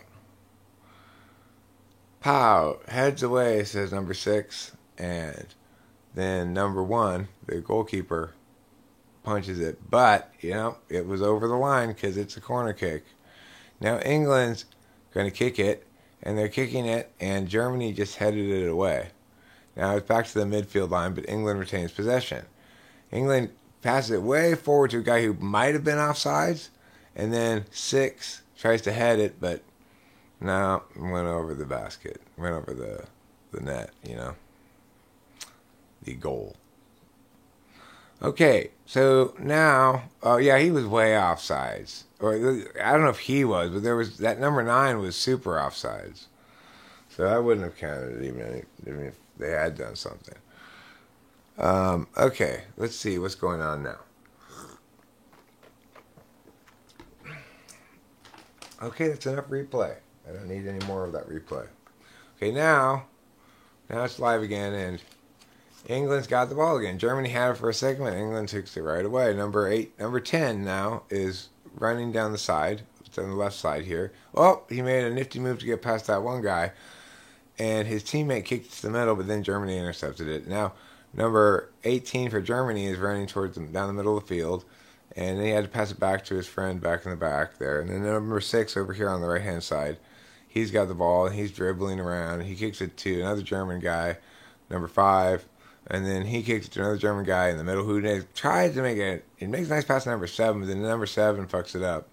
And then now it's back to the goalkeeper, the British goalkeeper. So this is the most Germany's been in Britain's into the field really the whole time so far that I've seen. I didn't see the first 20 minutes of it, but okay, number 4 kicks it for the Germans to number 5, who kicks it for the Germans to that guy over there, who tries to make a long pass all the way down the middle of number 7, but it gets intercepted by England's number 1 guy. Number 3 kicks it back for England to number 6, who sends it back now. Oh, but it looked like we were going to, but didn't send it to the goalkeeper. Oh, now, once again, fall over time. Time to fall over. Oh, my God. How can you not call that a penalty? How can you not red card my opponent? He touched me, and I immediately collapsed in a heap on the ground on purpose. How can you not punish him for that? Well, because the referee's not completely insane. You whiny little soccer player. Stop being such a little soccer player. God. That's the thing about it. I would hate to be a soccer player. Everybody in every other sport would make fun of me for falling down at the slightest touch. Okay. The goalkeeper for England kicks it out to this guy over here on the right, who kicks it back to number 1, who kicks it over to number 6. Number 1's like the furthest back guy, the back line of defenders. Now number 10 is their left wing, main left mid wing kind of guy. He seems to be responsible for taking it up. Number what was this guy? I don't know what number he is. Okay, there goes that guy, number something. They're trying on the other side this time, but Germany intercepted it. And number 3's got it now. And now kicked it to number 18 for Germany. And Germany's advancing the ball up towards the midfield line. And they kick it over to number 6 here on the right-hand side. He takes an ambitious pass forward. Never really had a chance. Got intercepted by English players. Now the English counterattack has got number 10 over here on the left-hand side. Sterling is his name, number 10. He's one of their main attackers, it looks like. And he is dribbling around over here on the outside of the penalty box. Kicks it into the center of the penalty box. Gets headed away by the German player. Now Germany's got control, but it's inside their own penalty box. They kick it back to their goalkeeper in order to retain control. The English player rushes up to provide pressure, but the goalkeeper gets it away. Over here on the right-hand side of the field, moving left to right across your video screen, it goes to number 6 for the German team. We'll call him Schnitzel or something. I can't see his name.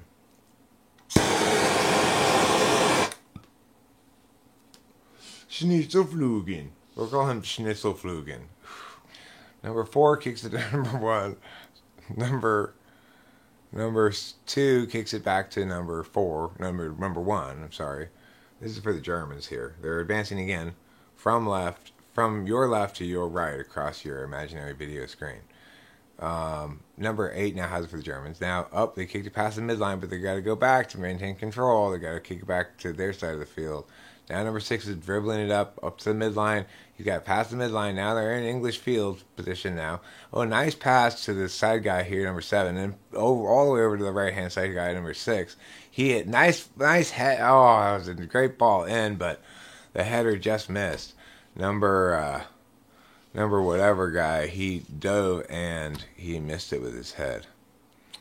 But it was a great ball in. Number 7 here, number 6. Number 6 kicks it in, bow, perfect ball in, but the guy who was there, number 10 or 11, no, number 20, he kind of got there late. He got there late and he kind of was stumbling, thinking, maybe the English player touch me so I can pretend like I've got all my bones broken. But it didn't happen, Oh, that could be handball. Nope, not called a handball. Germany just intercepted the English counterattack. And, oh my goodness, shot on goal. Number 11 gets a shot off on the English goalkeeper, number 1, in the yellow shirt. It didn't take too much of a save, but to ask a few questions. England asking good questions of Germany right now. I mean, Germany asked a good question of England right there. That's how your British announcer might say it. Hopeful ball, that. Number 3 here for England has the ball, and he's kicked it to number 10, Sterling, who's their, like I said, their main attacker guy, it seems like, right here on the left side. And although I do believe he's not actually the left forward, because there's this guy, number 3, who's often in front of him. As often in front of him as he is behind him. So, and then there's a guy in front of that, number 1. I think number 10 is the second most up front guy. He's just seen the most action close to the goal, so he might not be actually the wing or whatever they call it. Okay, number 1 kicks the ball over here to, on the right-hand side this time, going from your right to your left. They've got it to number 25. Now number 25 gets the ball to number 14. Number 14 kicks a long, hopeful pass to number 9. Hopes and prayers are not answered here. It was intercepted by the German player who got to the header before the British player could. Now 25 on the German counterattack. Oh, bad pass back to number 20. Everything has to slow down now because he messed it up and he had to go chase it down. Now it's to number 8. Number 8 for Germany is approaching, And they're on the top side of the field there, the far side of the field, moving from left to right on your screen, what we call the right side of the field when we're going this direction. And then number 5 and number 6 traded back and forth here in the midfield, and Germany's kind of walking it up there. I bet if I had the audio on, you'd hear the crowd going whistling because they get frustrated when the soccer players stay in the middle of the field too long. That German guy had to have been offsides. Okay, there was a huge long pass right now from midfield to this German guy, number 6. He was yards in front of the guy he received the pass from. When he received the pass, yeah, he's got it. I don't know, it's borderline actually. It looks like he could be onside, but it doesn't matter. He didn't get a shot on goal anyway.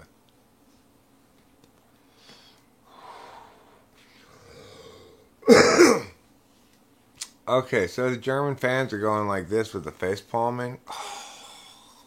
Oi, oi, oi. Now we're Spanish-speaking Germans. With Italian gestures. Or English-speaking Germans with a Spanish accent and Italian gestures, actually. Okay, now England's got the ball. They've got it back to their own goalkeeper. Okay, bring it out, yellow shirt, they say. And he does to number 6. And number 6 is now dribbling the ball up, and he passes it to number 3. They're near the midfield line. They're moving right to left across your imaginary video screen. Number 6 passes it back to the back defender there, number 5. So they're back near their own goal still, England, but they retain possession.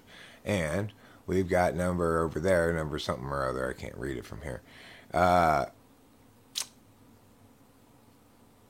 He's got the ball now. Now back over on this side of the field where I'm sitting, over on the near side of the field so I can see him better. Number 4 has it, and he kicked it to the middle, and to number 5. And he's like the furthest back guy. And he kicks it to his own goalkeeper, who kicks it back to the English guy. So they're retaining possession, but way down here in their own end of the field. They keep having to kick it back to retain possession. They're still on their own end of the field. Now, finally, the English guy is dribbling past the midline. Up! Immediately gets stolen by German guy number 7, who's going to have a throw-in now. Oh, no. Actually, the throw-in is awarded to the British for some reason, even though it appeared to be off the British player. Number 3 is going to throw it in. He's got in his arsenal of weapons here, number 10, as I mentioned before, Sterling. And in fact, yeah, Sterling once again ends up with the ball at his feet. And he's got number 9 and number 3 and number 4. Some popular guys here on the England team. Those guys, they seem to see a lot of the ball. Number 10, number 3. Number 10 is Sterling. Number 3, if I can read his name, I'll try to remember what it is. Number 2 just got a nice header to retain English possession. They're threatening here. They're asking a few questions. They're asking questions of the German defense. Oh my goodness. That looks like a corner kick, I think. Yeah, it's a corner. So England, is threatening for sure. They're moving. They're up. They took this quick corner, the short corner, kicked it out. They're just going to play it like a regular offense. But the ball gets intercepted on the way to number 3's house by a energized number 7 on the German side wearing the dark jerseys. He's going to kick the ball around the sideline here up, but eventually gets it stolen, trying to be too fancy. Too fancy, Mr. German guy, number 7. When you try to be too fancy like that, you make an ass out of you and me.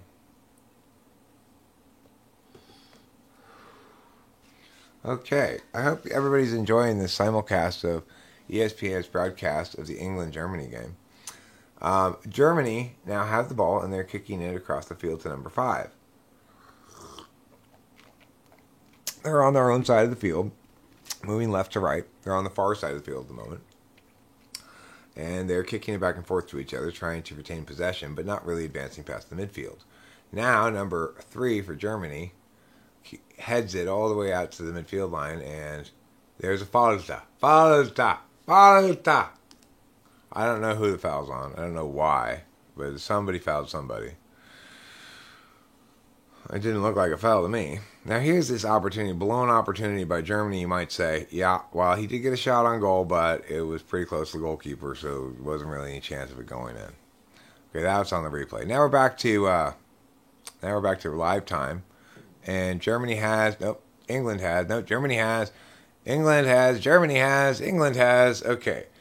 England successfully gets it back to their own goalkeeper without Germany taking the ball over. Although it looked like for a second there Germany was going to steal it and run towards the goalkeeper unimpeded by people between them and the goal.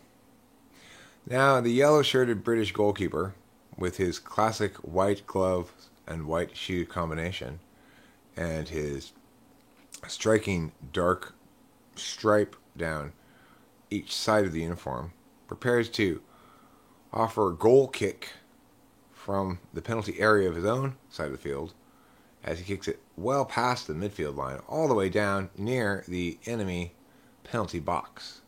The Germans, stoutly defending their penalty box, intercept the ball, and number 6 now has it, running forward towards the middle of the field, from left to right across your screen.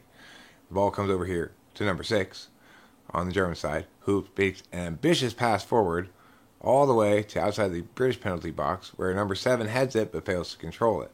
England now takes possession. Number 3 kicks it around in the backfield. It goes to number 4. He dribbles over to change the side of the field. He kicks it to the furthest back guy, who's number 5, who's got kind of like a bowl haircut. And he kicks it back to number 3. Number 3 kicks it to the middle of the field where number 9 is standing. And number 9 then chips it ahead. A beautiful pass potentially, but it's a little too hard for the number 14 who's sprinting leg in leg with the German defender. Germany now regains possession and kicks the ball forward towards the midfield. They're kicking the ball backwards now because, of course, they're trying to retain possession against a rather ferocious and persistent English attack. So England's not going to let them just sit there and work their way downfield at their own calculated pace. They keep pressing them when Germany gets possession briefly. So the British have possession again, and it's number 2 kicking it now over the midfield line to number 14, who's going backwards now to retain possession. And it's in the trusty mitts of the yellow-clad goalkeeper for Britain now, who has decided to boot it away towards the midfield line, where he locates his target, a British player who heads it forward towards number 10, Sterling, who is unable to retain it between several German defenders. Number 1 for Germany, the red-clad goalkeeper, kicks it out short to a nearby German player, who kicks it back to him again. And then the German goalkeeper, again, clad in red like the fabled Santa Claus, only much more svelte in his build, sees the ball forward to the midfield line, whereupon the British capture possession from the Germans and decide what to do with it. Now on the far side of the field, moving from right to left across your video screen, is back on the British side of the field until number 2 advances it with some dribbling until he is compelled to kick it back to number 14 because of German pressure. It looked for a second like number 14 was going to let it go out of bounds, but then he saved it at the last second. England retains possession, still at the midfield line, going back and forth from number 6 now shoots it forward to number 9, who gets near the German penalty box and plays fall down foul. Oh, fall down foul. So it's going to be another free kick from just outside the penalty box, because what happened, of course, is somebody touched number 9 when he was near the penalty box for England, and English number 9, of course, fell down in a heap of agony and permanent disability for 5 seconds, you know. And, of course, the referee goes, I'm just going to award the free kick. That's even though nothing happens. Because I believe this every time I see it, like a big dummy. You know, it's like, why don't soccer referees, can't they tell that they're faking? I can tell. It's like, who falls down that easily? Nobody falls down that easily.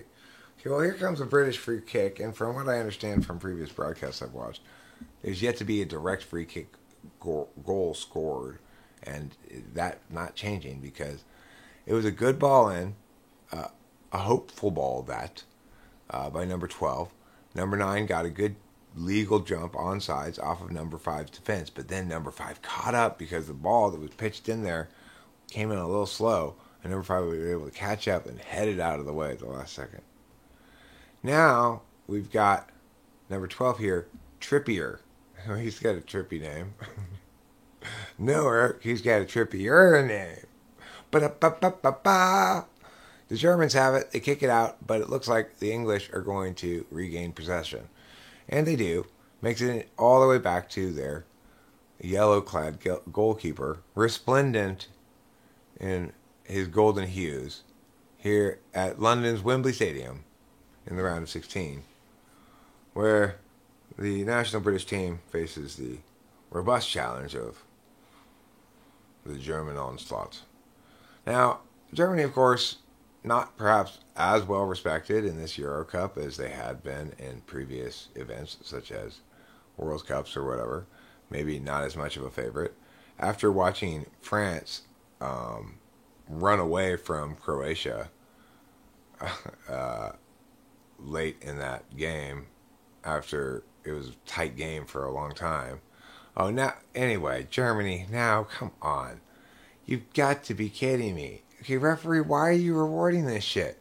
So this time, who got the yellow? Who got the yellow? I hope it's the German player. I hope it's Kroos. Oh, actually, that one looks pretty painful.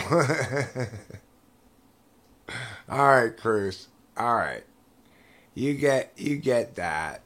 You get to manufacture a little bit of meowing on that one. That one looked pretty painful.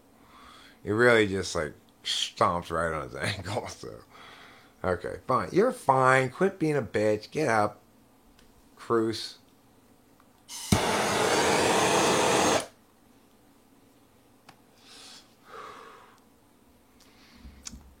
Mr. Kroos, more like silly goose. All right, Germany's got the ball now. They're kicking it around. It's still on the German side of the field. Oh, a nice pass to advance to number 7 at the midline, but he's got to work backwards to retain possession. And it's all the way back to the furthest back guy, number 5 for the Germans. Still among the back defenders there. Number 4 here on the nearest side, number 5 in the middle, and number, I can't see it on the far side of the field. Anyway, number 4's got it. Now it's back over there to that guy on the far side of the field. Number 3 looks like.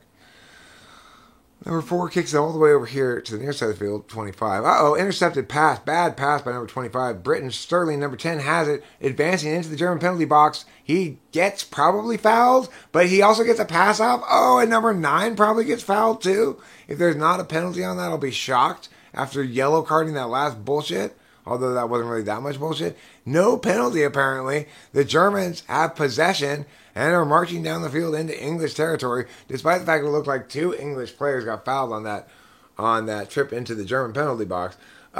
Number 18 now for the Germans. They're advancing on the British penalty box. And finally, there's a called stoppage, and I'm not sure why.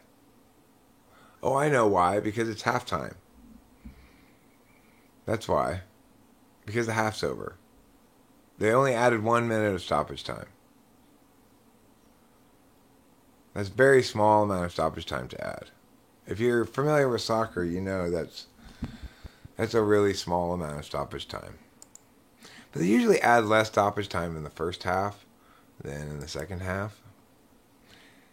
So it's like, if I look at these live stream stats, I got 0 viewers at this point. 10 people are still here listening to my simulcast of the soccer game. Yeah. It was a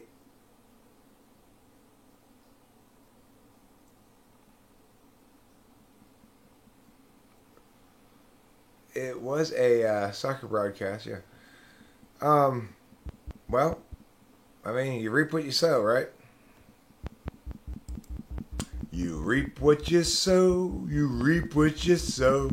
Even if you don't like the taste of it, though. You reap what you sow, you reap what you sow. And you have sown something disgusting.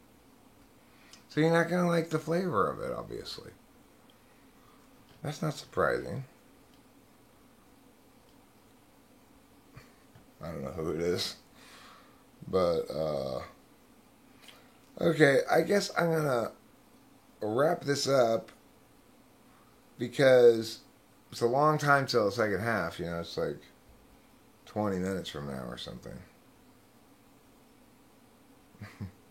It's been fun. I've been having a good time hanging out too, you know. I like doing soccer announcing. I think it's fun.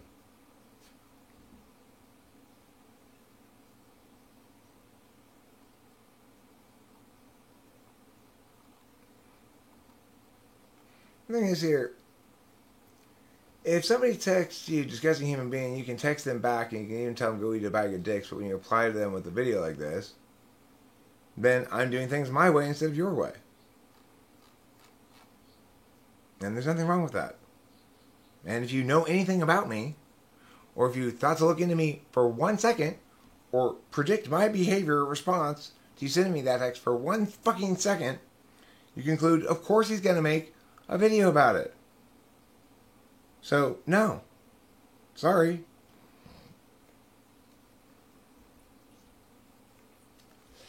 World's smallest violin is not small enough to express the amount of sympathy I have for you.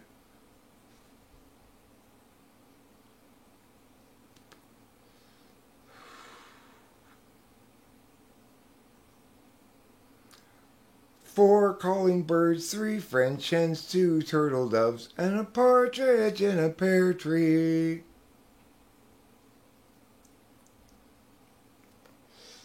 You know, the bottom line is this. I had a totally reasonable and not abusive at all response to that text in a video format, right? I just pointed out that that's ridiculous. That,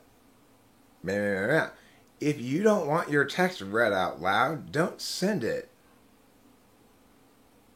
I'm not afraid. You know, it's like, if you don't want your angry, hateful text read out loud, don't send it.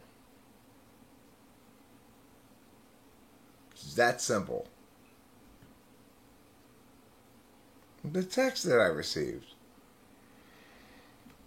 I guess I could go over it once more. It's been a while now. I received this text. Meow, meow, meow, meow, meow, meow, meow.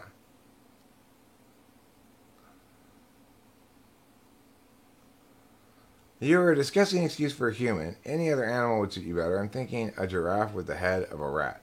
You're also wrong. My man didn't even want me to do that. I never said he did. I don't know how I'm wrong about that. He was in the other room. Okay, that's fine. I muted because I was drunk and uncomfortable. I wanted his presence. Okay. Those are all fine reasons for you to want to mute and have him be there. But you're also saying, and he's saying, I just say whatever, you know. So that's what I related. And that's true.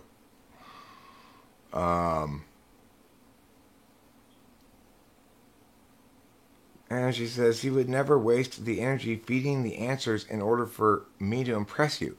I never thought that for a second. Or said anything of the sort.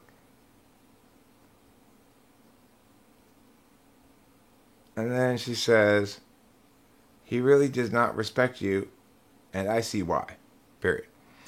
Now, all I've done in this video is read her text out loud and explain how it's very unfair to me because I didn't do anything wrong. So if you don't want if you think your text being read out loud is going to make you look bad, don't send it. It's going to make you look bad either way, right? You just don't want to look bad publicly. Well, don't send your text then. Don't send it to me. Or if you are going to send it to me, look into me a little bit first to see how I might respond to it, whether I'm likely to make a video or not. When I told you I was going to make a video about it, you said, I don't care. Those were your words. Use words responsibly.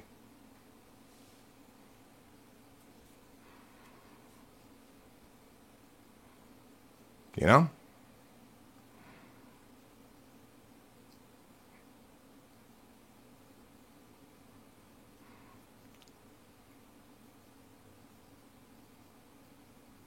I don't even know what her name is.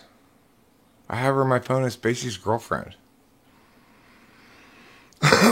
She probably told me her name, but I have no idea. I don't remember what it is.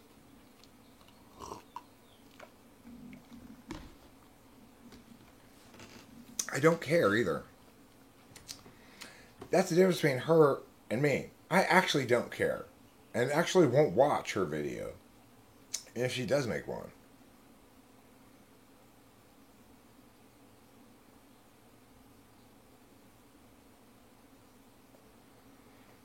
Well, why is it surprising?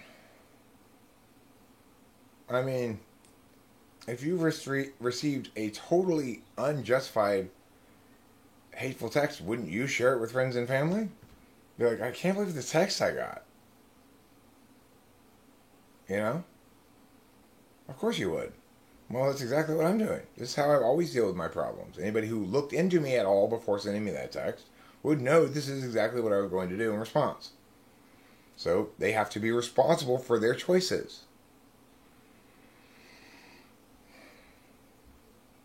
You know, it's not me who's making the person look bad. It's her text. She's making herself look bad by sending me that text. And if she thinks it makes her look bad when I read it out loud, well, that's because it does.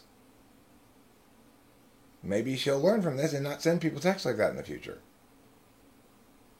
What's wrong with that? Nothing. I like it when people are accountable. I think accountability is a good thing. New girlfriend. I didn't say you didn't say. I didn't say you said not to. Okay? I'm just defending it in general. Okay? I understand that people might make that critique, and I'm defending it in general, but I may have concluded that you might have thought that, but I didn't conclude for sure anything, and I wasn't indicating that you did think that.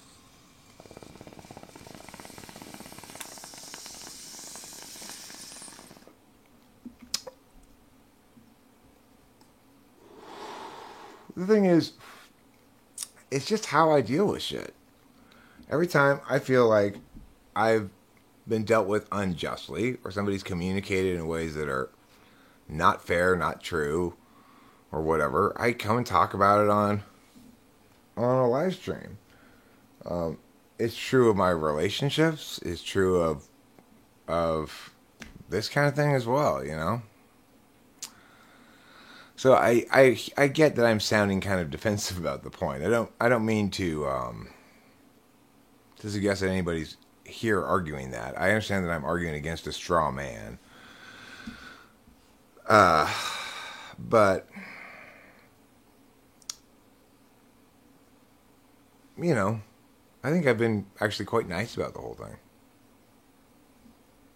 Quite civil.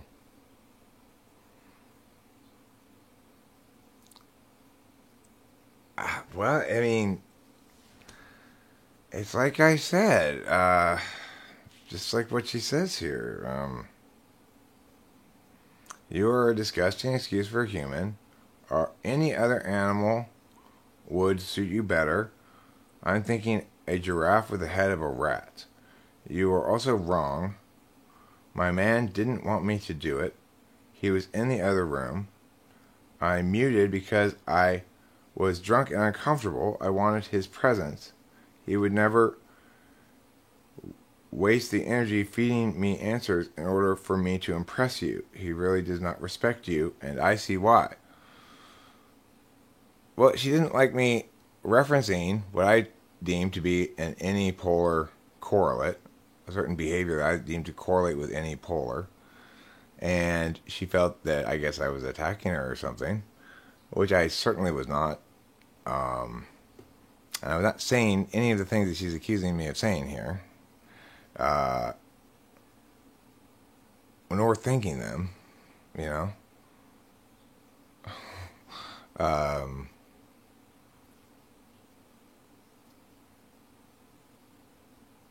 You know, it's like, to me, it smacks of just, like, spite, right?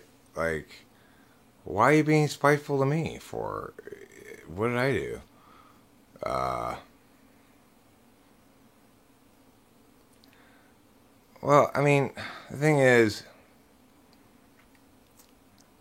Spacey and I didn't explicitly discuss this point of status, namely whether or not he respects me or something. But I think he indicated with his terseness and body language pretty clearly a disdain for me. It sounds like he didn't really want her to do it, maybe. I don't know. That's what she sort of makes it sound like. But regardless, I didn't I didn't know there was any like I didn't go into it thinking there was a lot of weight or baggage or anything associated with the conversation. I just sort of thought, well, I'll just type Spacey's new girlfriend, you know? That would be interesting enough. I mean, for fuck's sake.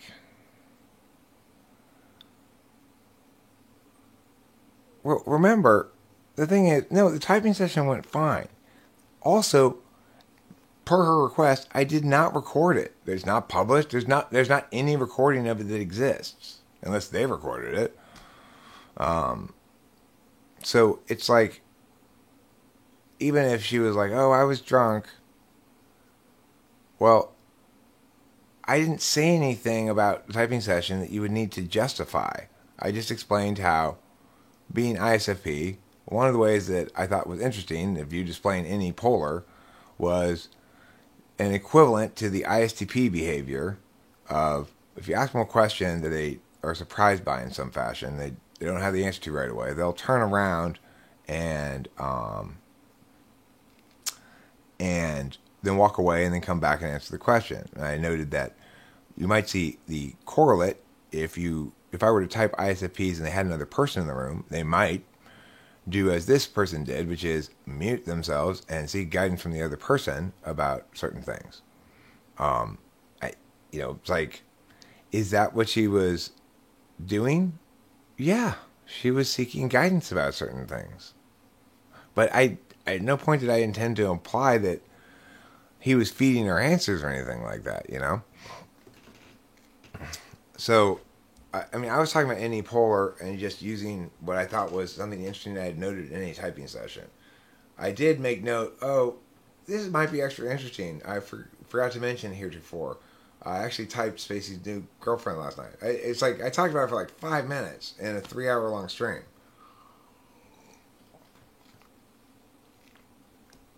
Nothing I said was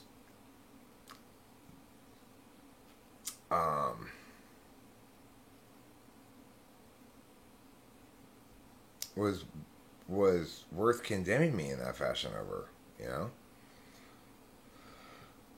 It's like, whatever she's being super sensitive about, I wasn't referencing that. I don't know what you're talking about. Anyway. So that's what happened. But then what happened after that, and what I think really should continue to happen for the second half, is there's another half of international football to be played between the teams of Germany and England. And my request is that everybody put on the ESPN broadcast and watch it, but mute it and listen to my simulcast radio broadcast of the game and see how I do. You know, I want your honest opinions about my soccer broadcasting abilities afterwards. Why would anybody cheat on a typing exam? I mean, I don't think she was cheating at all. But some people will try to game it. I think the types that are most likely to game it are ENFJs and ESFPs because NI is front stack but instrumental.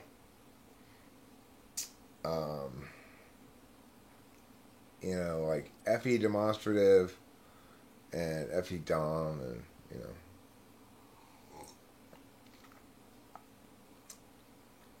Least and most sensitive of the IXFXs. I'd say ISFJ is least sensitive, then INFJ, then ISFP, then INFP. Most sensitive is INFP. That's what I'd say. That's what I'd say. That's what I'd say if I were to answer that question today, which I did. So there you go. There you have it. You can't fool everything all the time, but you can fool Mr. I if you want to fool your medical exam. So why is it that Mr. I is so hard to fool, Skygear? Why is Mr. I so much harder to fool than, say, Mr. Q or Mr. Z? Oh, wait, MRI. Oh, my bad. I'm sorry. My mistake. I misunderstood completely. All right, are we almost ready for the second half? Let's see. What's going on in the football game? Are they playing the second half? Let's find out. Let's find out. Let's find out. Let's find out. Let's find out. Let's find out today. Oh, they are playing the second half. Harry Kane goal denied by a brilliant Hummels clearance. Hummels. Hummels are those little figurines my dad has in the glass cabinet in the family room. Little pictures of rosy-cheeked children doing Norman Rockwell things.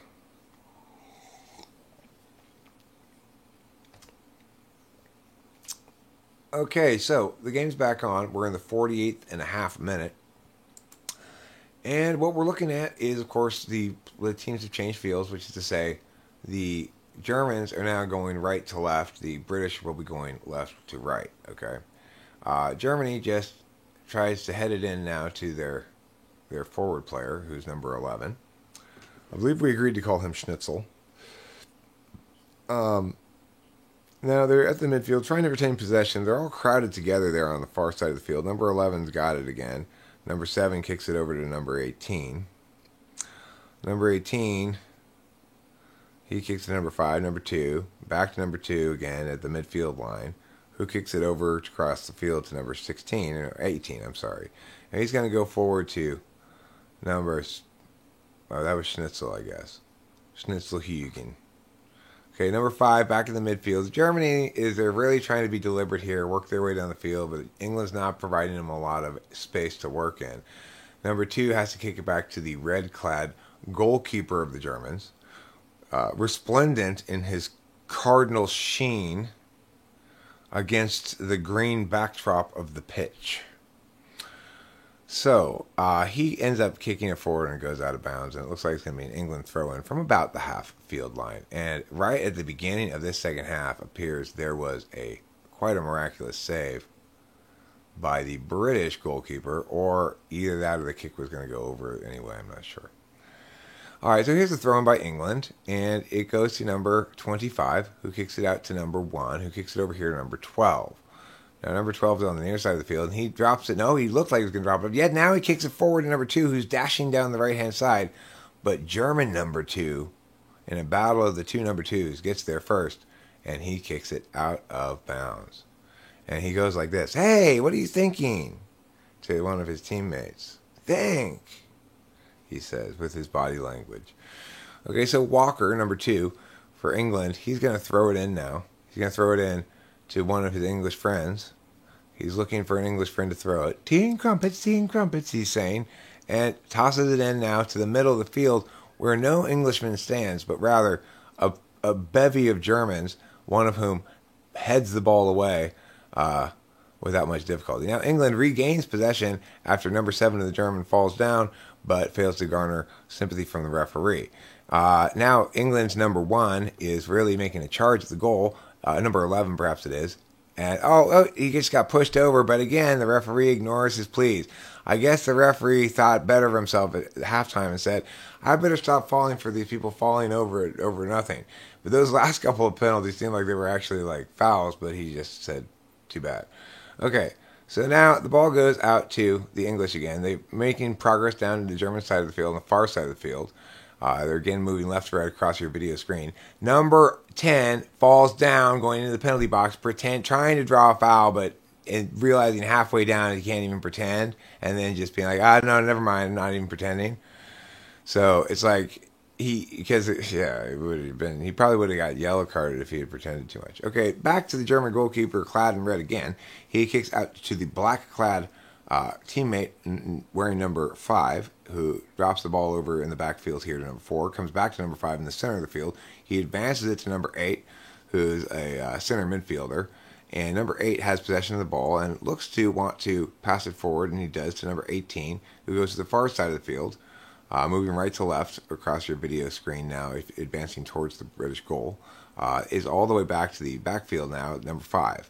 And the Germans are looking for holes in the British defense, but they aren't seeing many opportunities. The pass goes to number 8. The midfield, he's got to go back to number 5. Back to number 8. The midfield, now he's got a little room to operate, and he dribbles forward before kicking it ahead to number 7 for the Germans, who's taking number 4 for the English on one-on-one. Now he passes it back, and it's to number 18. Back to number 8 again, towards the midfield, but still in British territory. Now advancing to the side of the far side of the penalty box is 2 Germans, one of whom has a nice ball into the middle, perfect kind of ball to be headed. And in fact, the German does head it, but it just goes straight up instead of towards the British goal. And now the Germans get it again towards midfield. They recapture it from a British person who's writhing on the ground in agony because he got touched by a feather again.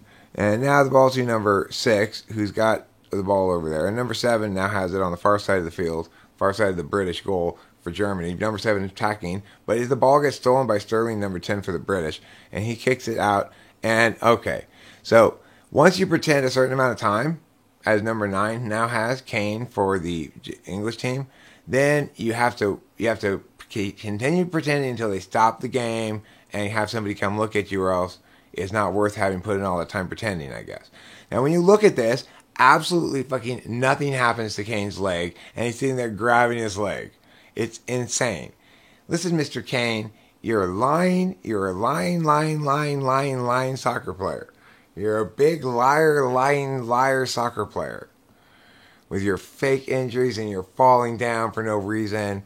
It's on the big screen right now, and everybody in the stands is pointing and going, what a bullshitter. And for good reason. You know why? Because there's nothing wrong with you at all, and you lay there and you writhe on the ground in agony, pretending like everybody had to stop the game because you were so hurt, and now you're going to get up and be just fine and continue playing.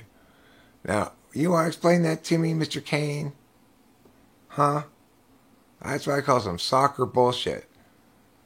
And you got this other guy on the sideline warming up for England. He's doing the stretchy geos, the lean to one side, lean to the other side, lean to the other side. He's doing that thing. Now number 9 comes off. Boy, whoa, whew, I was almost dead out there. Glad they stopped the game for my medical emergency. He's walking off perfectly fine, right? Oh, good news, everybody. False alarm. Are you fucking kidding me? What is the deal with soccer? Why can't they get a handle on this shit? Fake injuries and... Alright, so England has to give the ball to Germany to start this next resuming of play. They kick it from their side all the way back to the German goalkeeper. He kicks it forward to number 5 for Germans. Number 2 for the Germans kicks it back to the red-clad goalkeeper again, who kicks it forward to the British guy in the center of the field. The Germans want a handball, but they aren't going to get it. The British guy kicks it back, and now he has to go back to the British goalkeeper, again, clad in gold. Like a cross between Goldie Hawn, Goldie Locks, and Mark Goldberg. Number 1 has the ball now, advancing it. There's the back fielder for the British. He's got kind of the square haircut. Now, Man Bun, number 14, kicks it back to square hair. Number 3, he seems to be active a lot. He kicks it to number 10. It looks like number Sterling, maybe that's Sterling. This number 10 seems quite good. He's responsible for a lot of the threatening looking action of the Brits, but he just gave it away, and now the Germans on a counterattack. It's 2-on-4 or something, so it's unlikely to go anywhere. But nice pass by the Germans. Number 11, nice nifty little move there, but good solid defense by Squarehair on the British's part. His name is Stones. Mr. Stones did a good job on defense to prevent that from coming to fruition for the Germans. Number 11 did an excellent job of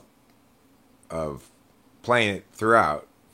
His first touch, his second touch, but he just wasn't able to outsmart Mr. Stones, number 5 for the British, and Mr. Stones stayed right with him and blocked his kick. Okay, now it's a corner for the Germans, who have a short corner where it goes into a guy who kicks it back to the corner kicker taker, who he tries to get into the middle. It was like a scripted play that didn't work because the first guy that got kicked to by the German didn't kick it back to the guy who kicked it originally like he was supposed to.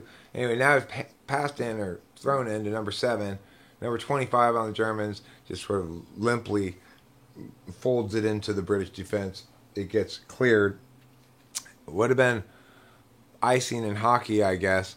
Number 2 for the Germans now has possession around the midfield line. He kicks it over to number 5. He kicks it back to number 2. Now forward a little bit to number 20, but he's going to have to go back to number 2, which he does. Now he kicks it over to number 5. Number 5 is on the far side of the field. He kicks it up to 18. 18 up again. Now coming back towards the German goal is the German player, number 6. And he's kind of standing there not sure what to do. The Germans are like, where's their hole in this defense? I can't seem to find where to go. Now he covers, I just said, near side of the field. Number 7 has the nifty little pass to himself to get forward a few dribbles, but then the English player's right on him. Back to midfield, the Germans go. And number 5 back behind the midfield line to number 4, trying the far side of the field again. Now back to the middle of the field. Number 5 kicks it up all the way to the center of the field, where he has a surprisingly open number 6 and number 11, both of whom kind of whiff on the ball. Now the British retake possession, and number 10, it looked like, was dribbling it back towards the goalkeeper, and now the goalkeeper kicked it away, far away from the British goal, past the middle line, and there's a British guy there. Oh, they're going to call that foul? I don't think so. I don't think you're going to get bailed out that time, Mr. 25 on the British side, and I don't think you should, frankly. Oh, why are you kicking it out of bounds? Oh, because this British guy also needs to ride on the field and we need to stop play because he fell down on his own. Right. Again with this shit. It's like he created all the contact there was himself when he purposely kicked his foot back so that the back of his heel would get clipped by the German guy who totally didn't create any contact. And then he's got to ride on the field until the Germans kick the ball out of bounds. It's like, okay. Has nobody in soccer considered the bitch slap as a possible replacement to the yellow card?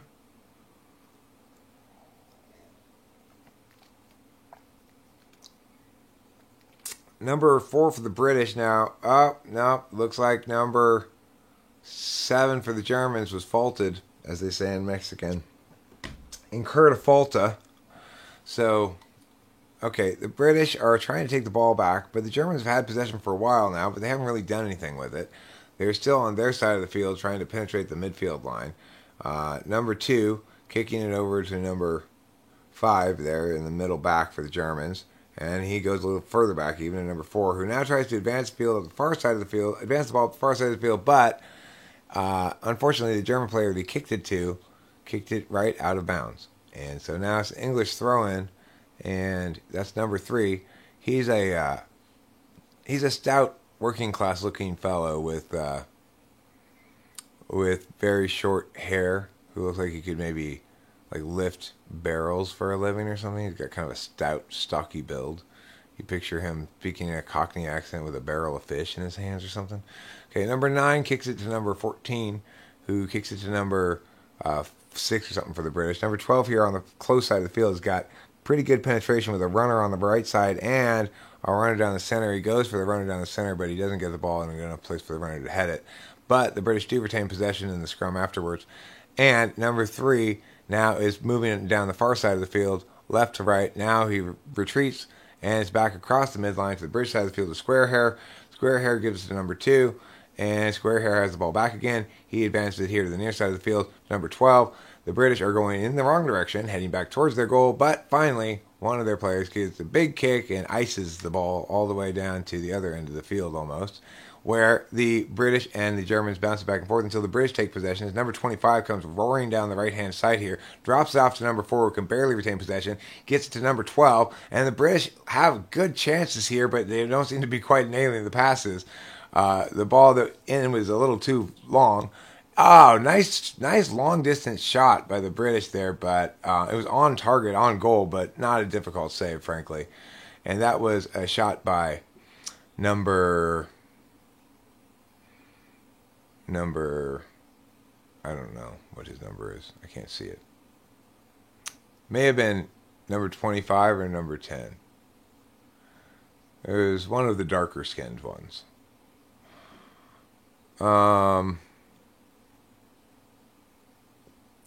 Number 4 throws it in to number 18. And there's only like two of them, so it's one of those two. Anyway, number 2 on the German side brings it forward, and he's kicking it tries to get it forward to number 7, but the English player has better position, number 2 on the defense, and he takes it right away from number 7. Now, number 12 for the Brits has to emergency kick it back to the goalkeeper, as number 11 for the Germans is putting a lot of pressure, making a lot of, being very busy. Being busy as the beaver bee, the most busiest creature, busy as a beaver and busy as a bee. Now the Germans have the ball. It's at the center field, and number 5 is bringing it across the midfield line, and he kicks it over to the far side of the field. We're going right to left across your imaginary video screen.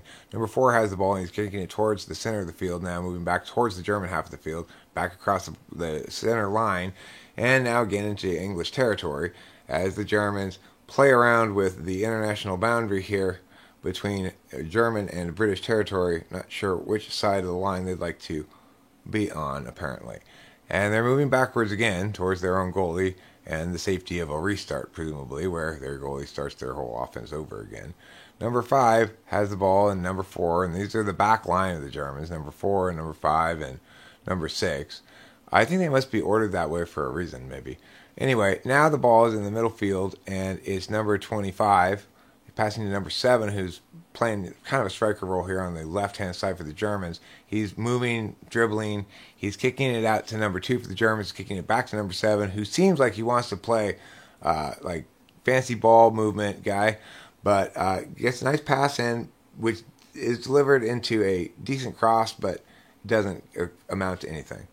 Now, Sterling, number 10 for the British, really wants this foul, and number 8 for the Germans, he really doesn't want Sterling to get this foul. But the fact is, in this instance, it's pretty clearly a foul. It's like, there's nothing really bullshit about that. And the thing is, when it's not bullshit, the players don't act all hurt, right? You can tell it's not bullshit because they don't have to act hurt to get the referee to call it. So the real fouls are the ones where people don't act hurt. Isn't that odd?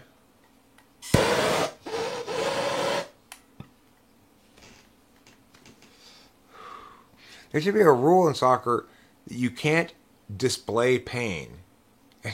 You can't be unmanly in your pain displays. You have to just keep a stiff upper lip no matter what happens, so that nobody, if you do, then you're on the disabled list for at least 1 week, or 2 weeks or something. Okay, well, let's continue with game action here as I get a little distracted by the discussion of how to fix soccer's problem. Alright, so the British and the Germans, they're having a bit of a brawl here, what you might call a dirt clod fight. The Germans have possession, but they can't seem to advance it past the midfield line very far. When they do, they get one run, and then it doesn't even get to the guy. So the Germans look rather overmatched by the British, frankly. even though the Germans have done a better job of retaining possession this half, they haven't done a good job of keeping it in the British side of the field at all. Now number 3 is advancing, and he's over number 5. I mean, over the midfield line. But again, he has to retreat. He goes back to number 4. He's going to go across the field to number 8. Now number 2 is going to make a run up on the near side. No, he's not. Now they passed it out on the far side of the field, and the British guy intercepted it, and then the German guy re-intercepted it, and the British guy was standing there yelling at the referee for a penalty. The Germans now have it at midfield. It's number 8. It's number 18, who goes up to the far side of the field, upfield a bit to number 4. Number 6, I'm sorry. And number 6 has a very long inbound pass that gets caught by the British goalie at the top of the penalty box area for an easy deal with. I wouldn't call it a save, you know. Okay, now the British have possession, and let's see if they can do a little bit more offensively than the Germans have been able to do thus far when they've had possession. Number 12 on the near side of the field kicks it back to their number 2 person, and their number 1, who's Square Hair. He kicks it over onto the far side of the field. He kicks it back to Square Hair, who kicks it over to number 2,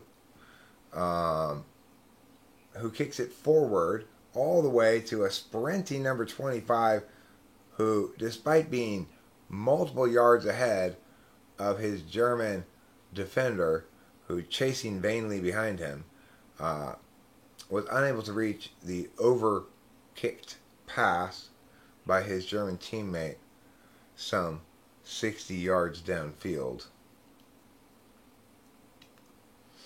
So there's a change now in personnel as Timo Werner goes out for Germany and is replaced by Sergei Gnabry.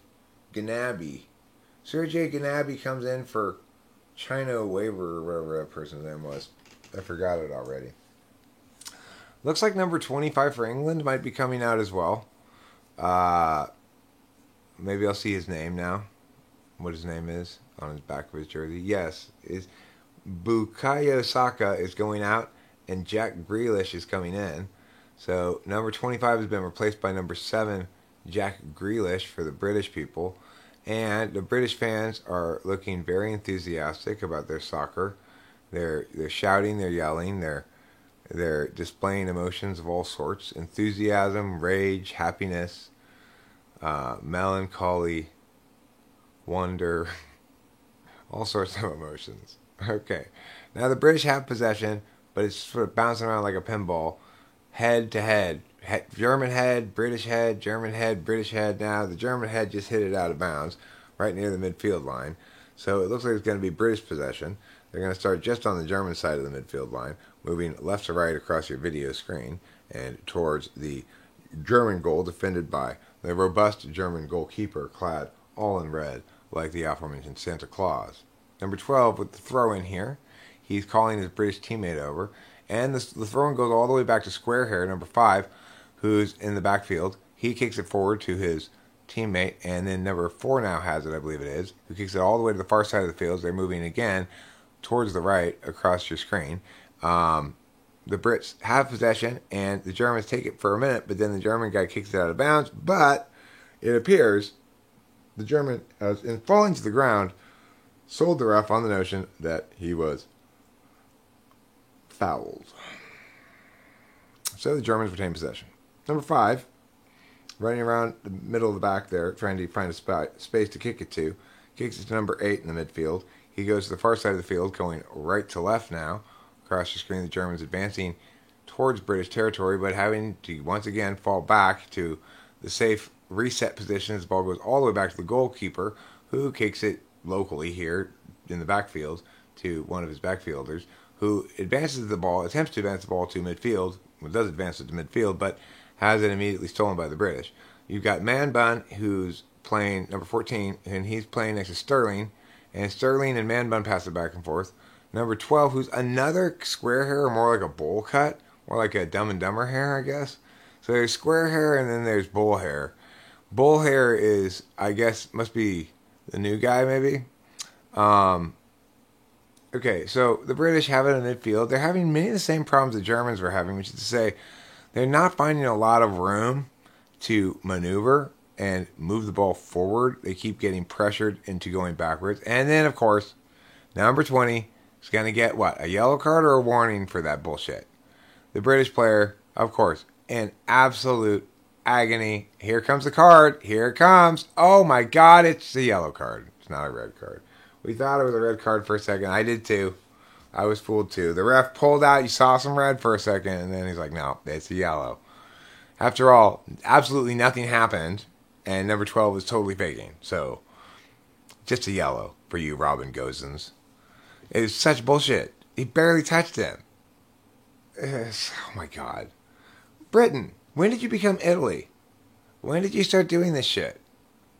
Number 12 kicks the ball in to he tries to get it to number 9, but doesn't get it all the way there. Number 6 is the last one to touch it, Kimmich for the Germans.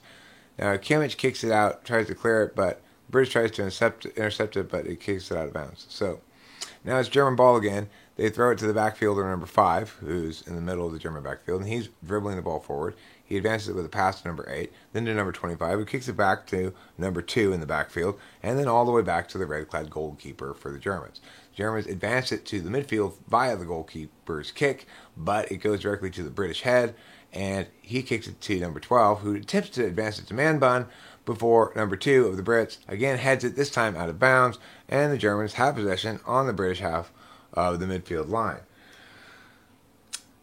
Unfortunately, Trippier seems to have a sore buttocks, and he's sitting on the field and requiring everybody to look at him because I guess his buttocks is sore. Meanwhile, somebody is running along the sideline here getting ready to go in the game. You can't see what his number is because he's got a little bib on. Oh, I see. It appears number 12 of the British has got a buttocks cramp. I understand.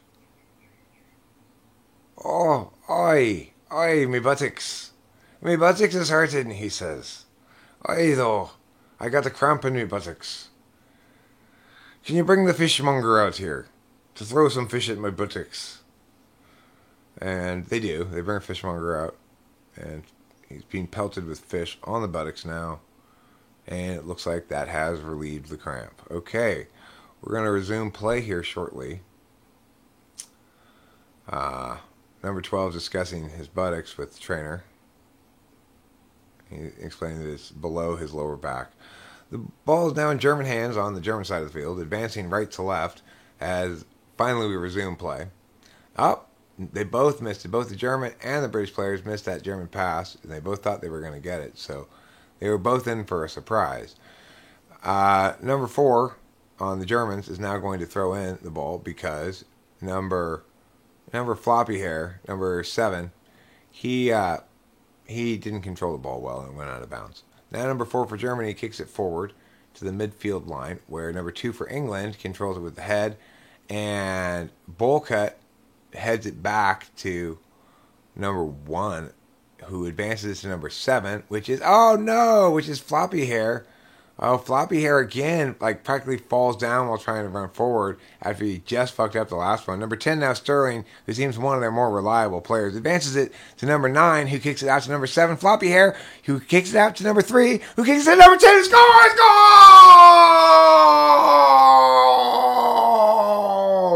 Goal! Sterling! Sterling with the goal. I've been calling his name all game. I tell you, he looked like their best player, and for a good reason, right? Nice goal, nice passing, nice work in the box there by the British across the board. A thing of beauty, really. You could give 3 assists on that goal. There were 3 good passes leading up to it. I'm excited to see the replay when they show it. Right now, they're just showing British fans jumping up and down and being happy, which I don't blame them for, because that was some pretty soccer. That was some attractive sport, you know? It's the kind of thing they call, that's why they call it the beautiful game. It's not because people falling down faking shit. So here it is.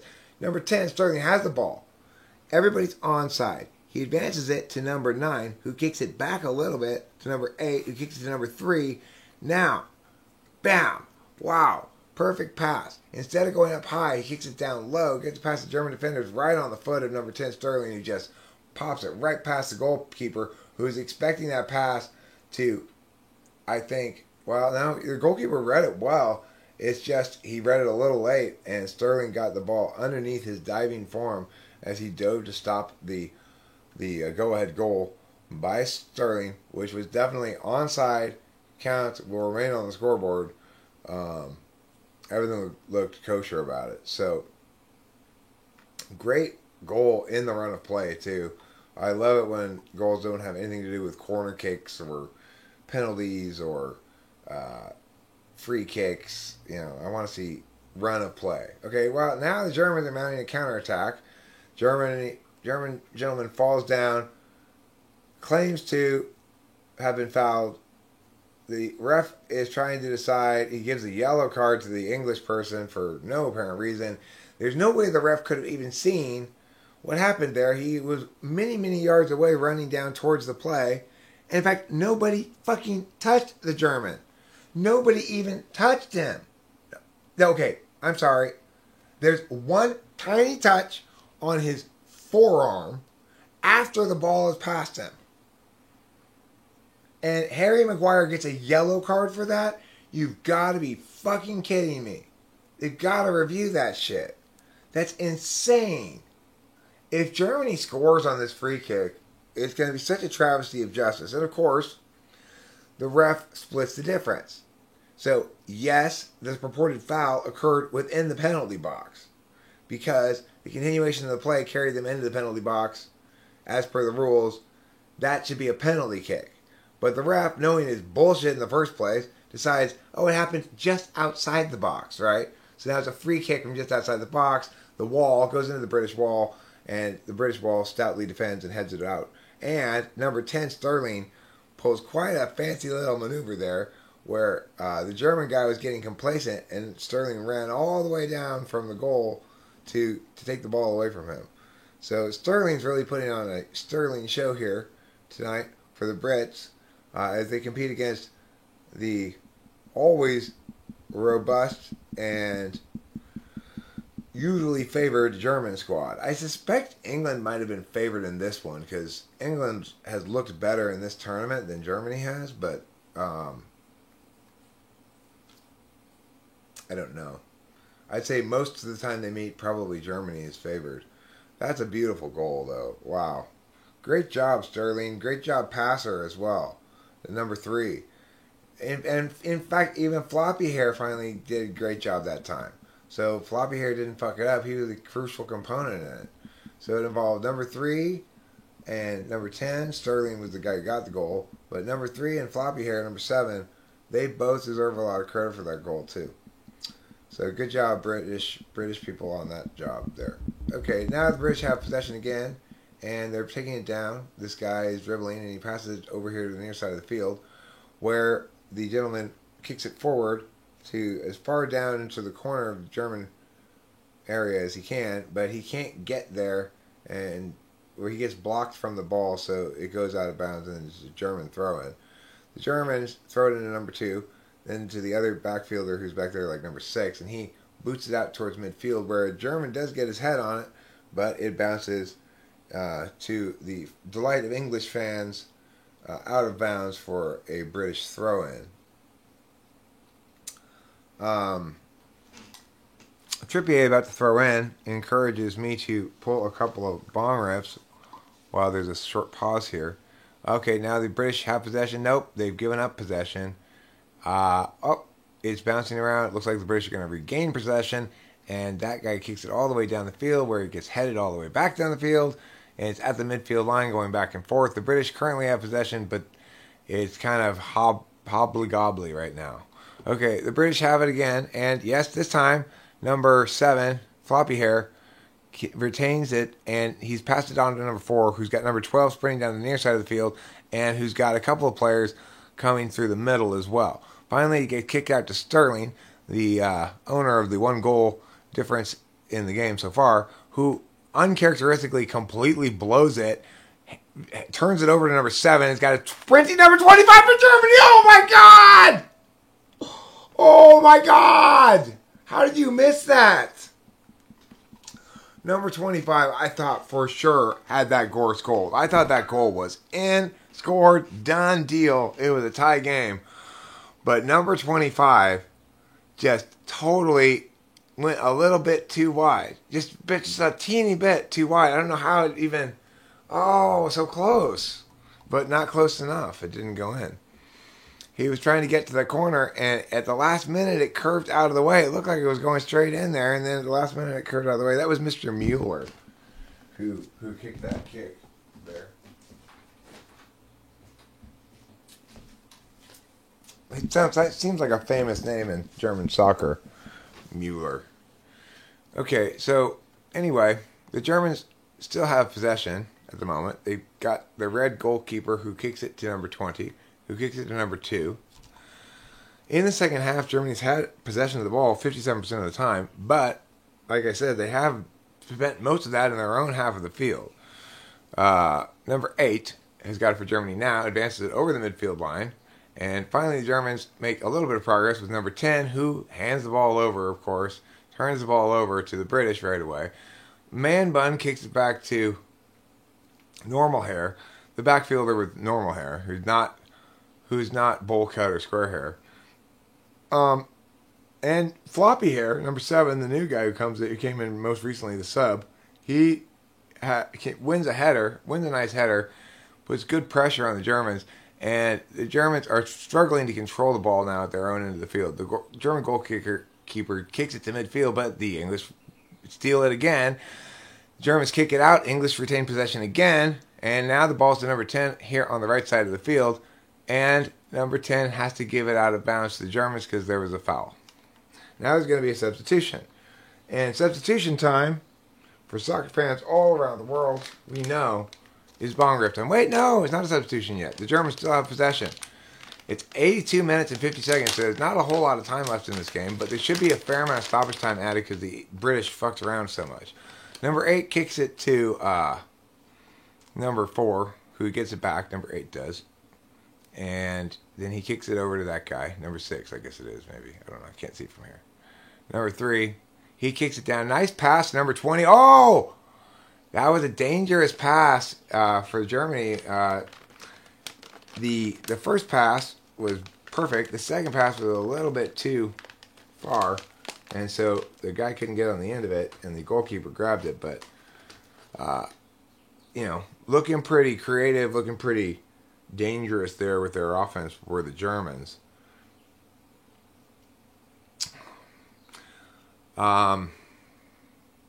British goalkeeper kicks it over the midfield line and off of the head of number 7 and onto the foot of the German number 5, who's regular dark hair, you might say. He's got like a regular guy haircut. And he's moving the ball, and he's kicked it forward to number 25 on the near side of the field, moving right to left up the field towards the British goal. And he kicks it back now, number 25 does, to number 8, who advances to number 10 for the Germans, who immediately loses possession of it to the British, as he did last time the ball was passed to him. Number 9, for the British now, is moving the ball up with sort of tepid German resistance. They seem to be sort of falling back, letting the British operate, but the British take no advantage of the soft spell of German defense, and then the ball's all the way back to the golden-clad British goalkeeper until advanced by the next player to the midline, who gets the ball to number 12 on sides. It looks like number 12 had a great passing lane to Sterling that probably would have led to a goal, at least potentially, but it was smartly intercepted by the German player in the nick of time. Number 3 now advancing on the German goal for Britain. Nice pass out to number 7, nice center. Oh my God, it's a goal! It's a goal by number 3 off a great pass by number 9. He passes it in from the side of the penalty area right to, chest height or so. And the British guy, number 3, dives forward and heads it right into the goal. Or I may have had the numbers backwards. Another well-earned goal for the Brits, I gotta say. Looking classy. Their football's looking classy on the offense. I think their fake injury shit is as unclassy as you could possibly be. Oh, that was Kane who scored the goal? Wasn't Kane the guy who earlier this game was about to die from Ebola? because he got touched on the field. Anyway, number 3, great pass to number 7. Great pass to... Oh, okay. You know what? Actually, it wasn't a great pass by number 7, or whoever that guy was. Number 9 really had to get down low to head... Yeah, it was number 7. Floppy Hair. Floppy Hair, not a great pass, but number 9, Kane, amazing recovery of a bad pass, and he got way down and awkward to head it into the goal. Really, really surprising because that pass was in no man's land. It wasn't to his feet, and it wasn't anywhere where he could comfortably head it. He had to scrunch down really low to head it. So good job, Mr. Kane, there for your goal and your slide. You sliding on your back like you're playing slip and slide at the soccer stadium. Good time for a bong rip, though.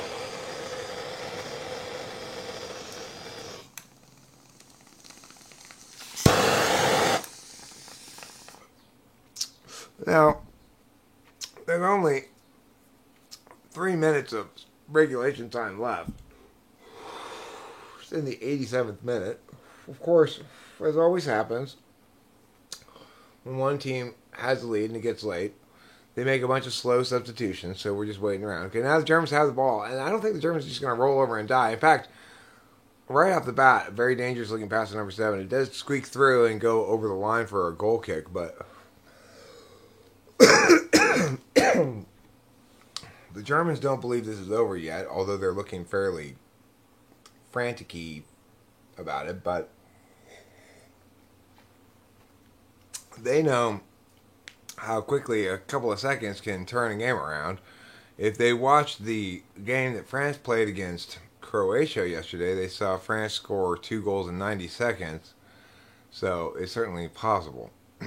The yellow-clad British goalkeeper kicks it way down the field, like 3/4 of the field length, and finally it's controlled by number 7, who tries to head it to number 10, who tries to draw a foul by banging his head intentionally into the German player, but doesn't draw it, mercifully.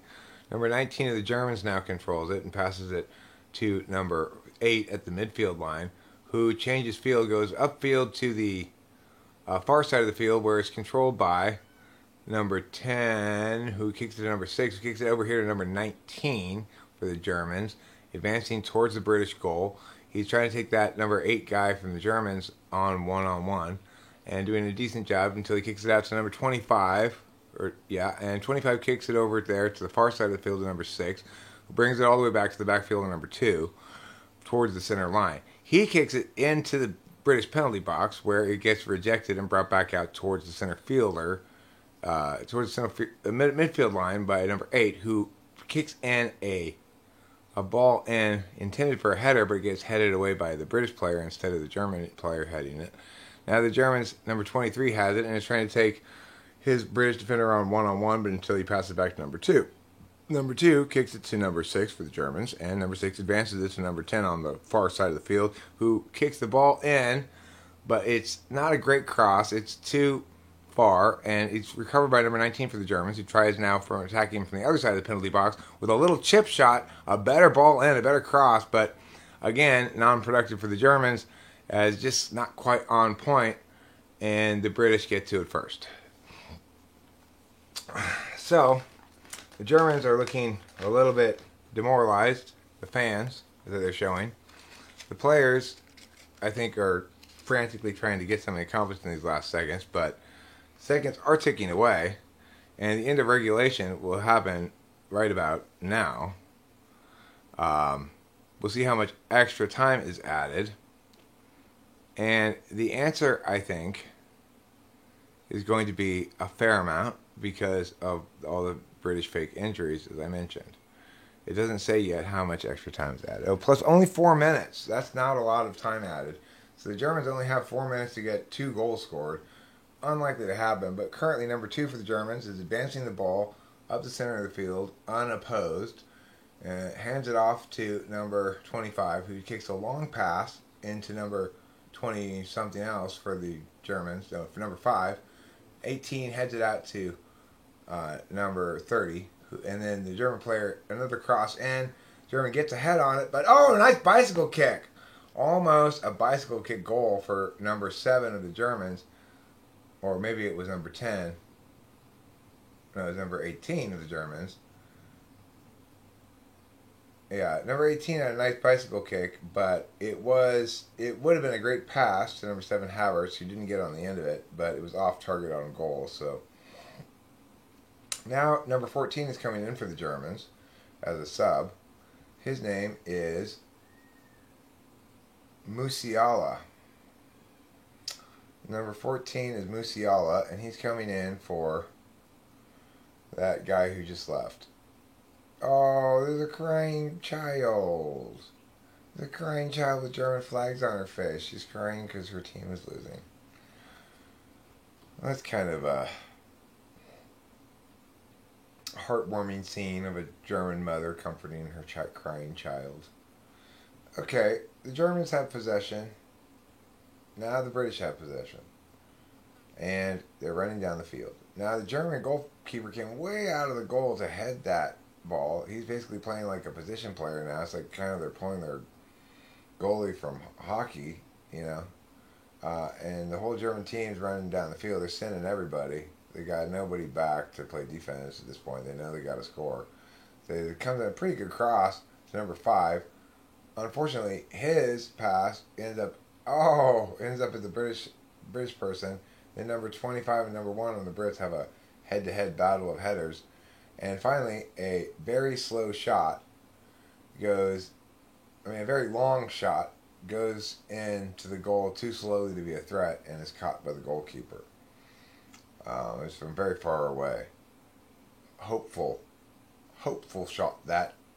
Number 1, the goalkeeper, after having wasted as much time as he figures he can get away with, kicks the ball a long distance where, of course, a British person pretends to be injured. And now a German person pretends to be injured. This German person pretending to be injured got the foul that he wanted from the referee, who now sets up the German free kick. German free kick taken from about, 40 yards or something, by number 8 here. Possibly, not impossible to imagine a single direct kick scoring a goal from this distance, but very unlikely. Most likely to be a cross in, or play it short to either side.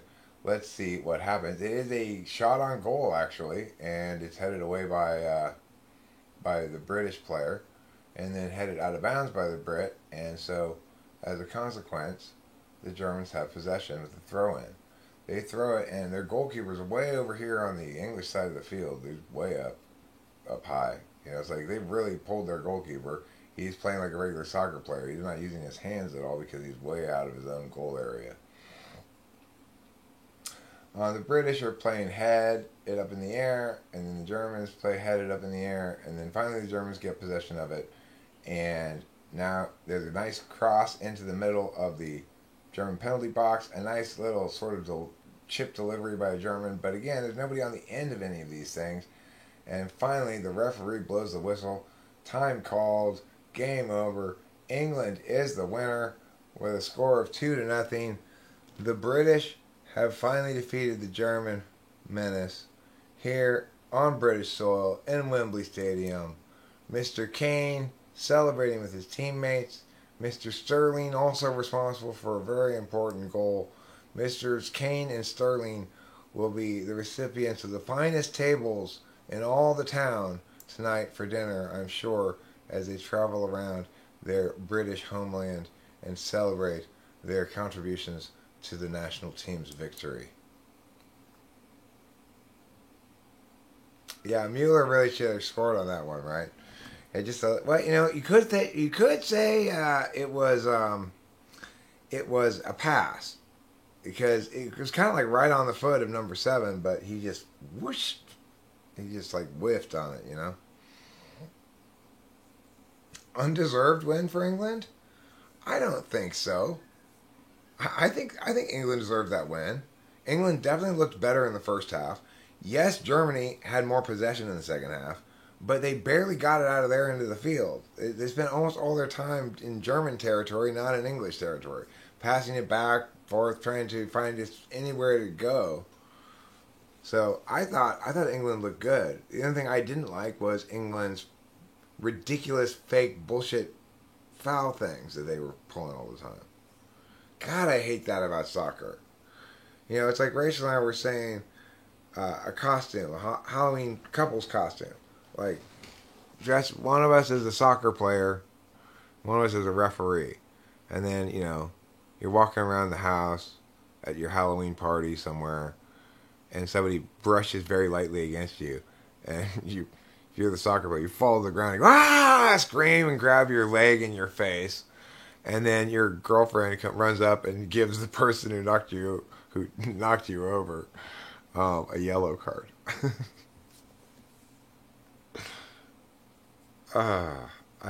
I really don't like that aspect of soccer. And you know, I see it happening in baseball, basketball. I mean too.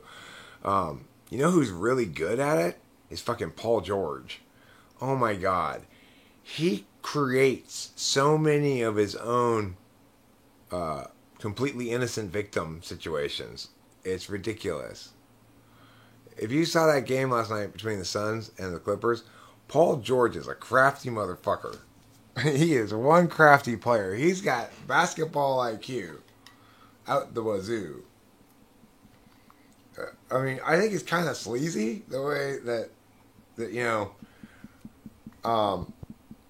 If you watch carefully, what he's doing a lot of times is like he'll see this guy's hand here, and instead of going like this, where it's obvious that he's creating the contact, he'll go like this with his whole body, and then his face will hit into the hand, and then he'll be like, oh, my corneas are ripped, I think. I don't want to make a big deal about it, but, you know, because, and then the refs are like buying it extra because he's not having it. It's like he's really good at manipulating the refs. Paul George is. Watch him next game. It's nuts, the shit he's pulling. It's nuts. Like, okay, you are so outsmarting the referees. Somebody's gonna have to watch these films and talk to the refs. Like some like head ref guy who grades refs has to go like, okay, you gotta stop this. And I'm a Clippers fan over the Suns, sure. You know, I guess I'm a Clippers fan as much as I am a Lakers fan nowadays. Since ever since Chick Hearn died, it's just like, Lakers, Clippers, whatever.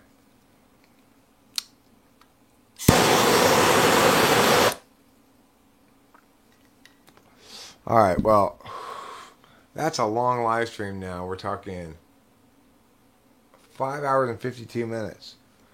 So I'm going to wrap it up. Who's going to win, Ukraine or Sweden? Sweden's going to win. Sweden's going to win that game. But I'm rooting for Ukraine. So thanks for being here, all those of you who were. I love you all. And